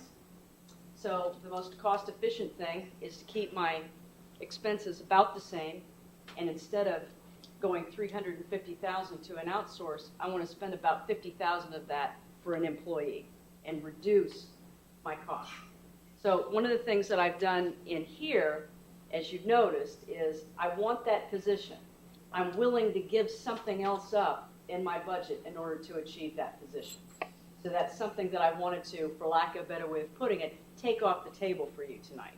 Try and make it a little easier for you to consider better utilized resources, because what that employee did for us and has done some fantastic things. I got more from him than I did from the contractor. So I want to bring that in-house. And what we need is desktop help. We've got, it's been a long couple of days for my IT staff, as you know. Telephone system's been down for 2 days. We're working on 3 starting tomorrow. A lot of time on their part that takes them away from conducting other business that's needed around the organization. So that's 2014 highlights, things that we want to do. 2015, again, it's important to stay on the strategic plan implementation for IT. One of the things that we need to do is we want to look at upgrading to a virtual host servers for the organization and migrate all of our servers potentially off-site to a cloud situation. That's going to reduce our infrastructure costs over time. We want to implement a new solution for pool and tennis pass printing, barcoding, QR coding. We tried to initiate that this year, got a little waylaid on some other items, but we really do want to get away from printing passes. It's expensive, time-consuming. We want to make it easier to deliver this to the members who use the facilities in a more efficient and effective manner. One of the high-priority initiatives, it goes directly to, I highlighted in orange, yes. Let me just add that if you do that, then the member has to get the initial card with the new technology, but after that, they don't have to schlep down necessarily to here to pick up or have us mail. Right. It's just, we're just updating their records. Correct. Exactly. So there's a real member benefit to that. Exactly, yes, added value there. Highlighted orange on the high priority because it is directly related to that implementation of this IT strategic plan is a document management solution. That was one of the objectives in that strategic plan. It is an expensive item. It's a capital item. It's a start. But we need to move in that direction. We have a fantastic file room that we got when we got into this organization, when we got into this building. We have one upstairs, and we have one downstairs. They're beginning to get full. We need to move to an electronic management of our documents, retention, not just internally, but for our members as well, for them to be able to look at documents with regard to their property. And there are other efficiencies that can be had with document management. The other, you're seeing it here because it is important, is additional storage for some of our communications data. And this is above and beyond what Kirsten was talking about earlier. That was more document pieces. This is more digital. Everything that Sean is doing right now, that takes up a lot of space.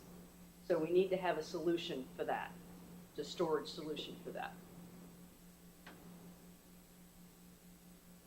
Corporate and board. So I'm switching gears on you. There is no personnel associated with this particular cost center. There are lots of people who touch it, but there's no one dedicated person to corporate and board. There are several things that we're required to do that are located under this cost center. Annual members meeting, we're required to do that. Costs associated with that are in this budget center. Board meetings, work sessions, any district meetings we have, the costs for that come out of this center.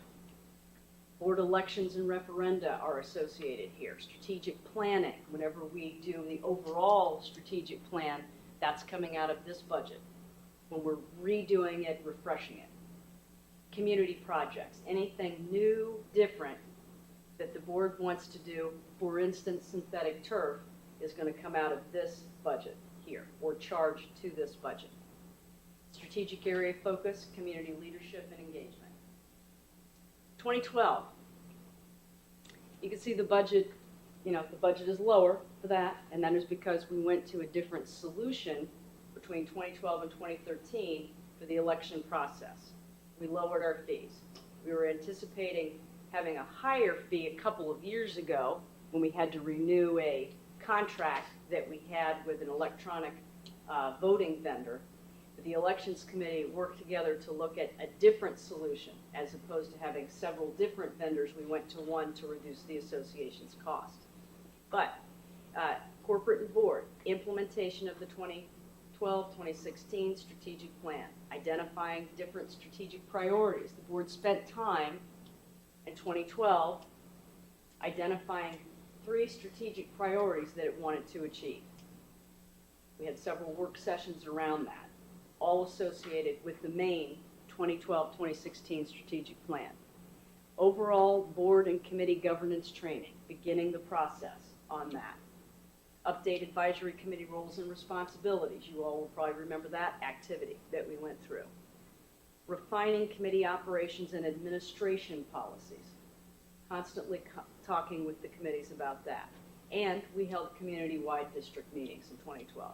2013, again, still working on the implementation of the strategic plan. 2014 and 15, budget development process. We're focusing on that right now. CEO transition, providing leadership to and training to committee chairs. I've gone to several committees to provide them an overview of all the things that we updated in 2012. Even went so far earlier this month to have Sean tape me on doing that presentation to make it easier for new committee members as they come in to learn how our committees operate. We also are refining the annual elections process to incorporate scan technology. So that was picked up this year for this budget cycle. Yeah, what are the nature of those costs? How would you characterize them? It's probably not office supplies, and it's probably not furniture. Right. It is contractual for the election. It will be postage and mailing out ballots. It will be printing.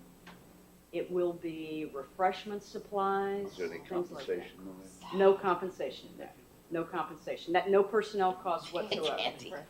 Yes. Yeah, oh, candy. Oh, I'm sorry. I apologize. I do pay you guys in candy. That's a lot.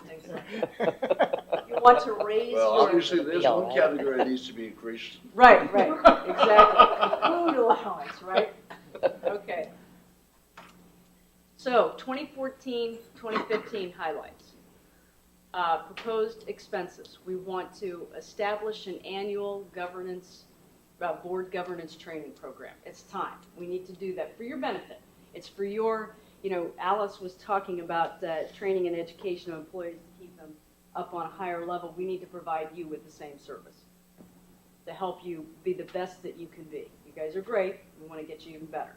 I don't see any compensation for the board members there. No, I know. It's not in there. It's You not don't in get there. compensated. We need to. Just remember, just thought of that. The elected members do now, Joe. You get the pleasure of The our appointed company. don't. We want to identify, in 2014, we also want to take the time to identify some board strategic priorities. We did it in 2012. You identified 3. You really should try to do that every year. At least 3 objectives, no more, that you want to try and achieve in a 12-month period together. Also, I think in 2014, we're going to explore the feasibility of delivering a portion of the annual election ballots electronically to reduce our costs with mailing ballots. Ken and I spent time, Chadwick and I spent time looking at our documents right after the election because of that snafu, the mailing piece. Why are we putting ourselves in this? It's costing us money. And we looked and we discovered that when we had written the documents and put together the information on it and we did the rewrite, that we used this word may send out the election ballots by mail. And we had an aha moment this year. And we said, let's go back and see what we can do because that costs a lot of money. Going back to a point that Ellen made earlier with the magazine, we've got lots of people this year who voted electronically. It's very easy to reach out to them and say, would you prefer to receive this electronically? Actually, to all of our members. Would you rather receive your ballot electronically as opposed to us mailing? And it's okay. Anybody who says yes, we can take them out of the database and just send it electronically and then send all others the paper. So it's a way to reduce costs. So we want to look at that, at the feasibility of it, begin that process now so that we can save additional money in 2015. Don't know what that figure is yet because we have to see what we can do on that, but it's something that's important that we want to undertake next year. Identify again, you see I've repeated it, on 2015, we want to identify some more strategic priorities for the board, and it's going to be time to begin to think about strategic plan updates for 2016-17 budget. So we'll look at what we have. We've got a 2012 to 2016 strategic plan, but we've got to start thinking about what do we want to do. A couple of years have gone by since we put it together, so we're going to need to update. So that's going to be a consultant helping us do that. So again, as I put the bar graph, you can see costs are going down for this. We want to see them go down further, but we need to put some significant effort, and believe it or not, it's postage that's killing us. That's what's hitting communications. That's what's hitting this particular area as well. And we can expand that even to go on to assessment delivery of information. We just have to get the members' permission to do it, but there is cost savings to be had. I would think that in the new member, if we started a sort of an onboarding process, when you get that HUD and you get that new member, sign it or notice basically from the title company, that you could initiate an onboarding process that had the new member elect right then. Pay your give them the whatever the form is that lets them wire their, do an electronic fund transfer of their assessment, get your, just sign them up digitally. I mean, the same way your brokerage accounts and all that kind of stuff do when you. Part of the problem is that the change in email addresses, the frequency that people change their email addresses is astonishing. I don't think it's that often. Yeah, it is. But believe me, it's very high. It's like twice a year. Yes, a lot of people have to take that work And so the problem with the opting in is always the timeliness of when you opt in to when we want to communicate with you. But that's something we have to work out. If we're sending Arrested Magazine, it's no big deal. I mean, okay, if we're sending a ballot, it's a little more important. Well, but if you effectively use social media and other options, I mean, I'm not convinced that we've kind of hit the mark there just based on the number of sort of fans that we have on the Rustin Association page. Then there's a lot of ways to be pumping out information that would clue a member that says, oh wait, I didn't get my ballot. Oh wait, I changed my email address. That you would be able to, begin to modify a lot of that behavior, I think. And I think that the savings, even if you end up having to do a mailing or something like that, would be huge. Yeah, I'm sure there's a way that we can, capture the information and keep it fresh and help remind people of it. So. Excuse me, Ken, you have to make a motion to extend the meeting to this almost 11 o'clock. You're right, Joe.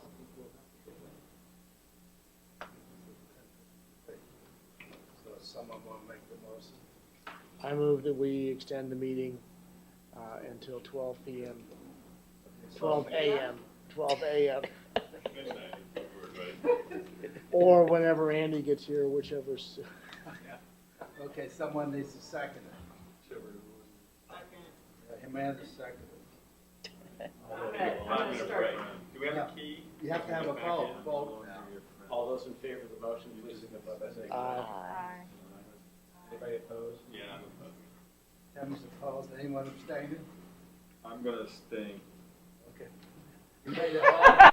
I'm making my statement. You made things a lot harder for It's okay, I got it. Tim voted nay. And I didn't Mike need one. abstained. The door was Wasting open. time. Let's Let's move on. Tim, why don't you just take this? Just good idea. I don't have to save you. I don't want to be ordinary, but That's okay. I can be ordinary. Sure. Okay. Good. Well, we're past anyway. Michael, did you say ornery or ordinary? Ornery. All right, let me get through this because mine is boring compared to what Larry has. So Oh, And I'll okay. get through mine here quickly. All right, next budget center here, cost center, is administration and member services. Right now, that's four people plus a seasonal. One of those people, the executive assistant, Kiana, is being moved over to management services, away from member services. It's just, for some reason, it's been there forever, and we're just going to move it where it should logically, that position should logically be. So we've got a member services supervisor. We have 2 specialists, one of which is sitting with us at the table this evening, Sabrina. And we have a 7-month seasonal.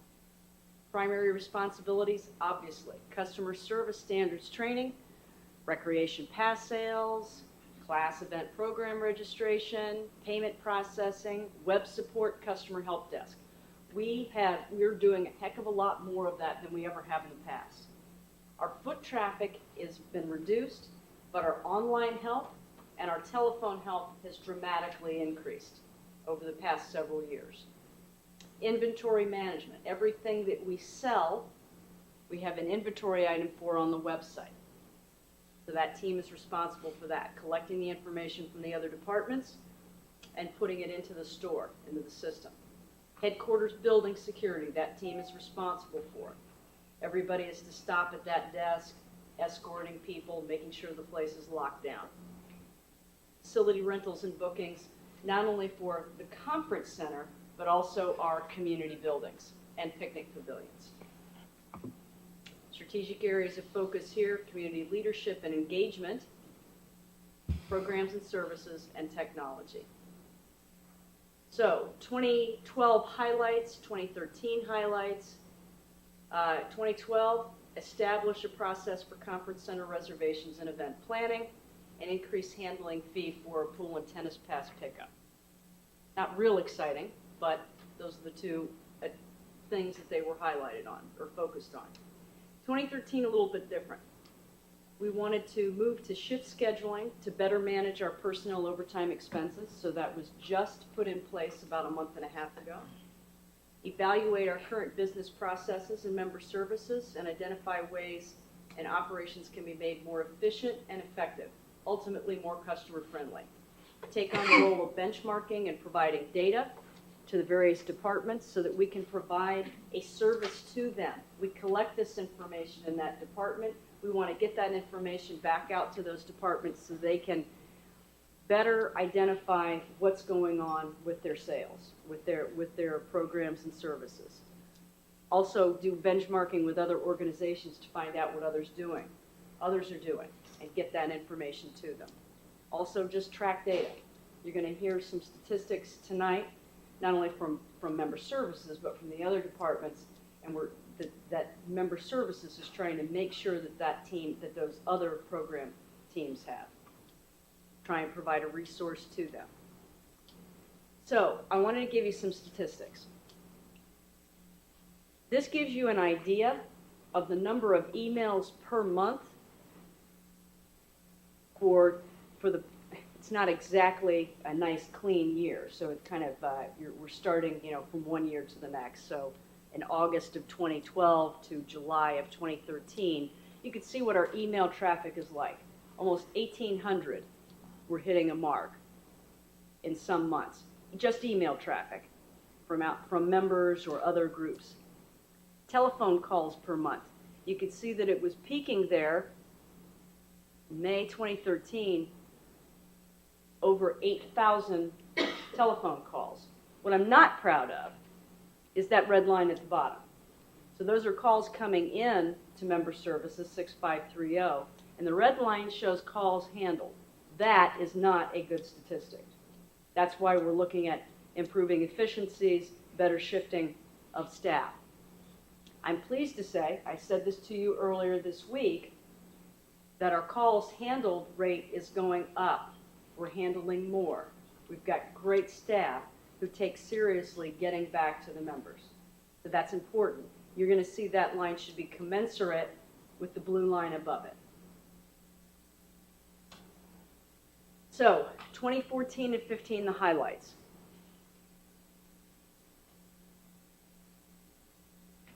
One of the things that happened when we were looking at staff efficiencies, and that you're going to see in the next iteration of the budget. You've got draft 1 in front of you, and it wasn't supposed to be the only draft. We're all going to be making changes to our budgets. One of the things that you're going to see in the next iteration is a $20,000 reduction in member services in that line, because we're handling overtime better, we're using shift, and we've got a different caliber of staff that are in there. We're taking seriously customer service. This team is going to be working on developing a strategic plan for member services to go from 2015 to 2019. We're going to work with IT to pilot a facility entry program. Not only do we want to do the QR code, we also want to get out back into the community. We've centralized everything, which is nice. We also want to make getting into our facilities easier. So we're going to try something at one of our pools in the north, one of our pools in the south, to try and collect data about people coming in and out of our facilities. So that team is going to be responsible for manning and helping put that together, getting a pilot program on. We want to move beyond just taking payments in this department.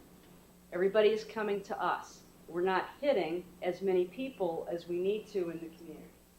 So this team is going to be getting out in the community more, going to different events, explaining to people what Reston Association does, helping communications deliver the message, and tell them what we offer, the programs, services that we have.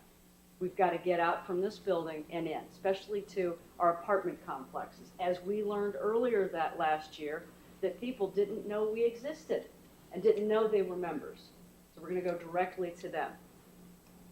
We want to collect and track data on sales and really provide that information to our departments in a more timely manner. If we've got 16 tickets left for the bus going to the U.S. Open, we want to let that department know, work with communications to help market and get those tickets sold. We want to be more proactive.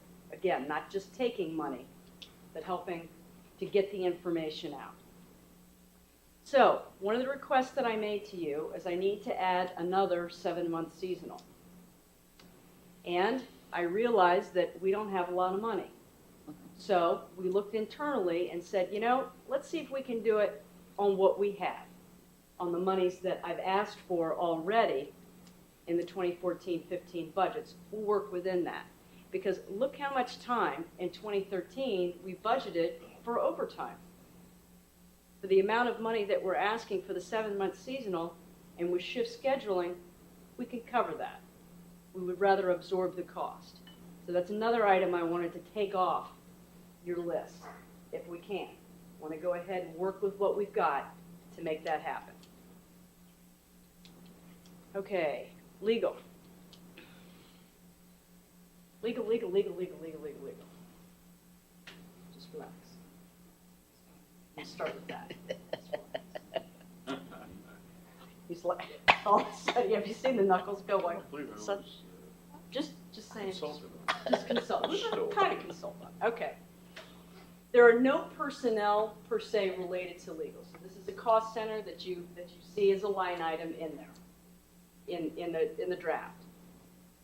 Primary responsibilities of legal to Reston Association: review and write contracts, research, prepare, and I'll explain the shading in just a minute.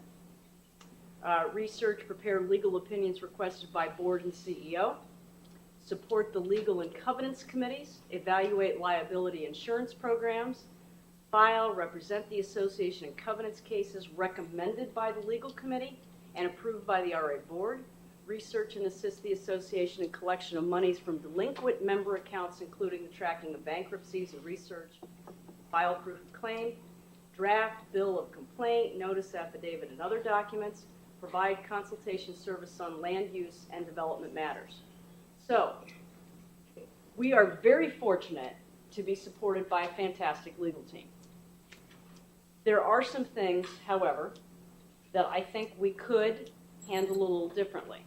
I highlighted in blue the consultation service on land use and development, and I think you will agree that by the recommendation of Chadwick Washington, of hiring an outside firm, that has proved to be very beneficial to the organization.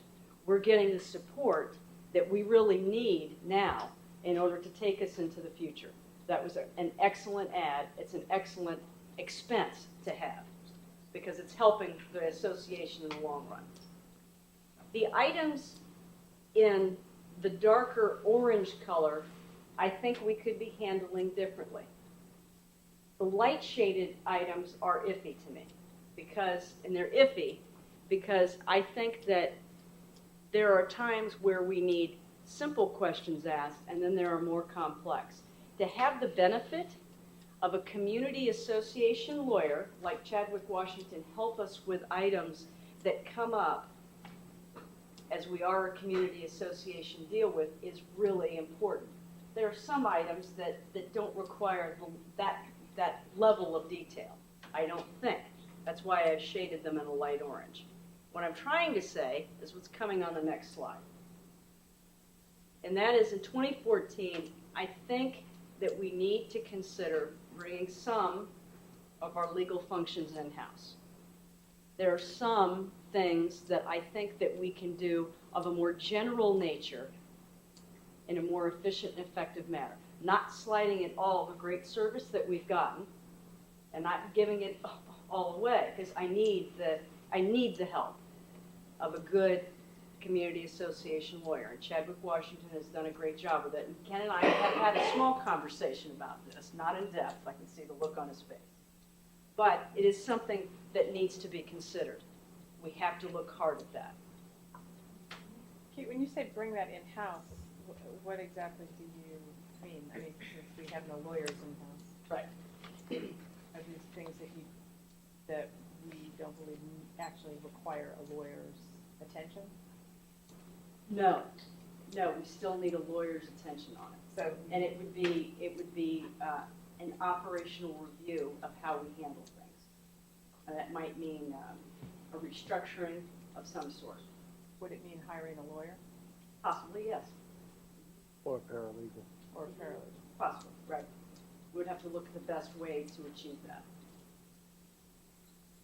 Smaller boat, Ken. What? Smaller boat. A smaller boat. Just something that we need to consider going into the future. So does the proposed budget include the additional hire or not? No. So that the actual savings would be? It would be after we reviewed what we can do.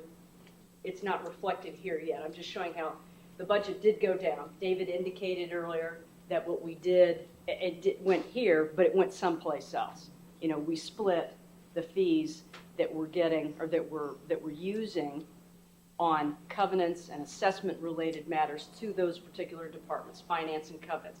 What's left over are land use and the other generalist matters that we take care of. Consultation that we get with contracts, advice and opinions that are requested as things come up. So that remained for the moment here. But I think we can look at legal a little differently. We just need to take the opportunity to do. So if we did sort of the cross-cut on the total legal expenses, in other words, roughly what gets paid to Chadwick Washington, if I put it that way. You're the only legal firm that represents RA, so we have more than one? Oh, no. Legal firm? Yes. Well, we have two right now. You've got the land use. You got John. John and you. Right. Okay. So the total amount being paid to both of those put together is what? What is it projected to be? Now it's $450,000. Right. It's a laser KDP. I'm sorry? It's a laser You know, if you need to indicate on the yeah, screen. unfortunately the laser doesn't work on that screen. Oh, It's on the an wall. LCD screen. But yeah, for some it doesn't work on the LCD screen. Do we have any sense of like what's a good practice, a good business practice? So I mean, what are other communities our size doing? That needs to be looked at. Okay. I mean, and that hasn't been done yet, but that needs to be looked at. That's why I'm saying in 2014 we need to take a look at how best to do that. Well, it seems like there's a lot of related subjects, like what's happening in covenants, what's, it doesn't seem like a straight line topic. No, it's Although- complex. Yes, it does seem like a lot of It's, money. it isn't, but it's complex. So it's something that we need to look at. So I'm Have just we putting- ever done that in the past? Looked at other practices in this area, covenants, legal, and all the rest of it? Not from that perspective. No? We've grown, let's put it this way, we've grown up a lot in the past 10 years, 9 to 10 years from where we were. So that we've got different matters and things that we need to look at. How is this expense offset by what we achieve in the collections? That's an excellent question, and that Chadwick is prepared to respond to. I don't know if you want to respond to it right now, but he wants to do it in executive session. He has been putting that together because you've asked for that. I don't want to detract right now from this overall, because it is a separate matter that you deserve an answer to. But Larry's got a presentation to make after that. Okay. So I want to just, if that's okay, if I can defer answering that for another time. Okay, management services. Management services, you have two people, soon to be a third. Again, in 2014, we're going to move that executive assistant over to the management services cost center from 1,400 to 1,700. You have the chief executive officer and the director of admin, member services, and IT in this department. Primary responsibilities: board support, policy research analysis development, committee oversight support, office operations, strategic planning and implementation, legal support and coordination, county, state, federal, legislative monitoring and review, and philanthropic efforts, kind of all of the fun stuff, making sure that Reston Association is seen in the community and a part of the community, giving back in different ways to our other community partners that make sense and that match our mission. 2012 highlights. Updated the committee roles and responsibilities working with the board, refined the committee operations and administrative policies, provided leadership training to the committee chairs, hosted networking dinners for committee leadership groups, hired a land use consultant to assist with Reston National Golf Course matter. 2013, budget development process. Overseeing the implementation of the strategic plan, hiring a land use consultant, providing leadership during CEO transition. That's been the focus so far. We need to prepare for Reston's future. So in management services, in 2014 and 15, we have a lot of things that we need to consider. This is a thumbnail of what's coming. The different properties that are coming online in the next, let's say, 10 years. Park Reston, we know, is coming either at the very end of 2014, beginning of 2015, 360 new units. Comstock at Reston Station, 450 new units. Reston Heights, 498. Bozzuto Beach, 421. Lake Ann, 1,195. Fairway, 804. There are only a couple that we know that are going to be shovel in the ground, ready. We don't have them all. We don't know all of the dates when they're going to begin. It's kind of a moving target. But that's what we know is coming. Almost 4,000 new units. And it's not just the units. It's the communities that are coming with them. A whole new development. If you think about Lake Ann or Reston Heights, it's not just the units. There's common area. There's mixed use. That's a whole new ball game for Reston. It's brand new. Urban design. So we're planning for Reston's future in management services. So in 2014 and 15, we've got a lot of things that you're going to be doing. You're going to have a new CEO. You've got to transition in. And that individual is going to want to do an organizational-wide overview. What's going on with the organization? Some of it, we've already started because we can't wait. Ravetta mentioned it earlier tonight. We're already doing a business process review, beginning that process so that we're prepared for the future in covenants administration. You'll be hearing more about that in the next couple of months. We have to be ready. We have to make sure what we're doing now is whole so that when we expand, we're ready for the future. We need to continue to strengthen our new developer and community group relationships. You've been hearing a lot about that over the past few months. Ken and I have spent a lot of time with a lot of people, a lot of lunches, a lot of meetings, strengthening our political relationships with our local officials, with the developers. It's important that we have a strong foundation with these groups so that we can have the best happen for the community. The whole development, redevelopment project piece, we talked about the land use consultation, all that's in legal, but really it takes a lot of time and effort. We did that tonight. We talked about what we're trying to do with redevelopment and what it takes. Phase 1 comprehensive plan implementation. Once that is on the books, now we've got to figure out how to implement it. We have to help figure that out because most of that is going to land on us, and we've got to be a part of that change. We're going to be identifying strategic, long-term corporate sponsorship opportunities for the organization to offset the maintenance and upkeep of our capital assets, getting out there and creating long-term relationships, groups that want to commit for the long haul for several years to help us with what we need. We need to begin an examination of alternate assessment formulas. We can't do the flat rate anymore. We've got to begin the conversation. It's not going to be easy. We need to review our relationship with the Friends of Reston, our fundraising arm. This board hasn't had interaction with that group in a meaningful way. It was established for a purpose, to help us bring on new things. It's time to reestablish that relationship and talk with them about what we need for the community. We need to explore the feasibility, this is a touchy subject, but we purposely put it in the documents for a reason, of offering management services to existing and new developments as a value proposition for being a part of the association. What can we do to help those new units as they come online? What services can we provide? Can we collect their assessments, help them with that? Can we provide on-site maintenance? What do they need? For a fee, of course, for a fee that's charged just to that group. But we need to think about that.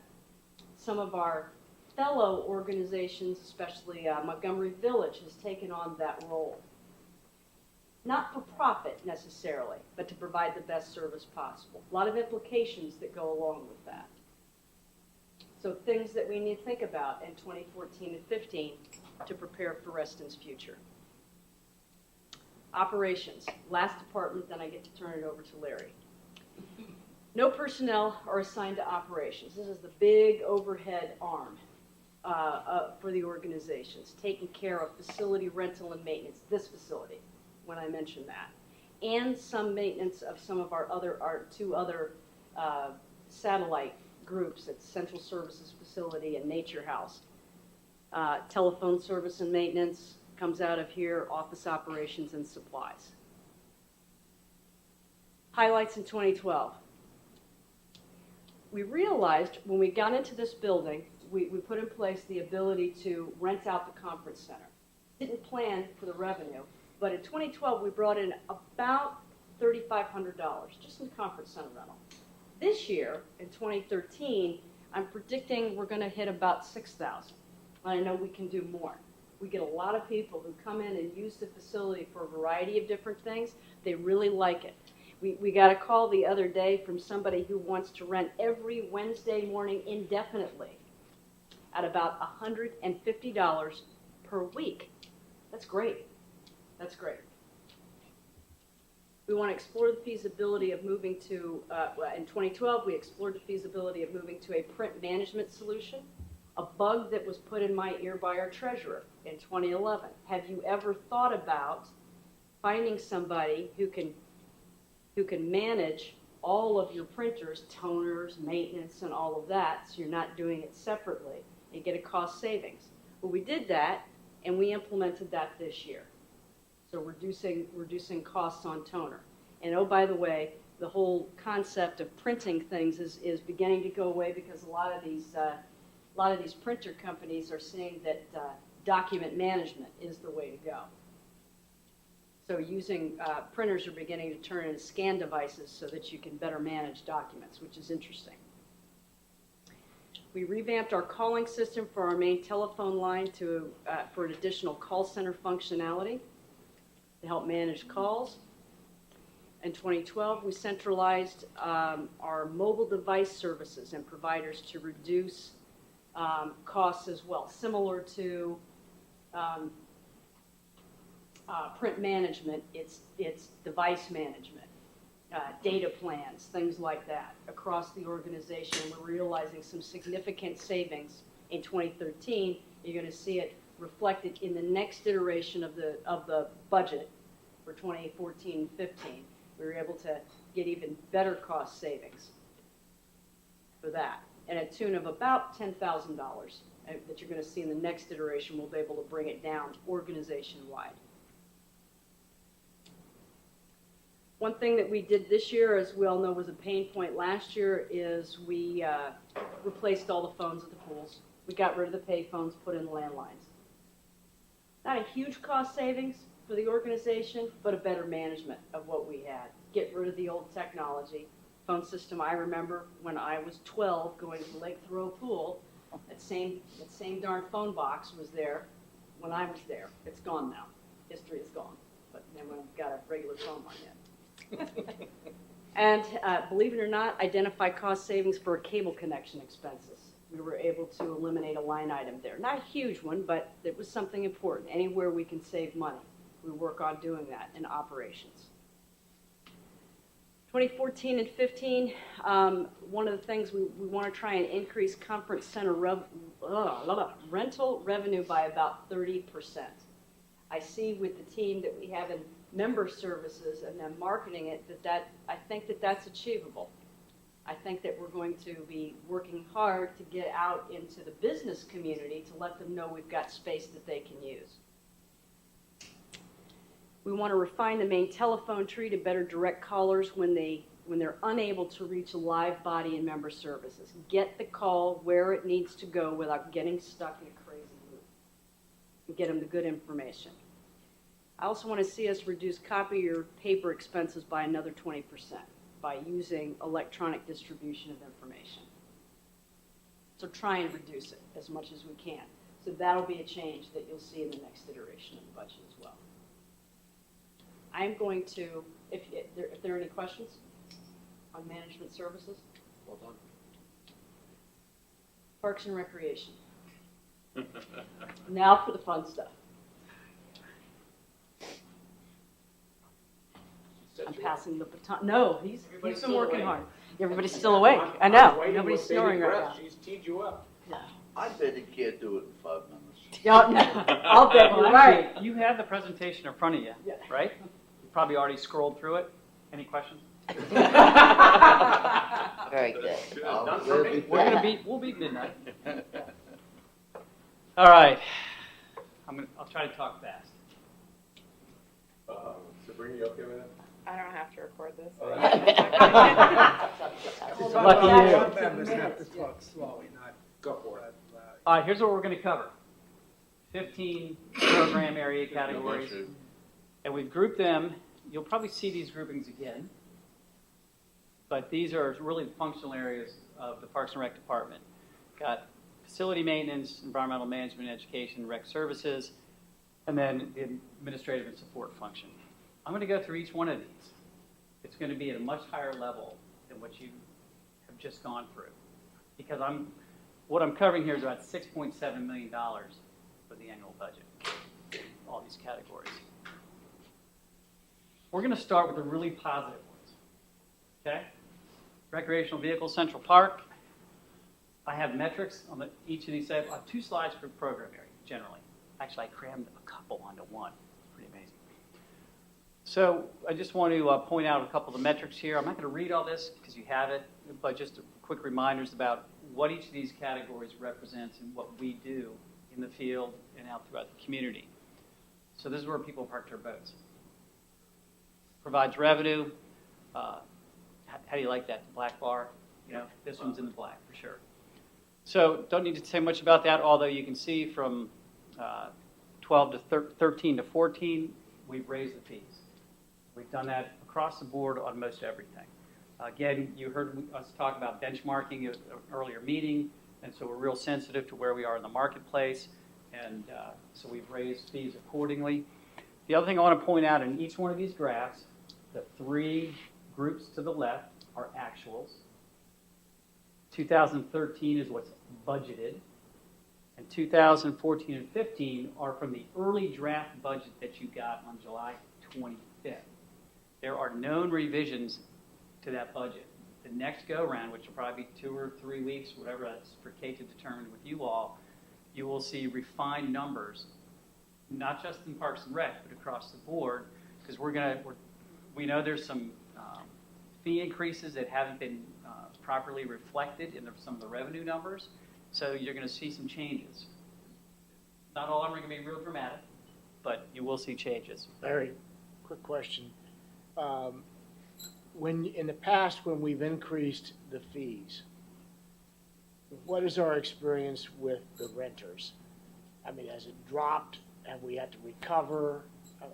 We typically get a little bit of pushback, and a few people drop. And Brian, you want to, at least with RVCP here. Not as much in RVCP. It's a great deal, and it's convenient, 24-hour access. So we really don't have a drop. Our worst enemy is the economy. The economy went down a little bit. We did lose some people. We had open spaces, but we filled them up, and we always stay filled. Do we ever have any abandoned vehicles, boats, whatever? No, we have one that we're dealing with now where the owner died. So we're trying to transition into, the son needs to figure out, does he own the boat or not? So that's the other thing. You're not looking for an RV or anything?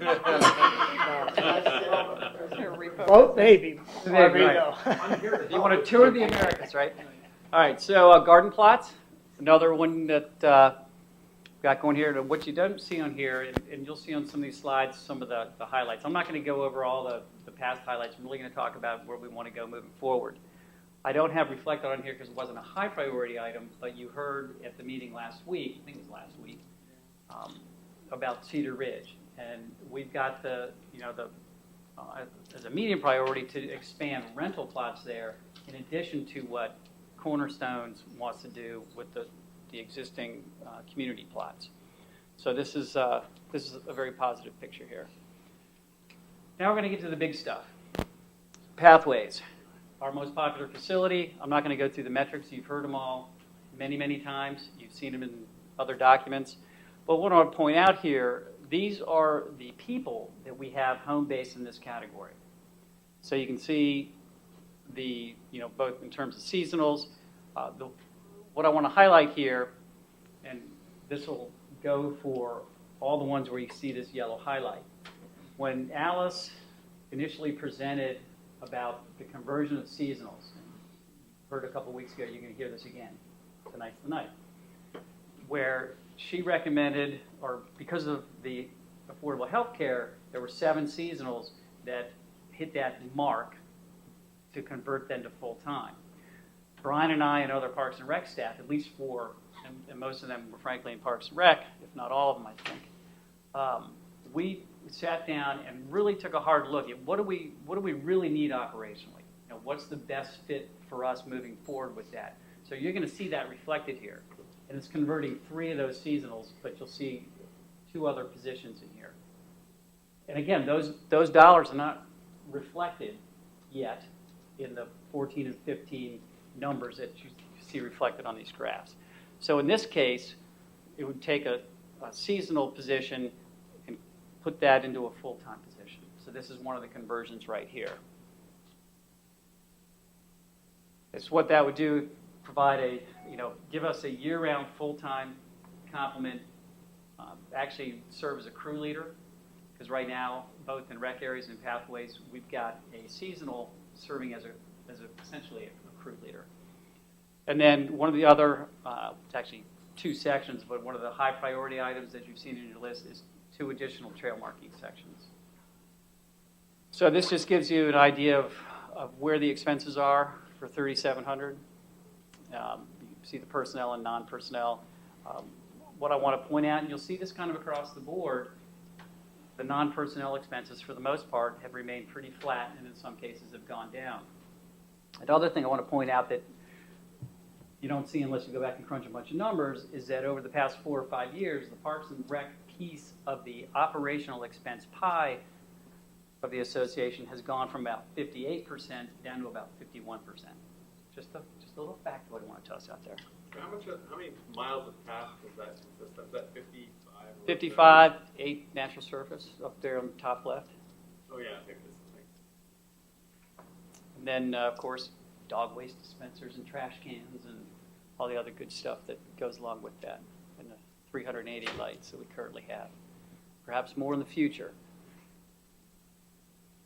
Another big category. These are 2 of the really heavy hitters that you all hear reflected in the comments you get from members. You know, well, it's all trash, the roadsides, all that kind of stuff. So pathways and rec areas where a lot of those comments are generated. And so we have a lot of resources that we put towards that. So in this one, you see the 2 highlights here. This is another conversion of a seasonal to a full-time. And then here, we want to restore the horticulturalist position. You may recall that based upon all the storm events we got, we were spending a lot of money contracting out for arborist work. We didn't have enough people to do the cleanup work from the derecho and the storm that came about a month after that. And so we actually took that position, and we have a 3rd arborist now, which has been really great. So we've been able to keep up with the work. We're actually getting to some of the pruning around our rec areas that we hadn't, because our 2 full-time arborists at the time were focusing more on the hazard trees and specific safety issues. So those are 2 of the yellow highlights that I want to point out to you. So here's just a snapshot of the expenses and where those expenses are. Again, notice the non-personnel costs are flat, actually gone down a little bit. So here on the bottom, just some of what I call the highlights, but they really reflect kind of where we want to go. And a couple of things. So restore the horticulturalist position, convert the seasonal to the full-time for a crew leader. And just to give you an idea of the non-personnel costs, which have not gone up, those are some of the examples of what that's reflected. So it's fewer plants, we're not doing as much mulching, things like that. And those are things that, in any given year, it may not, jump out at you, but over time, it has an impact, certainly visually and aesthetically. One of the high priority items was replacing all our parking lot lights with LEDs. So we've put that here. And then another priority item was putting some additional resources in for additional roadways maintenance, which we hear a lot of that. You all hear that as well. And then just something I want to point out here, in 2012, you may recall, those of you who've been around, we used to contract out for some of our grounds maintenance. We put our crack crews on the roadways, and we contracted out for our other grounds around our rec facilities and ball fields and so forth. And we've moved that in-house.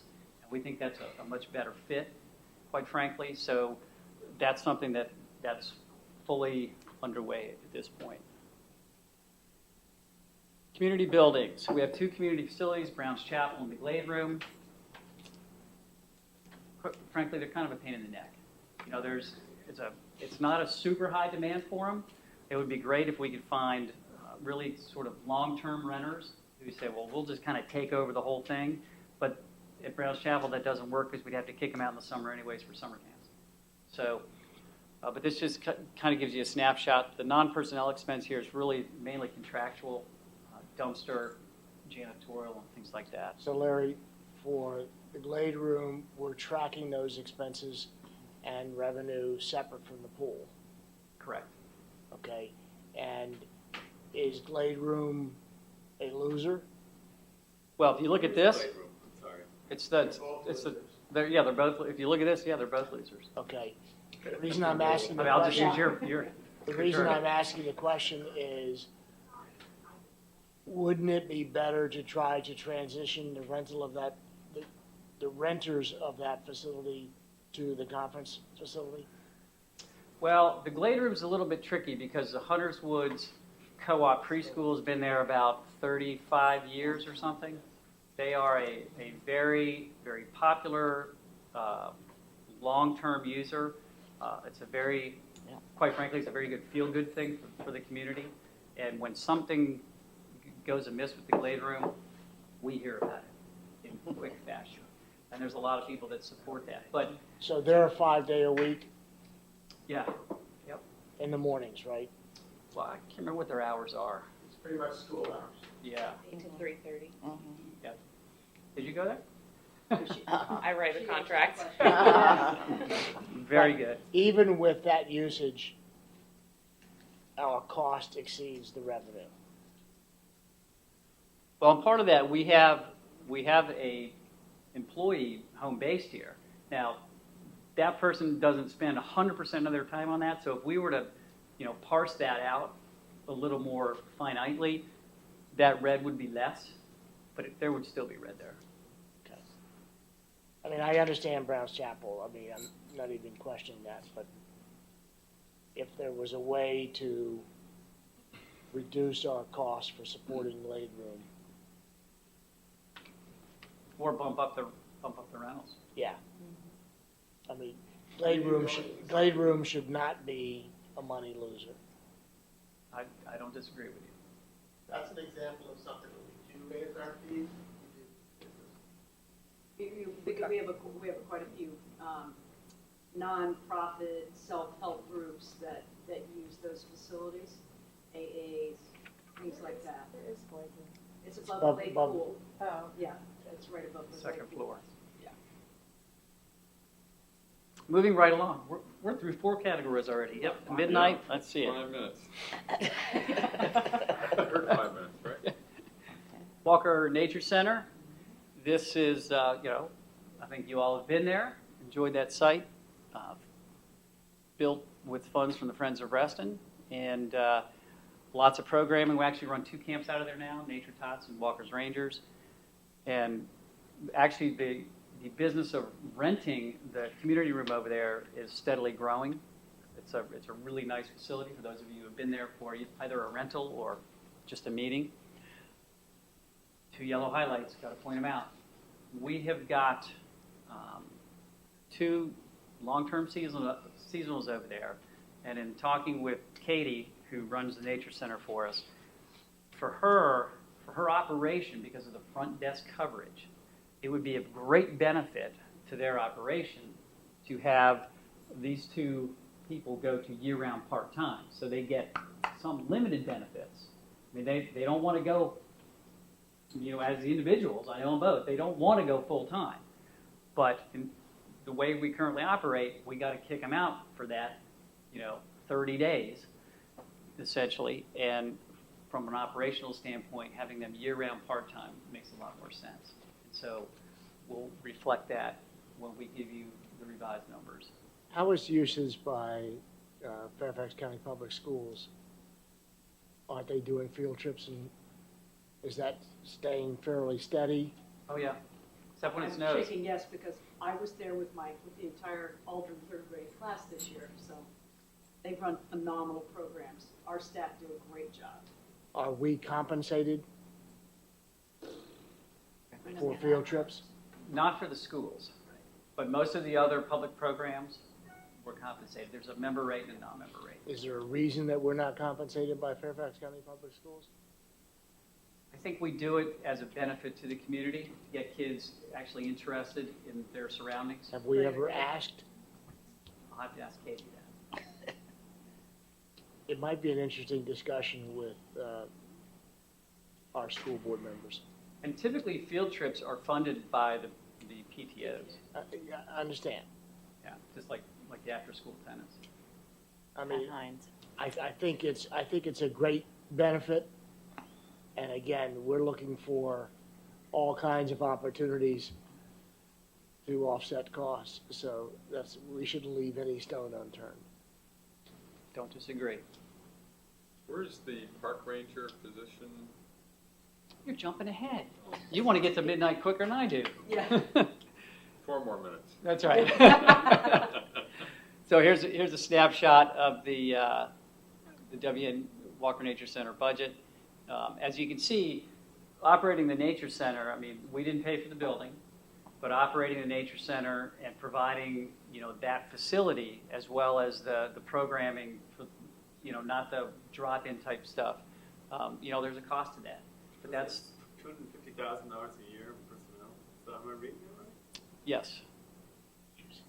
So it's costing the RA $300,000 a year to operate the nature center. Yes. And all the nature programs, not the camps. I mean, the revenue you see there is rentals and camps, and then the fees for the, the setup programs and so forth. Was that always the plan? I'm curious. We knew that once the building was given to us, it would be a net expense. Be careful what you take. Nice building. Oh, beautiful. Great facility. Lakes, ponds, and streams. You can see the metrics here. We've had some good interaction on lakes recently.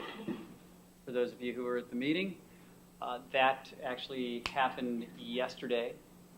The lilies. Painting of the lilies. Painting the lilies. Yes, that happened yesterday. So, anyways, this kind of gives you an idea of what we do there and the staffing for that. I just want to point out one of the biggest headaches we have are the boats. White sand for boats. Everybody's boats. I mean, not RA's boats. No, not our own boats. No, the boats that people have. They've got it permanently moored, just stickers. And... Richard, yes, Mr. Boat Owner. What's the problem with that? No, it's just we have them Articles on my hull? we have them parked randomly where they're not supposed to be. It's just all kinds of stuff. So, anyways, it's just part of the fun. Wait.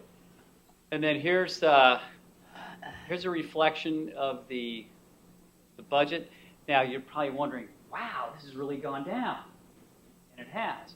And the reason for that is that in 2010 and 2011 we conducted dredging operations. 2010 was Lake Audubon, and then we did 2 coves, one on Throw and one on Ann in 2011. They're expensed. If you have any, this might be a CFO question, but they're expensed out of the operating budget, but they're funded through the repair and replacement. Okay? Tim looks quizzical. We'll talk about that some other time. Thank you, Tim. So any questions on lakes? And another thing, I'll just put this note down here that as I think we mentioned a couple times, we've seen, now we have 3 different invasive aquatic plants. We've got Eurasian water milfoil that showed up on Lake Throw, and we've got floating yellowheart also on Lake Throw, and then of course the hybrid lilies on Lake Newport. So they're not going to go away. They're not going to go away easily anyways. Okay, natural areas. We hear a lot about natural areas, the remote strip inspections of that term. I threw the name parcel in there too, just to make it clear. Who mentioned snakes earlier? Okay, Kirsten. Kirsten. Oh yeah. Snakes. Yeah. I don't like snakes. Yeah. Well, see, look what I did for you. Snakes, deer, and geese. Oh my. It just came to me. So here we got highlighted in yellow. This is taking one of the seasonal and converting that to full-time as well. And then I just put a note, the highlight on 2013 there of the additional arborists that I mentioned a little bit earlier. So this is, the majority of our property is in natural area, meadows, woodlands, stream valleys, and so forth. And we have a lot of neighbors that border that property. So there's a lot of customer interaction with this group. And then as a reflection of that, you can see this is primarily personnel, and then, again, the non-personnel costs have remained pretty flat, although having gone down a little bit. So just some of the highlights there: convert to full-time, the arborist, and then again, just another thing about the personnel costs here, the non-personnel costs. When we cut back on those, which we have done in 10, 11, and 12, primarily, those are contractual tree spraying for pests, replanting, reforestation materials, things like that, and tree fertilization. The recreation services, this is where we're going to get into really the kind of the programming piece. This is camps, just a snapshot of all the personnel it takes to run our camps, and there's a description of them. I'm not going to read that because it is late. I want to show you this, because I know this question has come up before. This shows, 10, 11, 12, and this shows, David and I had a discussion about what this should be titled. I called it, it's the net, it's the difference. I see that as the difference between the expenses and the revenue. He says it's a deficit, it's a CPA thing, call it what you will, but there is red there. When we talk about benchmarking our fees, we have some of the highest priced camps already. And one of the things that I challenged Barb to do, Barb Beavers, our camp program supervisor, particularly going into this year, was, we really got to look at those expenses. And so what you see in 2013 there, that's budgeted. Okay, that was a budgeted negative net or deficit of about $100K. Well, we're actually going to be at about 45 at the end of this year. So, that challenge I made to her, I want to carry that into the future so that 2014 and 15 will be even less. That is our target. But there still will be red there. Now, we're also trying to do more with getting scholarships. Each year we get some scholarship money from the Friends of Reston. The Kids Triathlon puts back into this. The Relay Triathlon as well that you all approved last week. Or was that earlier this week? Heck, I can't remember. It's like one big run along. Yeah, one of those days, one of those evenings. So I want to point this out that we're trying to lessen this because people question why should I be paying $2 to support kids in summer camp? Now the other thing that we do though, we don't turn anybody away. So if a scholarship participant comes in and they want the camp experience, we provide that to them. So that's the other key element there that you have to keep in mind. That's a board decision that was made to do that? Years ago. Mm-hmm. So it's essentially a decision on the board that this is a good use of our funds, right? And it could be a decision of the board to say, we don't want to do that. So I'm just, I just want to, make you keenly aware of it. I can give you an example, though. I did talk to one of the newer fitness organizations that came in about children art camp scholarships, and there was great interest in finding a way to align their kids program with ours. So that's one way to look at it. You could augment it by going out and seeing if you can get entities like that to supplement it. So it's a great interest. So, and we have increased the fees for the coming 2 years. Then the other thing that was tossed in there, of course, with Tim's employer pulling the fast one on us earlier this year, we ended up spending $7,000 to rent space at Aldrin. We are approaching National Wildlife Federation again, but I think they've got other plans on the space that we were close to getting. So we're going to still follow up on that, and I've tasked Barb with going out, and I've asked you all too, if you know of spaces that might be available, whether they are unused commercial space. They say, hey, for cheap, we'll let you use it. I mean, basically there has to be a bathroom there and some electrical hookups and things like that. What's we can the operate. Square footage? Pardon? What's the square footage that you need? Probably about this size, but in 2 rooms.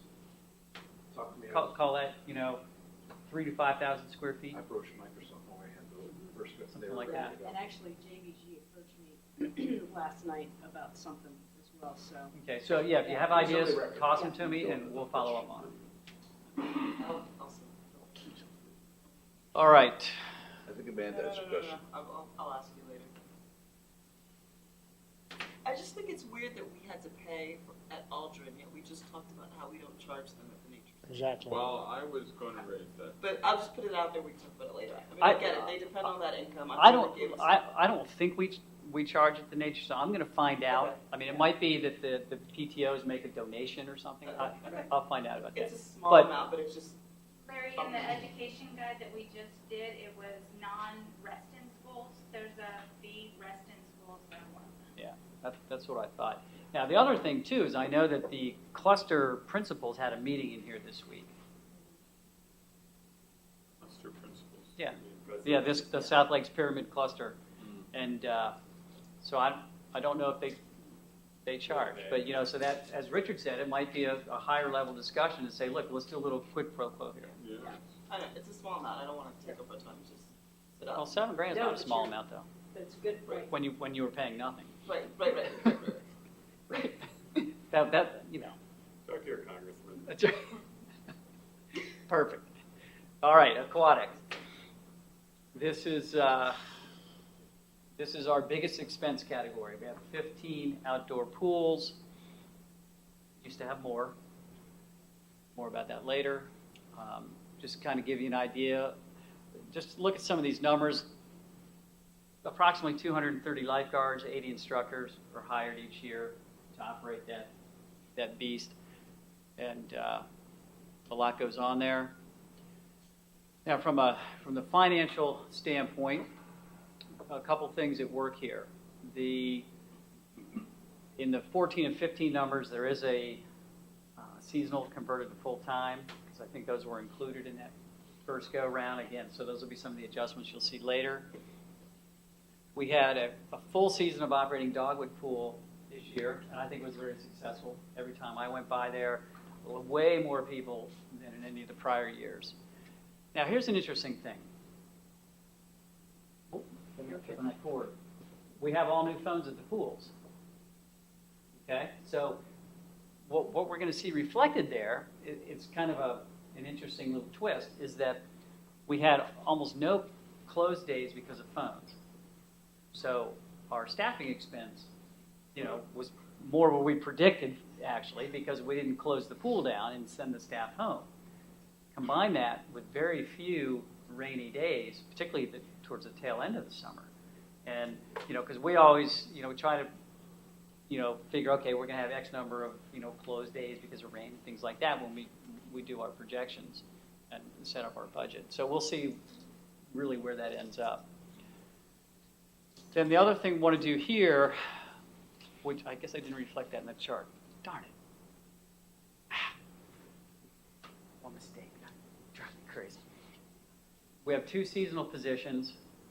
They're really program personnel dealing with the rentals as well as the lessons coordinator and so forth. And we want to combine those into one.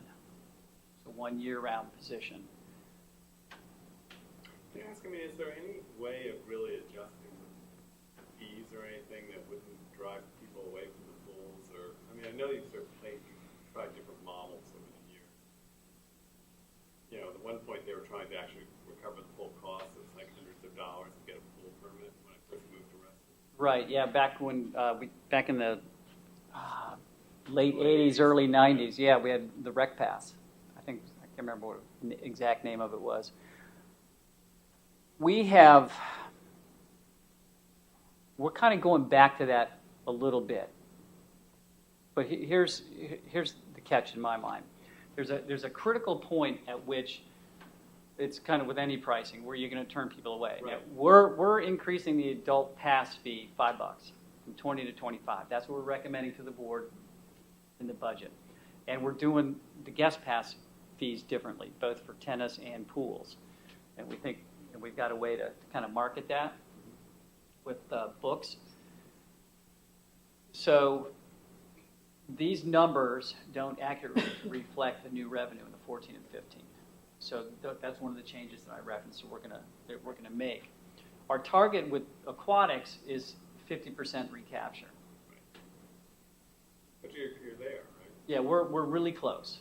So we got to make some adjustment. So that's our target. The difficult part of that, and I'm kind of jumping ahead to my very last slide, well, next to last slide, is that with 15 facilities, I mean, you've heard me say this before, we have way more facilities than most places that have 60,000 people. Now, granted, we're going to get more people. Kate showed you the slide of incoming units and so forth, but we have a lot of capacity at a lot of our pools. I mean, some of our pools get 5,000 visits a year. So when somebody walks in the door, it costs the association $18 every time they walk in the door, or something like that. It's an old metric, but it's probably not far off. So those are some of the kind of long-term thinking we have to do, particularly with aquatics. So we're basically subsidizing at the rate of $35, $40 per property.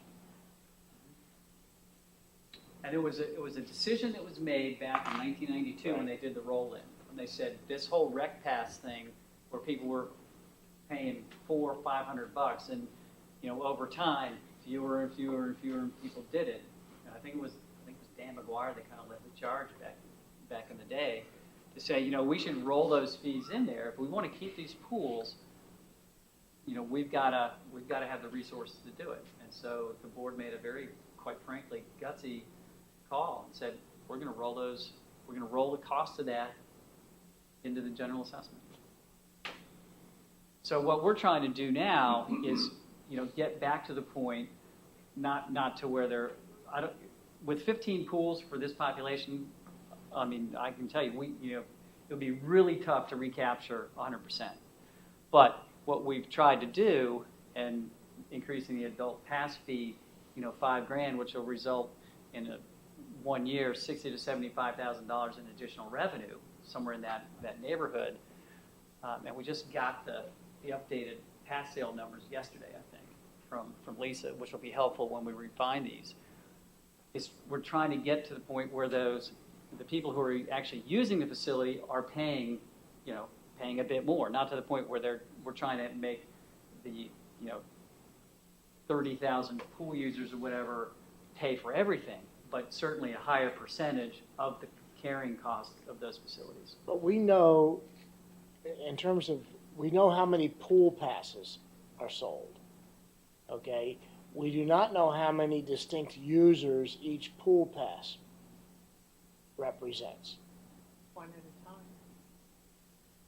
One person No. per pass. Uses? I thought that there were so every member of a family gets a card? Yes, correct. Okay. Except you don't know who uses the pool. Some people That's might not my only use question, but tennis. we also don't know how many pool and tennis pass owners use one of the facilities and not the other. In other words, use pools but not tennis. I'm going to address that when I get to tennis. Okay.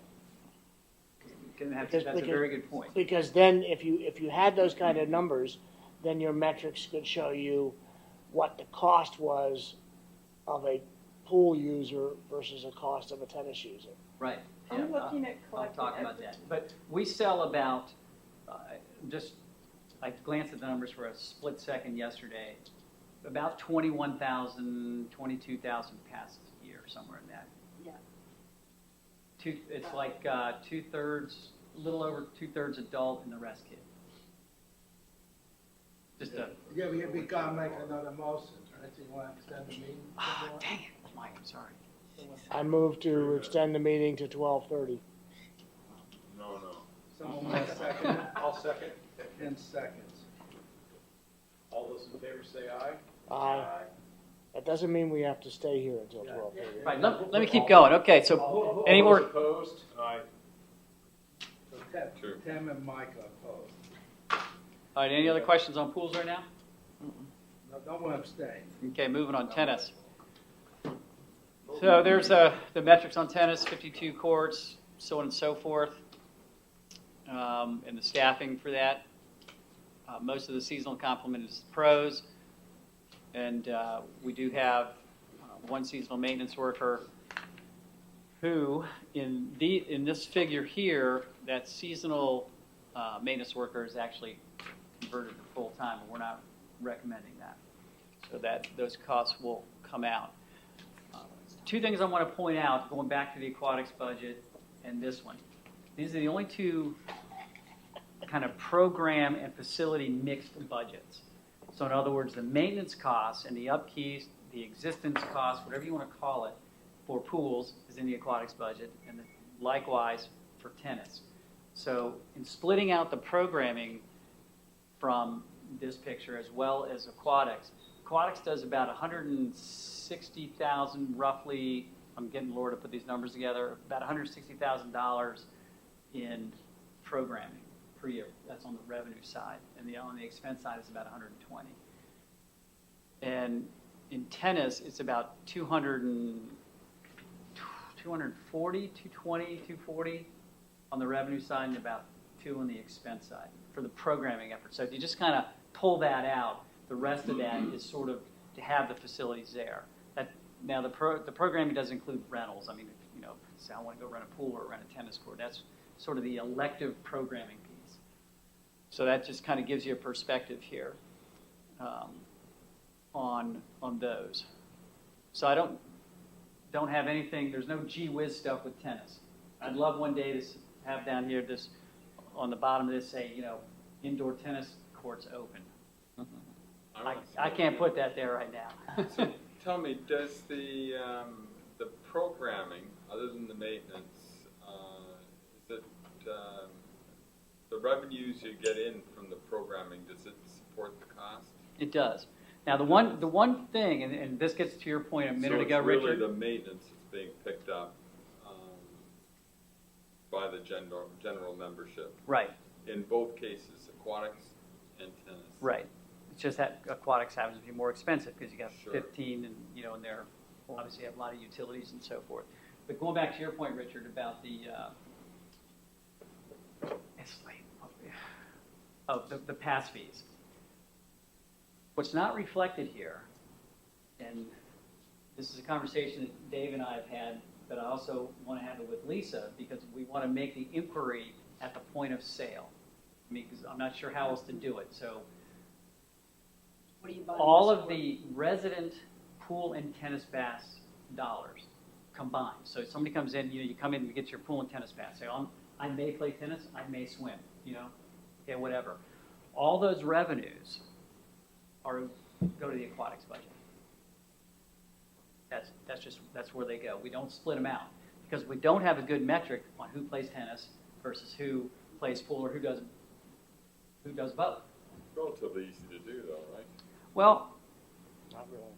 it isn't really, because what we really want to find out are the people who buy pool and tennis passes. Are they buying it primarily to play tennis, and occasionally they'll go to the pool, or are they buying it because they go to the pool, or the reverse? What I mean is that you could ask them. And that's what we want to do with member services. So at the point of inquiry, ask them, and there's they have a little ticker or something, so that we get some kind of metric that we asked 100 people and 40 of them said this. Yeah. So that's something we want to do in the coming year to try to get to that. Can I make a suggestion? Sure. One might consider equipping Manny with a barcode reader. And when he's checking passes, he could scan them and perhaps give you some metrics. Collect information on who's using it. Just a portable reader just the with his what? laptop. Right. I mean, or with his tablet. Right. Yeah. It's part of the I mean, product. that's, See, you that would definitely be want easy it. enough That's to a do. great idea. Yeah, definitely Yeah, want to get because we've talked about deploying card readers and all kinds of other things for access, but until we get there, there may be a near-term solution. An idea if it was tenants only, because a lot of the I mean, people it that doesn't, hurt, even Manny doesn't cover the year-round use of the courts, which happens. Right. Unless there's snow on them, but, I mean, it's a start. Yeah. Good point. All right. Special events and seniors. I think most of you know Ashley, whether it's here Saturday. So this is one of those categories. Yeah, there's a lot of red there. This is really a service. It's the interaction with the senior advisory committee. It's putting on events that benefit the community. A lot of partnership events with RCC and other organizations. You know, the yard sale, Totally Trucks, 100 events a year, and so that's just. I mean, you've heard me talk about, you know, sort of what defines parks and recreation. It's places and events, and you know, bringing people together. This does a big part of that, at least in our department and for Reston. And I don't have any, you know, neat little thing to put on the bottom of this one either. CSF. This is where you see the park ranger. The original request came through natural areas, through Claudia. However, it is my opinion that this position, which initially we had in that request is full-time, but we really see it as a seasonal position. It's sort of that April through October when our facilities are really being used, when people are outside doing their yard work and this and that and the other thing. And maybe it would extend a little before that and a little after that, but we really see it as a seasonal position. And this is a, you know, eyes on the street when we're not here, because we're in meetings at night, not running around the community. But this is really after hours and on the weekends, so it's checking on the pavilions. Right now, we're actually, you know, we pay people to come in on the weekends when we have pavilion rentals to make sure that it's ready for the next renter, you know, make sure the trash is picked up and things like that. So we see this as really a kind of an ombuds person to cover a lot of those things, make sure people on ball fields are the permitted holders, things like that. And so we've got that here, which is, it's more of a central role in 3200 than plugging that into natural areas. You have somebody that checks the tennis courts, passes, it couldn't be combined, is that right? It could probably do a little bit of that, but Manny is the guy. Yeah, he seems to do a very thorough job. He's around. He's very thorough. Yeah, no, which is good. For those of you who have met him or interacted with him. Some people get mad though when they ask them over and over for the same pass. He's the one who didn't want to stay later, right? He comes there and asks them that they've given them pass 3 or 4 different times already. He's very diligent. He's very diligent. We'll just leave it at that. I know, because one time someone walked to their car and they thought they'd get away without paying. You know, he's the guy, the cheap guy, didn't want to pay. So the man waited around. And the guy came back and the guy just went home, decided not to play tennis that day. Interesting. So, anyways, this is the really the admin function for our central services facility off Sunset Hills Road. Most of you probably been there. If not, you should take a visit, and Brian will give you a private tour. Pretty exciting, right? It is exciting. You can ride over on the W&OD on your bike, Right? hop in, have a visit, get some water, take a potty break, and then head back out. Come to the tour. Add it to the tour. There you go. It might make it 12 miles though. Actually, we're getting pretty close to it. Yeah. So here's what the budget looks like. Pretty straightforward, mostly personnel. This is also our fleet maintenance, our 2 mechanics. We do almost all of our mechanical work in-house with 2 certified mechanics. That's on equipment? Equipment, yeah. Trucks, mowers, chainsaws, blowers, all that stuff. So, There's no red here. It's all red. Yeah. How does this work? How does this work? Not everything's red. Now, come on. You're not seeing it. Yeah. This is going to look real similar to This is the new red. It's blue. This is going to look real similar to the last ones. This is Parks and Rec Administration, and this is Sandy and I, as well as all the advisory committee support and those kinds of things. This is pretty boring, and the same with Capital Projects Administration. And in the discussion we had the other night, you all met Paul, and so as we move out with some bigger projects, there may be a time, it's not in 14 or 15, there may be a time where we come back and say, get these projects done a little more timely, or break them up into, a couple of years if they're those longer projects, he may need to get some help. So that is it. So I'm going to leave you with these thoughts right here, sort of some key takeaways. Short and sweet. I'm going to read these because I think it's appropriate. So, as I said, a decreasing percentage of the overall operating budget is going to Parks and Rec. That's just my personal, throw out there. We have more demands being placed on us. We get calls to do things that aren't necessarily in our domain.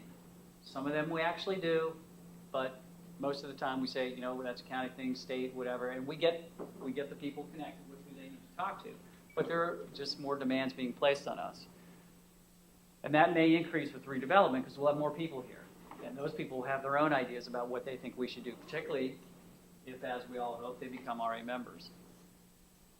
So addressing the capital repair and replacement is important, and this board has spent a lot of time on that over the last 2 to 3 years, a whole lot of time. But it's equally as important, I think, and I know Brian feels this way, that adequate annual maintenance on the properties, facilities, equipment, and so forth is really important because that helps extend the life, sort of that day-to-day. It's like if you don't change the oil in your car, you're going to be replacing your car sooner than you probably should. So it's that kind of thing. And then I want to leave you with this question. And it was actually Donna that kind of prompted me to think about this, and she's not here to get the benefit of this, but this is a question that moving forward we need to in front of our minds, and that's, do we need and do we want to keep all the things that we have and all the things that we do? What's your thought on that? Asked and answered. I'll tell you straight up.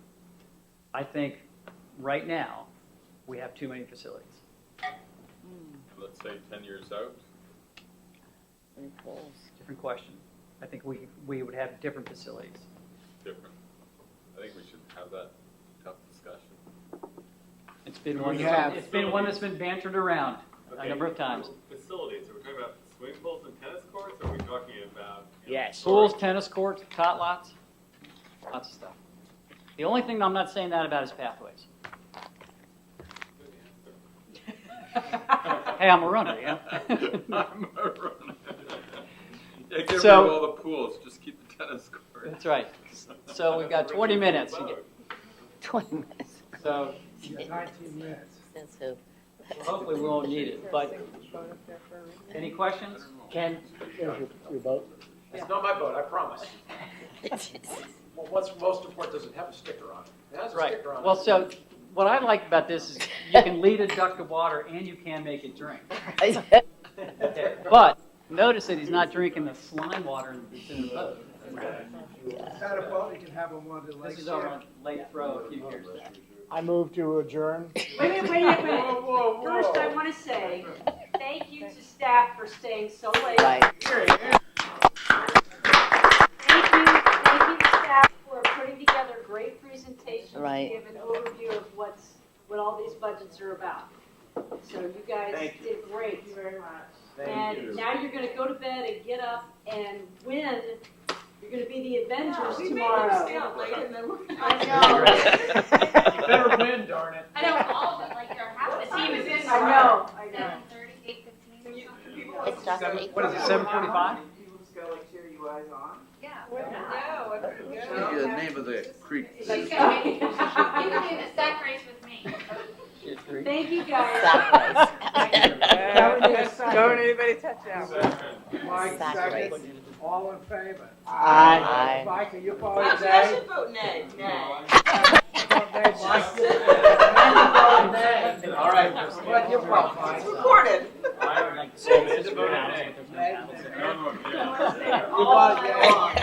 I don't know where I got it. I think a friend of mine used it for presentation. Yeah, give me a buzz. I'll either be there at some point. Then I have another. I'll go without You you. go without. Okay, sounds good. Okay. Driving somewhere from his house. I'm going to It's old rural house. This box truck. I'll see you on Saturday. You got that Amanda voted nay? Yeah, I'm writing it right now. That makes it harder, what? It makes it harder for people, because then you have to write what everyone. I know. People don't realize when someone. Yeah. That shouldn't have to be here till. People that bought a game. Oh, my goodness. That's a lot. I don't want to Work all day and got sick.